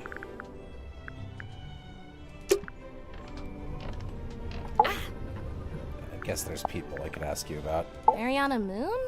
Do you know why she's... I have to assume. So, what? Naturally. Who invited you? Okay, maybe I'm an exception, but Captain Mortuga granted me access and you let me stay. You know, now that you're captain... I never said I didn't like her. I think she's Wow. Madame Tadpole's so cool. True. She's super strong. bet. She knows all about the Wow. different... And she can hold her breath underwater. Of course. Also, she's traveled the world, she's had all these different jobs, met all these different people. I haven't done any of that stuff. Well, she's a bit older than you. Yeah. I found out Mr. Grip wanted to be the submarine's navigator at once. After I became captain, I half expected... But he didn't? Nope. Would you have said yes? Of course. I have no idea why Mortuga didn't allow it, but Mr. Grip's clearly an expert. I would have welcomed his help. The voice acting and direction are really good. I think the sound balancing needs a little more work in this game. Some of her lines are pretty loud. I think some of them are peaking, and Grimoires are quieter than everybody else. I wonder why I didn't ask. I'd guess he assumed Cynthia didn't want any help. 2 question marks. Sorry, Cynthia, but you do give off a kind of I can do everything by myself vibe. Just feedback duly noted. I'm gonna get you. I'm gonna do a second murder today. That's your mom? Yeah, she was the harbor master. That's a pretty fancy jacket for a harbor master. Looks more like a naval officer. Yeah, well, she was super ambitious. Always. That's your dad on the right? Yeah. Are you too close? Not really. After a... Points at jacket in background. You know, if this is poison... How so? Mortuga didn't die? Right. So... I don't know. Suntan? Yeah, for... Like if you... I don't know, random... There's even an currently being used for arts and crafts. Puzzle. Puzzle. No, this is an item. It's all right. It's okay. It's a work in progress, okay? It's fine. What are you trying to do? I'm trying to get a handle. Is that difficult? Given its messy history? Yes, it is. Okay. All right. Can we look at If the you promise I me. will make no such promise. What's it kind of wave for? I think this is for listening to the ocean. What are they expecting to hear? Looks like something's missing here. Something with 3 small holes. Bowling ball? Coconut? It's the compass, guys. Do you not remember the story? Shows how deep we are. Grimoire. If you had a depth meter, it would say 0. Oh! Wow. Proud of that one? It's a lever. It's an electrical switchboard. Something's bound to happen if we mess up. If we carefully and sensibly interact with this precision. A radar? Either way, it's a machine that looks at It's an electrical... something. This could be a puzzle, yeah. Whoa. Oh no. All right. Make the shape. What in the... Okay. Yoicks. Zikes. Zoiks. Zips. Okay, so this needs to be this, and... Here, get out of the way.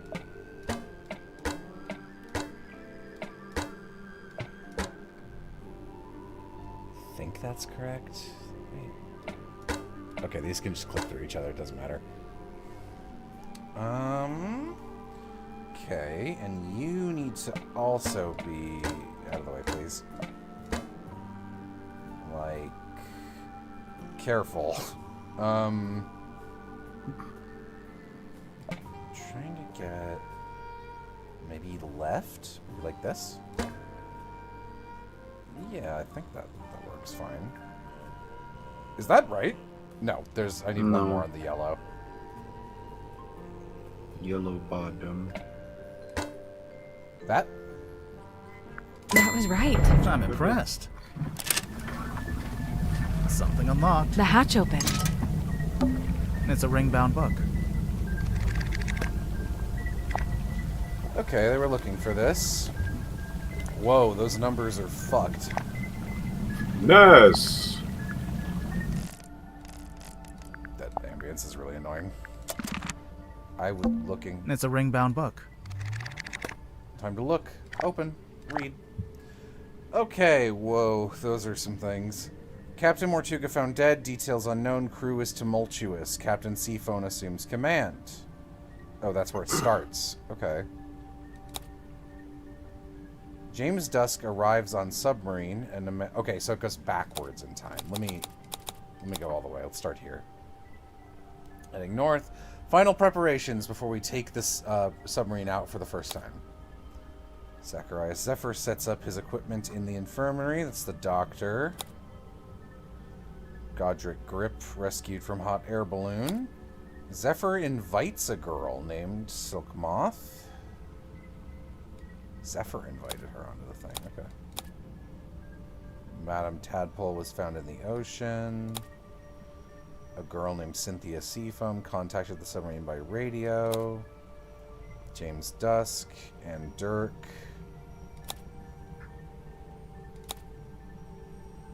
They did not have time to write Moon arriving. Okay. It's a lever. A little card came It's out. got a bunch of numbers. Oh, I guess it shows. I wonder why you'd need... Insurance purposes, maybe. It's a lever. A sheet of glossy I paper. think this is how they print So, it. is No, there... nothing. Okay.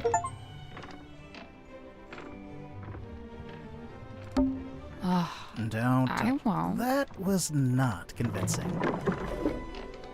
Maya Fey ass. Oh, this is evidence for some reason. It's two wheels. Wow. Yeah.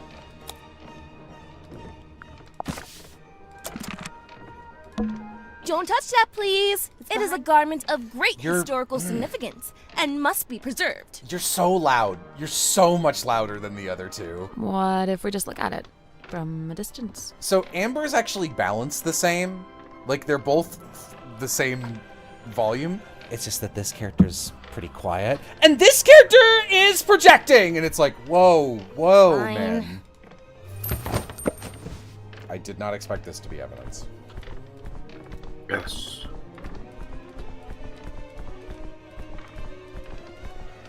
That's what her mom wore. What? You're always freaking out. You're always freaking out when I touch you. Weirdo. How come there's two different wheels? The big wooden ones for steering left and right. The smaller ones for diving and surfacing. Speaking of... Seafoam. Yeah, figure. Oh, you found the captain's Sure log. did. How does it work? So, at the end of every day, you're supposed to readings from the submarine's movements in the last. Then the captain signs it and writes about anything. So the card on the top, that's from the day Mortuga. Yeah, I figured we You took over as captain. What of it? Nothing. Just... So, I have my own jacket. It's just the way it's meant. Okay, so... It's based on the one Mortuga had. See? The epaulets Oh, are kind I've been wanting to ask someone about this. How come Mortuga's jacket is like half a jacket? It's a nice touch that they give everyone their individual pointer fingers. Apparently, he didn't want to wear anything on his right shoulder. That's the fingerprint from her. Some kind of pain from an old injury, I think. Okay, we got many item. Let's go. Let's move. Let's ask Dirk about this magazine, then I'm gonna go back to the doctor.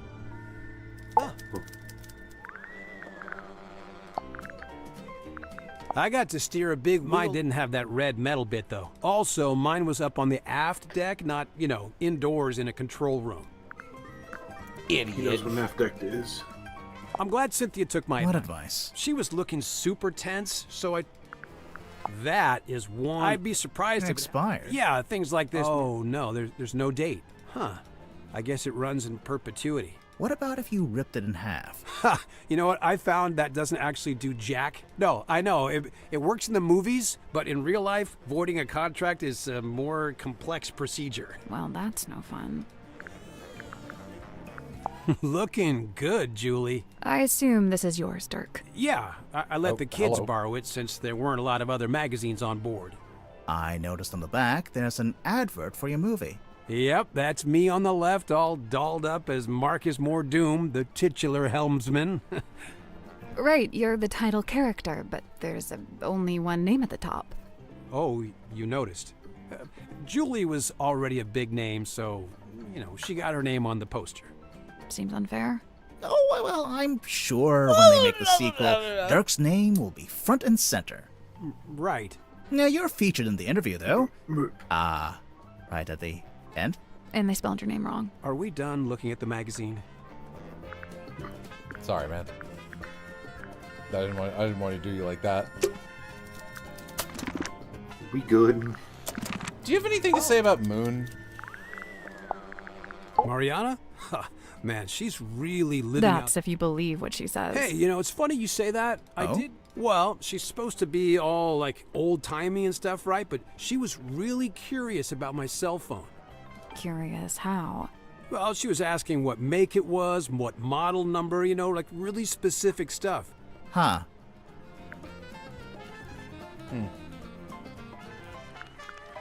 Tadpole? Oh, she's awesome. Takes some work to get them out of her, but get this. I found out she used to be a rescue diver, but they banned her for being too good. How can you be too good at that? I don't know. She'd go too deep, stay under too long, break all the guidelines, Huh. I gotta say, no disrespect to Cynthia, but I'm disappointed Tadpole didn't become the new captain. What, did Tadpole say she wanted to be captain? No, I just think she'd be really good at it. I mean, she's smart, brave, plus she knows all about the ocean. I mean, come on. Dude, come You know on. why Grip's running a shop down in the engine room? I don't know, he's just doing what he's good at. Which is what? Fixing compasses and stuff. It's kind of a niche skill set. You say that, but I heard he ran a pretty successful business back in the town. Yeah, we saw it on our way here. It's boarded up now, like everything else. Dirk, did he ever mention why he closed it down? From what I gather, it was making him money, but it wasn't making him happy. He wanted to put all those navigation skills to use and actually head out on an adventure. I heard Cynthia's captain now just because of some contract. What's the problem? You can't always trust a contract. I mean, she seems to want. No, it's not. Cynthia's still so young. She's an adult. She's only 18. She should be, I don't know, outside in the sun, picking berries, having picnics, that kind of stuff. What an idyllic little picture you've painted for us there, Dirk. I'm serious. All right, fair enough. I don't know what that is. It's making me nervous, though. Can we talk about something else? Everybody loves the freak! This is supposed to be silkworm, is it? Is it not accurate? Far. I don't think it's trying to be accurate. Hang on. Is that my father? Which one? This guy. He's got the right look, and he's standing outside the building that would be the town hall if it wasn't just a wooden cube. Huh. I'll make a note of it. What was your father's name? Damien. Damien Warman. No, Damien Dusk. Thanks. It's mine, as you are well aware, seeing as how you just fished it out of the back of my typewriter. That's right, I was watching. I don't disappear when you stop talking to me, The envelope's addressed to you, but it says, Dear James at the top of the letter. Congratulations, you've sussed out what the J in my name stands for. If that's the height of your investigative prowess, we're all in trouble. It's signed by someone named T.W. Ibis. Another astute observation. You know, of all the detectives I've met, you two really are the most recent. Grimoire, he's being mean to us. I noticed. The Stone Top Inn's been in the town a long time. Did you ever go in? It was a little bawdry for my tastes, but that's sailors for you. My father was a frequent patron, though. He had a thing for the innkeeper. Did you ever see Mortuga in there? It's possible, but I don't remember it. He probably looked different back then, anyway. The innkeeper's the one who left the victim the inn. I think she probably died. So maybe, and the victim, Magnus, was that his name? Mortuga. Mortuga was looking to get some information out of this guy about his dad. So maybe they had a falling out about this woman, and there's some kind of artifact involved. The deeds seem to say that Don Drummond was the most recent owner. I noticed.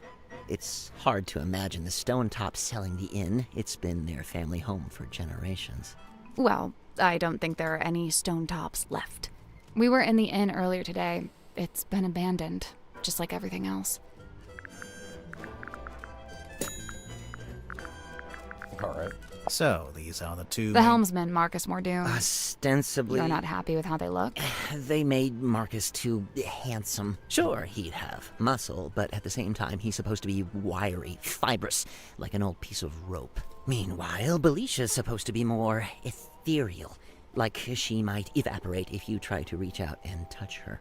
Oh, well, you can't have everything. And for some reason they gave them both necklaces when it's Belicia's necklace that the story hinges on. If your story hinges on a specific necklace, then make it the only necklace in the story. This is basic stuff, people. I really like his actor. It feels lame to just keep hitting the show me some shit button, but like... Maybe the action figure might be something. I noticed on the back of the box it says, look out for Hex of the Kind of presumptuous, isn't it? Thank you. That's what I said. I raised a fuss about it at the time. My objections fell on deaf ears. That is insane. Why are they so keen to make What else? Money. Yeah.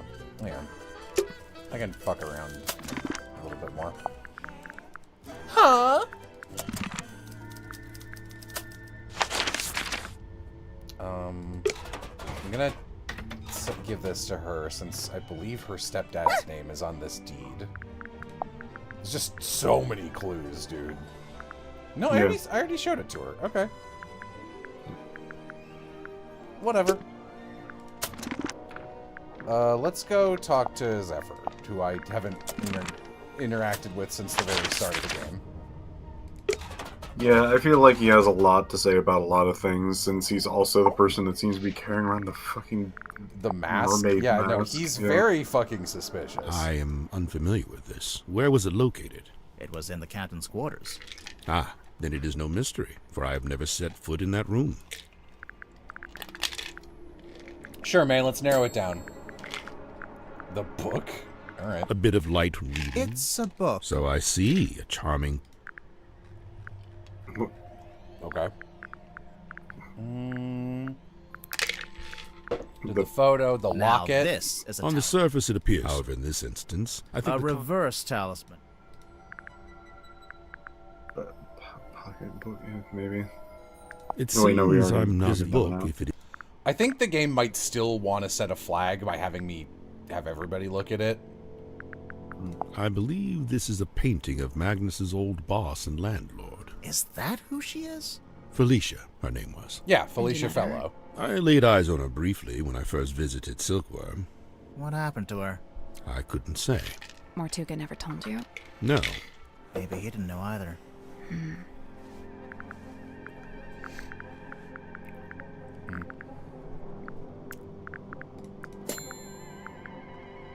As good as they were, it was not Miss Silkmoth's politricks that interested me.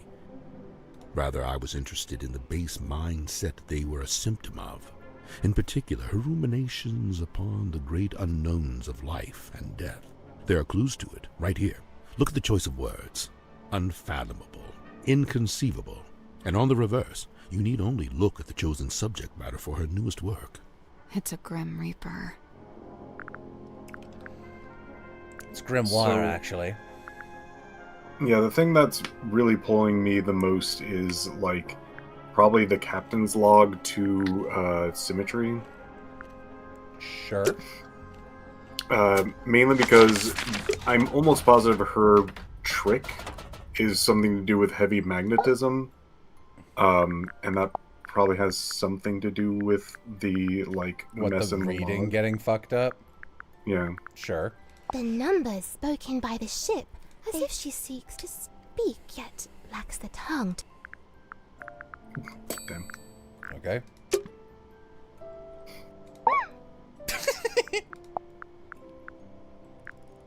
Still estranged, this moon and I, but she and me befind ourselves in newfound kinship joined. What kind of kinship would that be? The kinship of wearing a big yellow locket around your neck. We may need to workshop the name. Mariana's moon necklace? That's a locket? Must be. I've seen her open it up and peer concernedly at its internals. Huh. Mariana Moon, number 9. The half-hidden moon. Disingenuousness?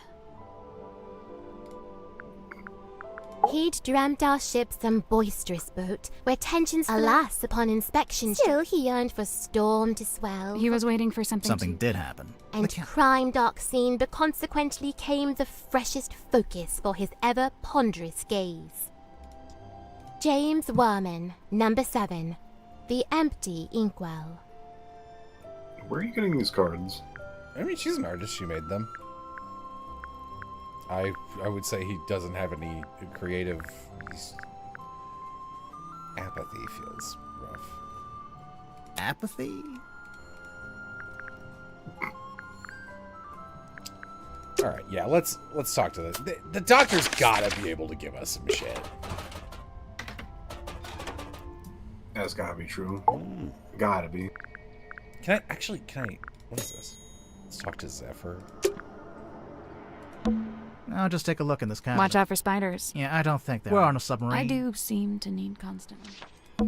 I wonder, like, can we find... Is this the green vial? It's right here. It's in the foreground. I thought this was in the background. It was like a big thing. It's a weird glass. It is the... Yeah, I knew that. There you are. What the fuck? It's got a little guy. I don't think I should shake it. It's a little guy. I don't want to shake it.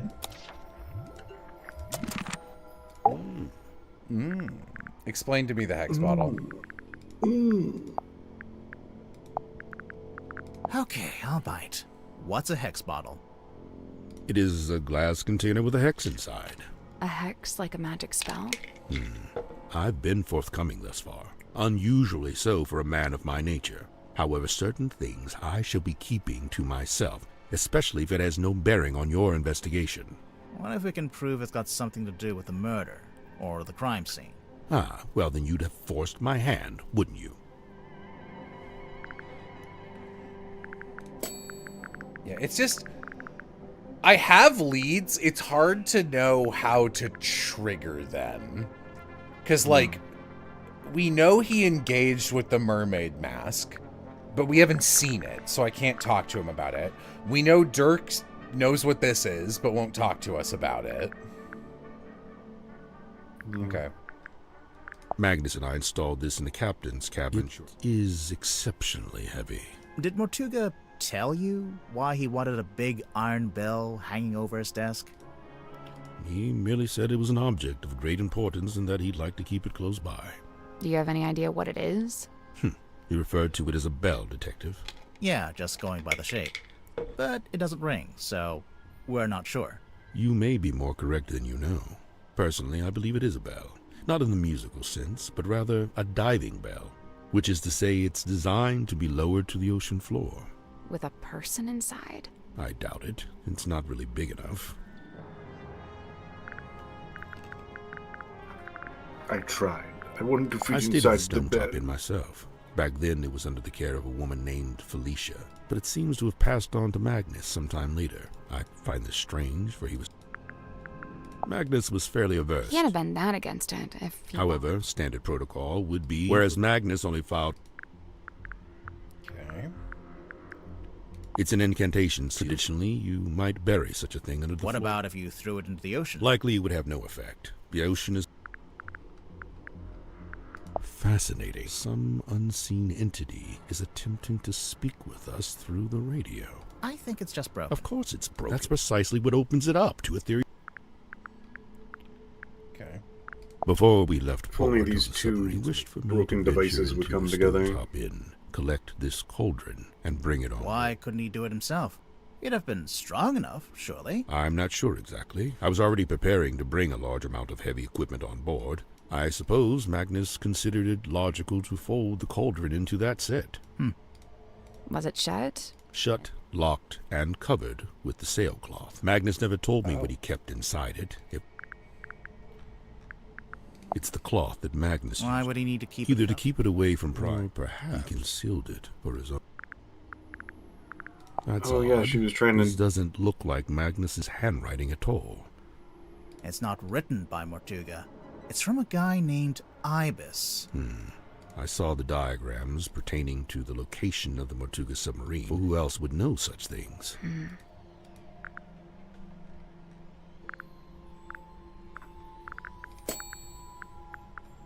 This is where I first learned about Miss Silk. This was after you'd started living in the submarine. Correct. So Mortuga had the Only this solitary page. Yep. Okay. All right, let's have you talk about some suspects. What do you think about all the people? Who are you? So, doctors. Correct. I walk not the path of formal academic recognition, not for lack of trying, you understand. 8 separate institutions turned me away, asserting that my ideas were, quote, incompatible with our modern world. They forget, of course, that the modern world is a fleeting and ever-changing thing. Does the vent under the cauldron lead anyplace? Yeah, the grate goes down into the bilge room. That's how the people down there notice the blood and stuff. Indeed, all of history's greatest scientists battled with such short-sighted stubbornness. So, you want to be one of history's greatest scientists and fundamentally change how we view the world? Is that so much to ask? I mean, yeah, it might be. So then how did you end up studying dreams? It was the result of acquiring a particular specimen. It opened up new ways to study the subconscious mind. A specimen? Like what? An animal? Yeah, I'm picturing like a lizard floating in a jar of formaldehyde. Something like that. So, what are you working on now? Here in your dream chamber? I'm studying subconscious spirit transmissions, analyzing their meaning, their intention. Do you need to be in a submarine to do that? Of course not. However, positioning myself here affords me other opportunities. Like what? The possibility of studying the most important specimen of all. If her transmission could be analyzed, interpreted, it would be an unparalleled discovery. Her? She is all that stirs in the minds of men that they shall never know. A being known only as the Mermaid. A person? I've told you all I know. Then apparently you don't know much at all. Correct. Fair enough. I guess I've shown him the box. How did you meet Mortuga? It was on my first visit. I was merely passing through, so I So Mortuga was just an innkeeper? Not even. The innkeeper was a woman named Felicia. The two of them split their time between running the inn and running a small sailing ship. Sounds like quite a nice life.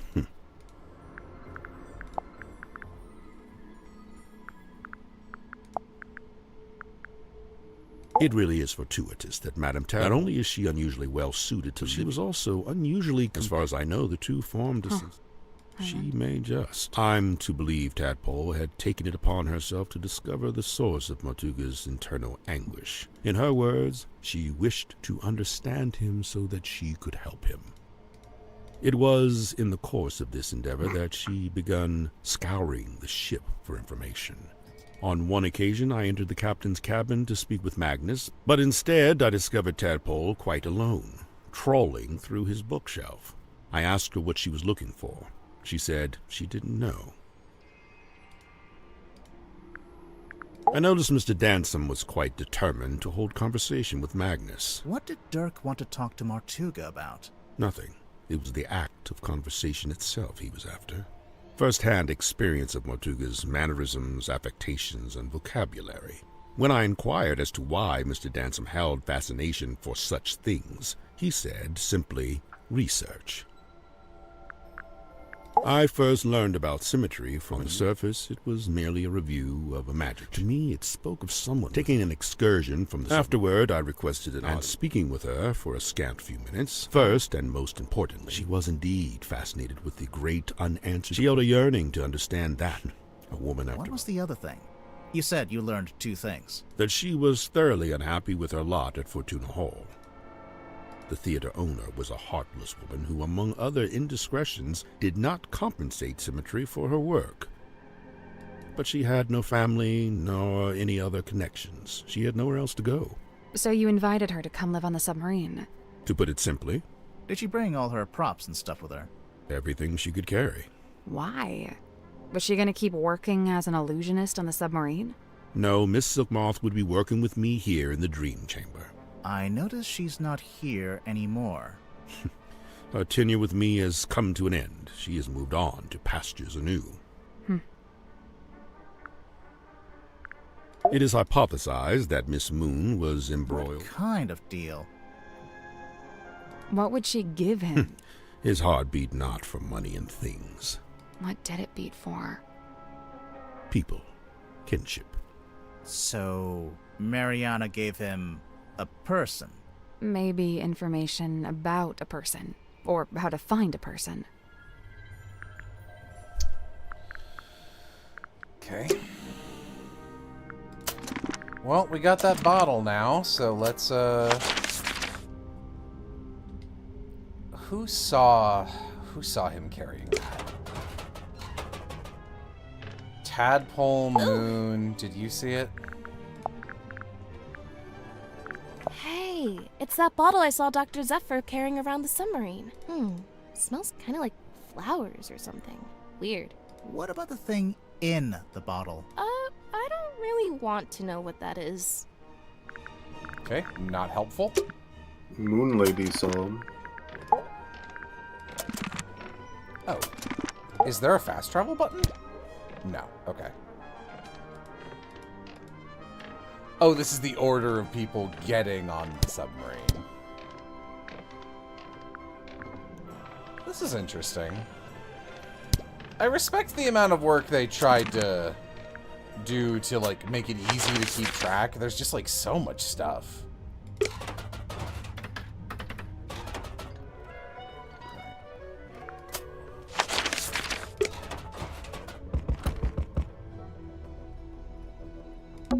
It's a pinboard.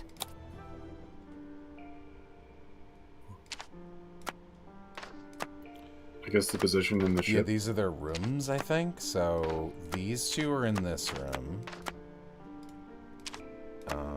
You're down here.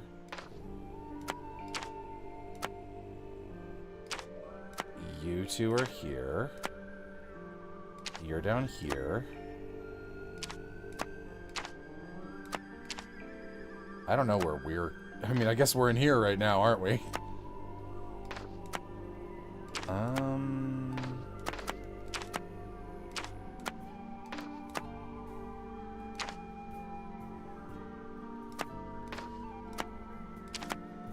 Nope. So, there's a drawing of each one needs to be moved. Whoops. That's not it. Looks like the board's been The divided. shape looks familiar. Of course. Remember Mariana's diary? Oh, okay, chat. You guys are saying this puzzle sucks. You are free to just tell me the answer. Am I on the right track? Where did... I will go, and I was given a thing specifically to help for puzzles, so... You got this so much faster. The hint is, during her reciting her tour, this is the background. Mortuga's body is not on the ship. Oh. What, so just like it's got to be somewhere else?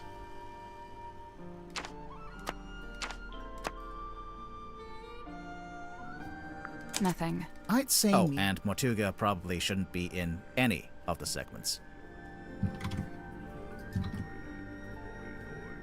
Yeah, am I not... Did I get something wrong? Let's see. Pinboard. Oh, okay, where they're standing literally right now. Okay. How about this? Nothing. I'd say me, you, and Mariana. And Mortuga probably shouldn't be in. Sorry. Is this not the child room? Am I stupid? Cynthia's in the control room. You're right. Is this it? Nothing. I'd say and okay, Mortuga hang on. probably. Let me look at the map We'll again. come back later.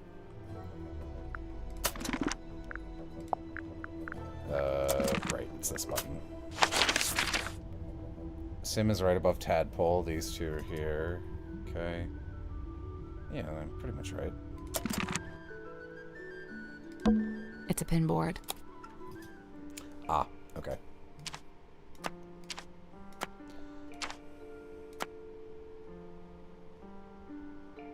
Mm-hmm. Except there's up and to the left, really? Control room.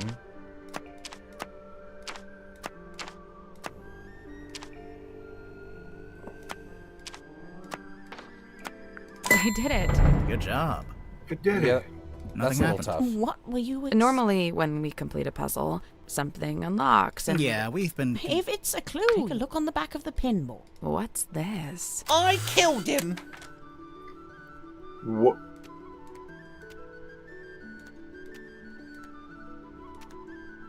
Wayland Wolf. Okay. That's the... That's the Those diary. W's.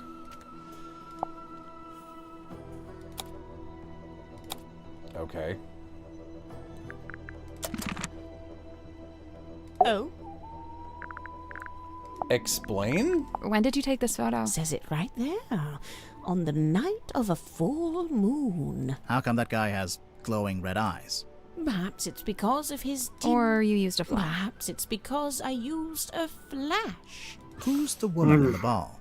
Well, that's no woman. That's a mermaid, slumbering in an ethereal bubble. You're not going to tell us, huh? No, that's Tadpole. Look at her eyelashes. Yeah. Yeah. I can't speak to what that is squirming. But the liquid is salt water. I suppose Zephyr must have a pestle mortar. Which herbs? Valerian, skullcap, and chamomile. Okay. Where on earth did you find this? Cynthia had it. I don't know. You two have all the luck. I spent a year researching silkworm and never found anything this good. What's so good about it? It's penned by Solomon Stonetop himself. They say he built the Stonetop Inn with his own hands, and in doing so, he founded the town of Silkworm-on-Sea. Okay. I don't know what that is. Me neither.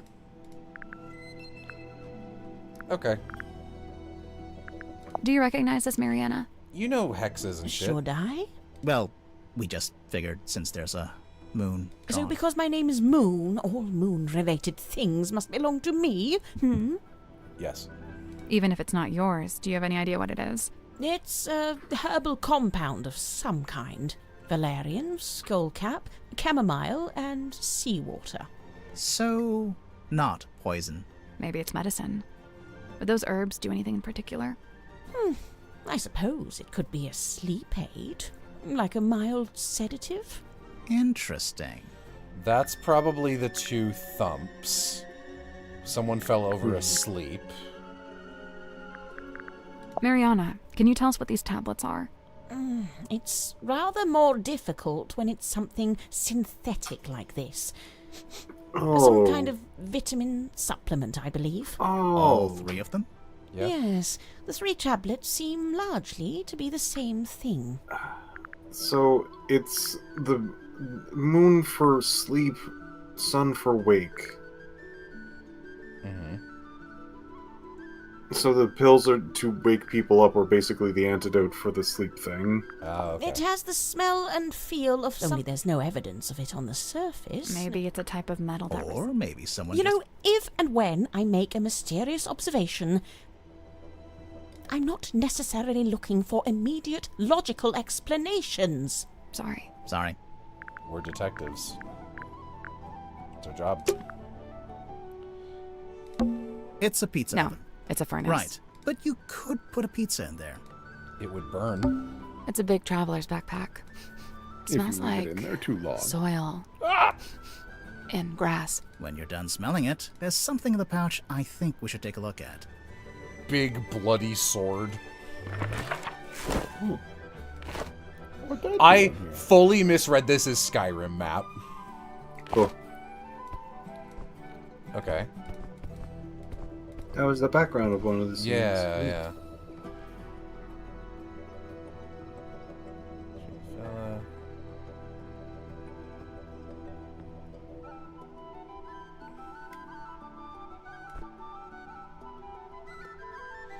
Yeah, Felix Fellows from the other game.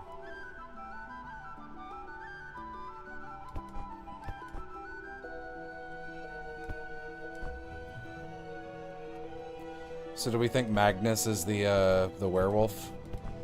The WW, and he flipped his initials around and made a new name? Yeah.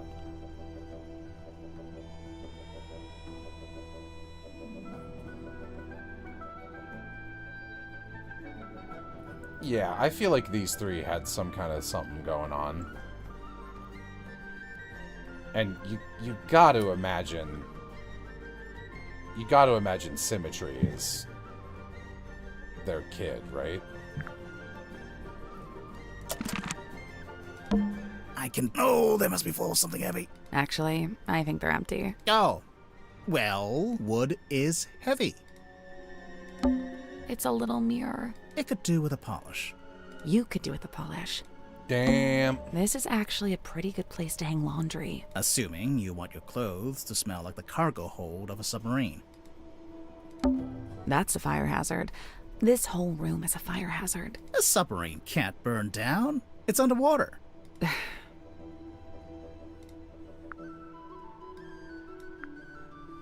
Ah.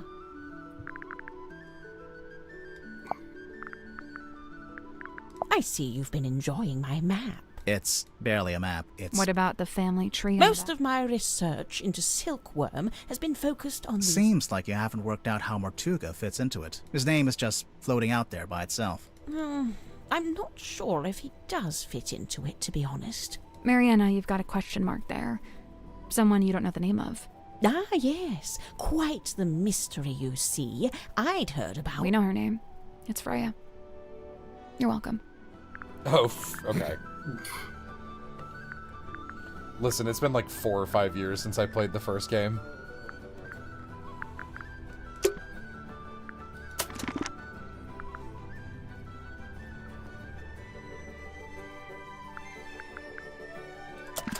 Alright, we can talk to Fish.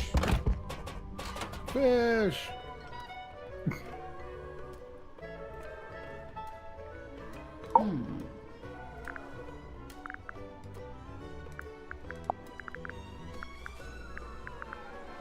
Is that you in the photo, Miss Tadpole? No, I'm not that buff, and my beard isn't that thick. The woman in the glass ball. She looks just like you. Except she has long hair. And a mermaid tail. It's a fake tail. I don't wear it anymore. It actually slowed me down. Not that I could really swim in that little ball anyway. So who's the guy? But just some guy. Not important. Extremely important. Very important. Any idea what Zephyr's keeping in this bottle? Whatever it is, he dumps it into the ocean every single night. What? What do you mean? Every evening, he comes by the airlock and empties the bottle into the water tank below. And the water tank leads out into the ocean. Yeah, and then each morning he comes by with the empty bottle and fills it back up again. Why? What's he doing? I've never managed to work it out. Silkworm on... Let's see. Magnus, Grip, Worman, Cynthia... Oh, and Sim. Those 5 are from the town. Or they lived there for a while at least. You think they all knew each other from before the submarine? Magnus and Grip knew each other, I think. They lived opposite, see? Oh, yeah.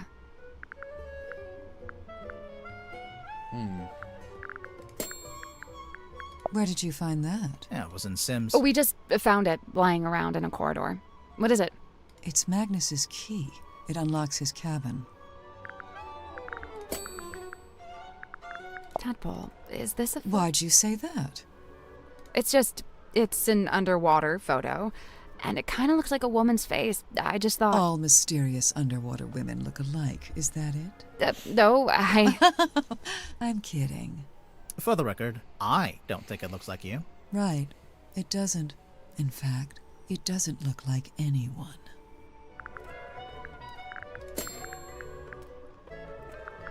I saw posters just like this up on the walls in Fortuna Hall. You went to see Symmetry's show? No, by the time I came through the town, she'd already left. But her posters were still up? Yeah, the owner was scrambling to find something new.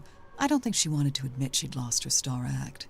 The theater owner, that's Baroness Fortuna? That's her. And did she ever find a new show? No. It didn't work out.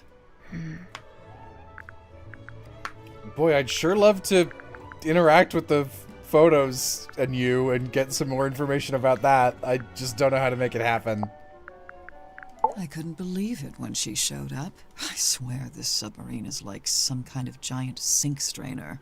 You know Mariana Moon from before? Yeah, we've crossed paths. We very briefly both worked for the same guy. What guy? Doing what? Performance art. Mariana's act was storytelling. What about? The show I saw was about the history of silkworm on sea, with a focus on all the rumors and urban myths. This was before I'd even been there myself. She even mentioned the rumor of the Mortuga submarine, how she'd been in Silkworm looking for it. What was the rumor? Just that there was supposed to be this haunted submarine with a captain who got cursed to live underwater forever. Sounds made up. I know, right? I know he used to run a shop selling compasses or whatever, but from what I gather, he knew it wasn't really his life's calling. Although he seems to have fallen back into it, so I don't know what's going on there. If Grip didn't actually want to work in a shop, what did he want to do? He wanted to be the navigator for the submarine. He'd probably be pretty good at that. Problem was, Magnus didn't need a navigator. Didn't want one. What? It's just, now that Mortuga's dead and there's a new captain. You're thinking Grip might finally get to be navigator? Under Cynthia? Maybe. I don't know. I don't think Grip wants to be Cynthia's navigator. I think he wanted to be Mortuga's navigator.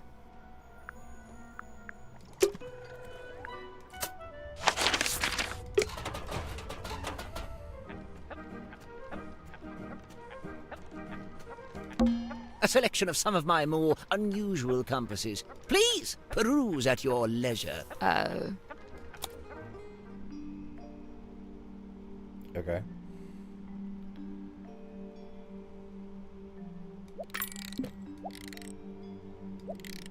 This tries to point away from all the others.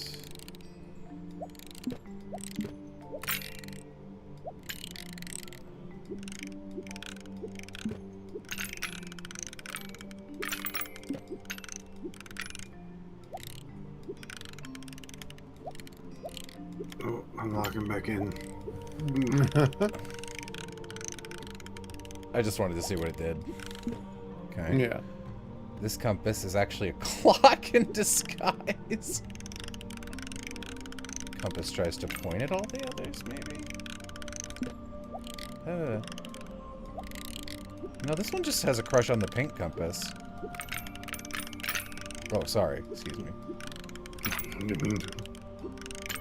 What are you pointing at?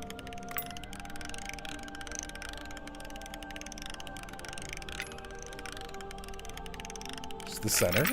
Is it pointing away from something? No, I don't think so. I think it's just pointing to the center of the screen. How about you?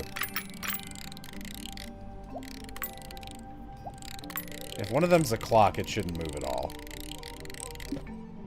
So I think you're a clock. Do you move? Yeah, a little. Okay, you're a clock. I don't know what doesn't want to solve this puzzle right now means. What, like I can't get it into the slot? Somehow refusing something.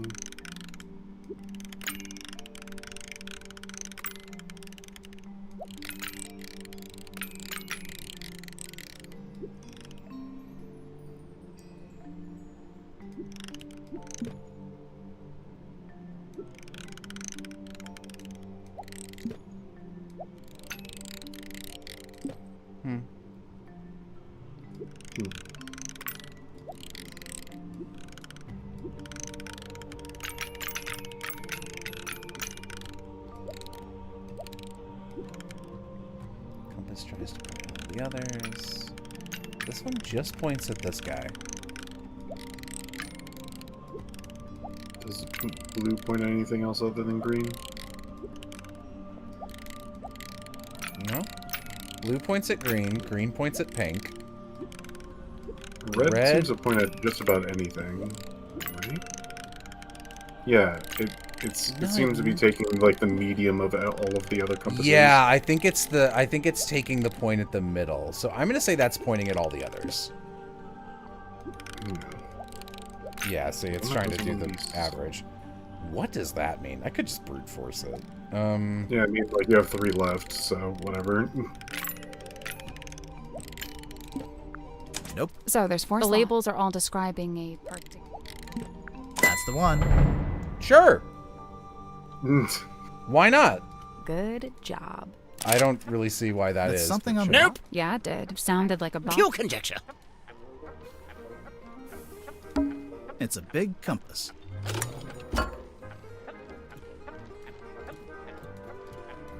Okay.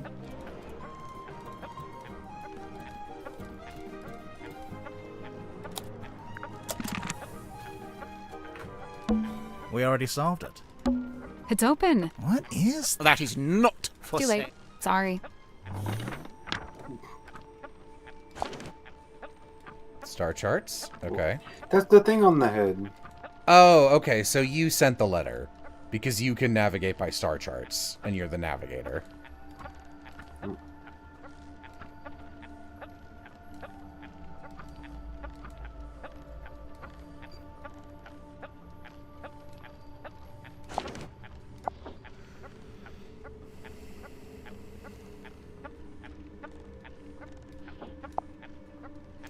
Oh, it's pointing at the okay, the one that didn't want to solve the puzzle was pointing at this. It's pointing at the top left exit X. I don't think I ever would have figured that out, honestly.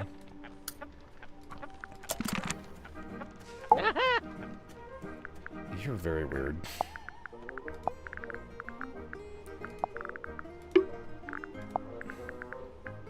Okay. What's with all the needles and cogs? It looks like Grip's halfway through fixing it. Ah, thank heavens!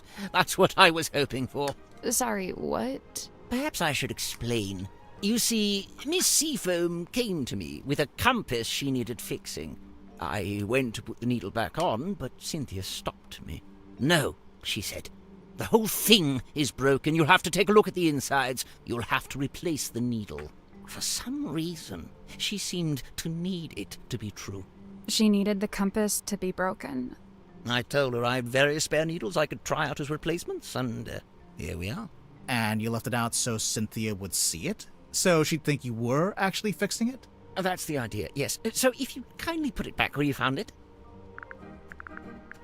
There's some kind of pattern. It almost looks pictorial. Oh, what? Does it mean something? It might do. I imagine poor old Zephyr has been trying his best to figure it out. Okay, wait, hang on. I didn't realize that had like a midge in it.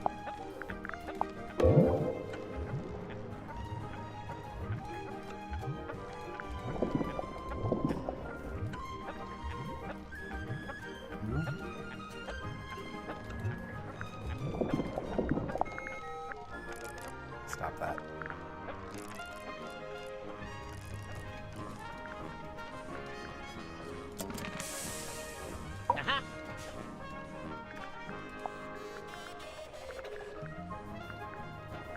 How much for this one? It's not for sale. Oh, too rare? Too valuable? It's from my personal collection. I really hadn't intended for you to see it. Well, we did see it. What's it a map to, anyway? What's it the red X?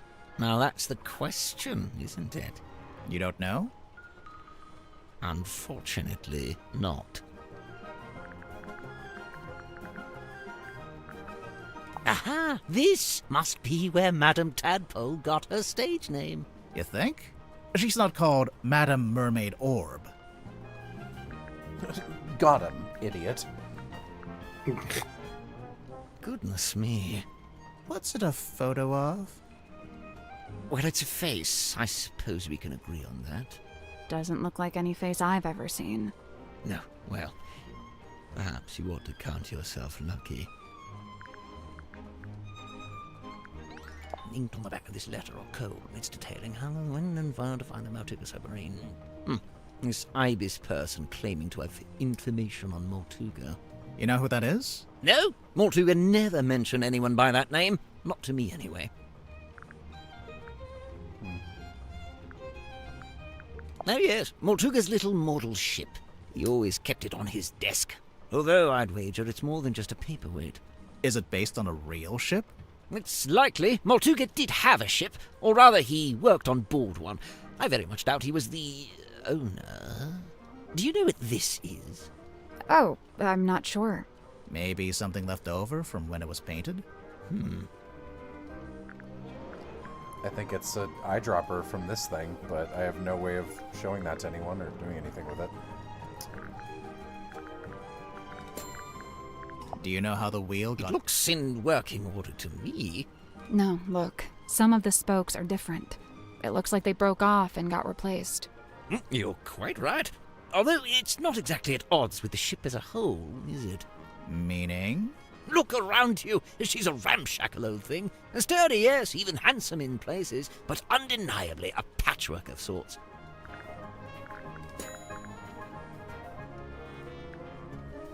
Good heavens. Something catch your eye? Rumored to be lost at sea. Requires a special key. Is that right? The mermaid's tongue? Do you know anything about it? No, can't say I do. Based on this, I wonder if it may not even be real. After all, there isn't even a photograph. That's just a drawing.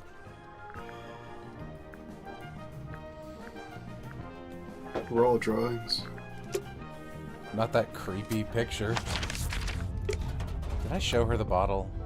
Yeah, no, she identified it as salt water.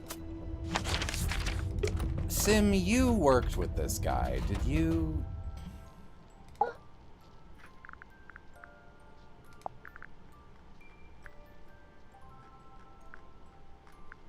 Hey, Sim, do you know anything about this? Hush, speaketh soft. Okay? Do you know anything about this? Nay.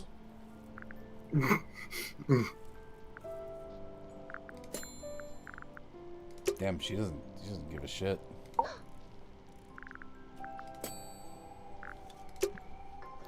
Alright. I've been going for about 5 hours. I need to make dinner. I don't feel close to any kind of stopping point. So, a walking stick. What illusion? Invisible I don't see it. You said it, guys. So, I think I should probably call it there. Okay. Okay. Okay. Okay. All right. Oh, Chronos. Good night, every people. Toodles. I'll play the second half of this sometime. Bye. Okay, I assume it auto saves, but It's a model. I think it's a doll's house.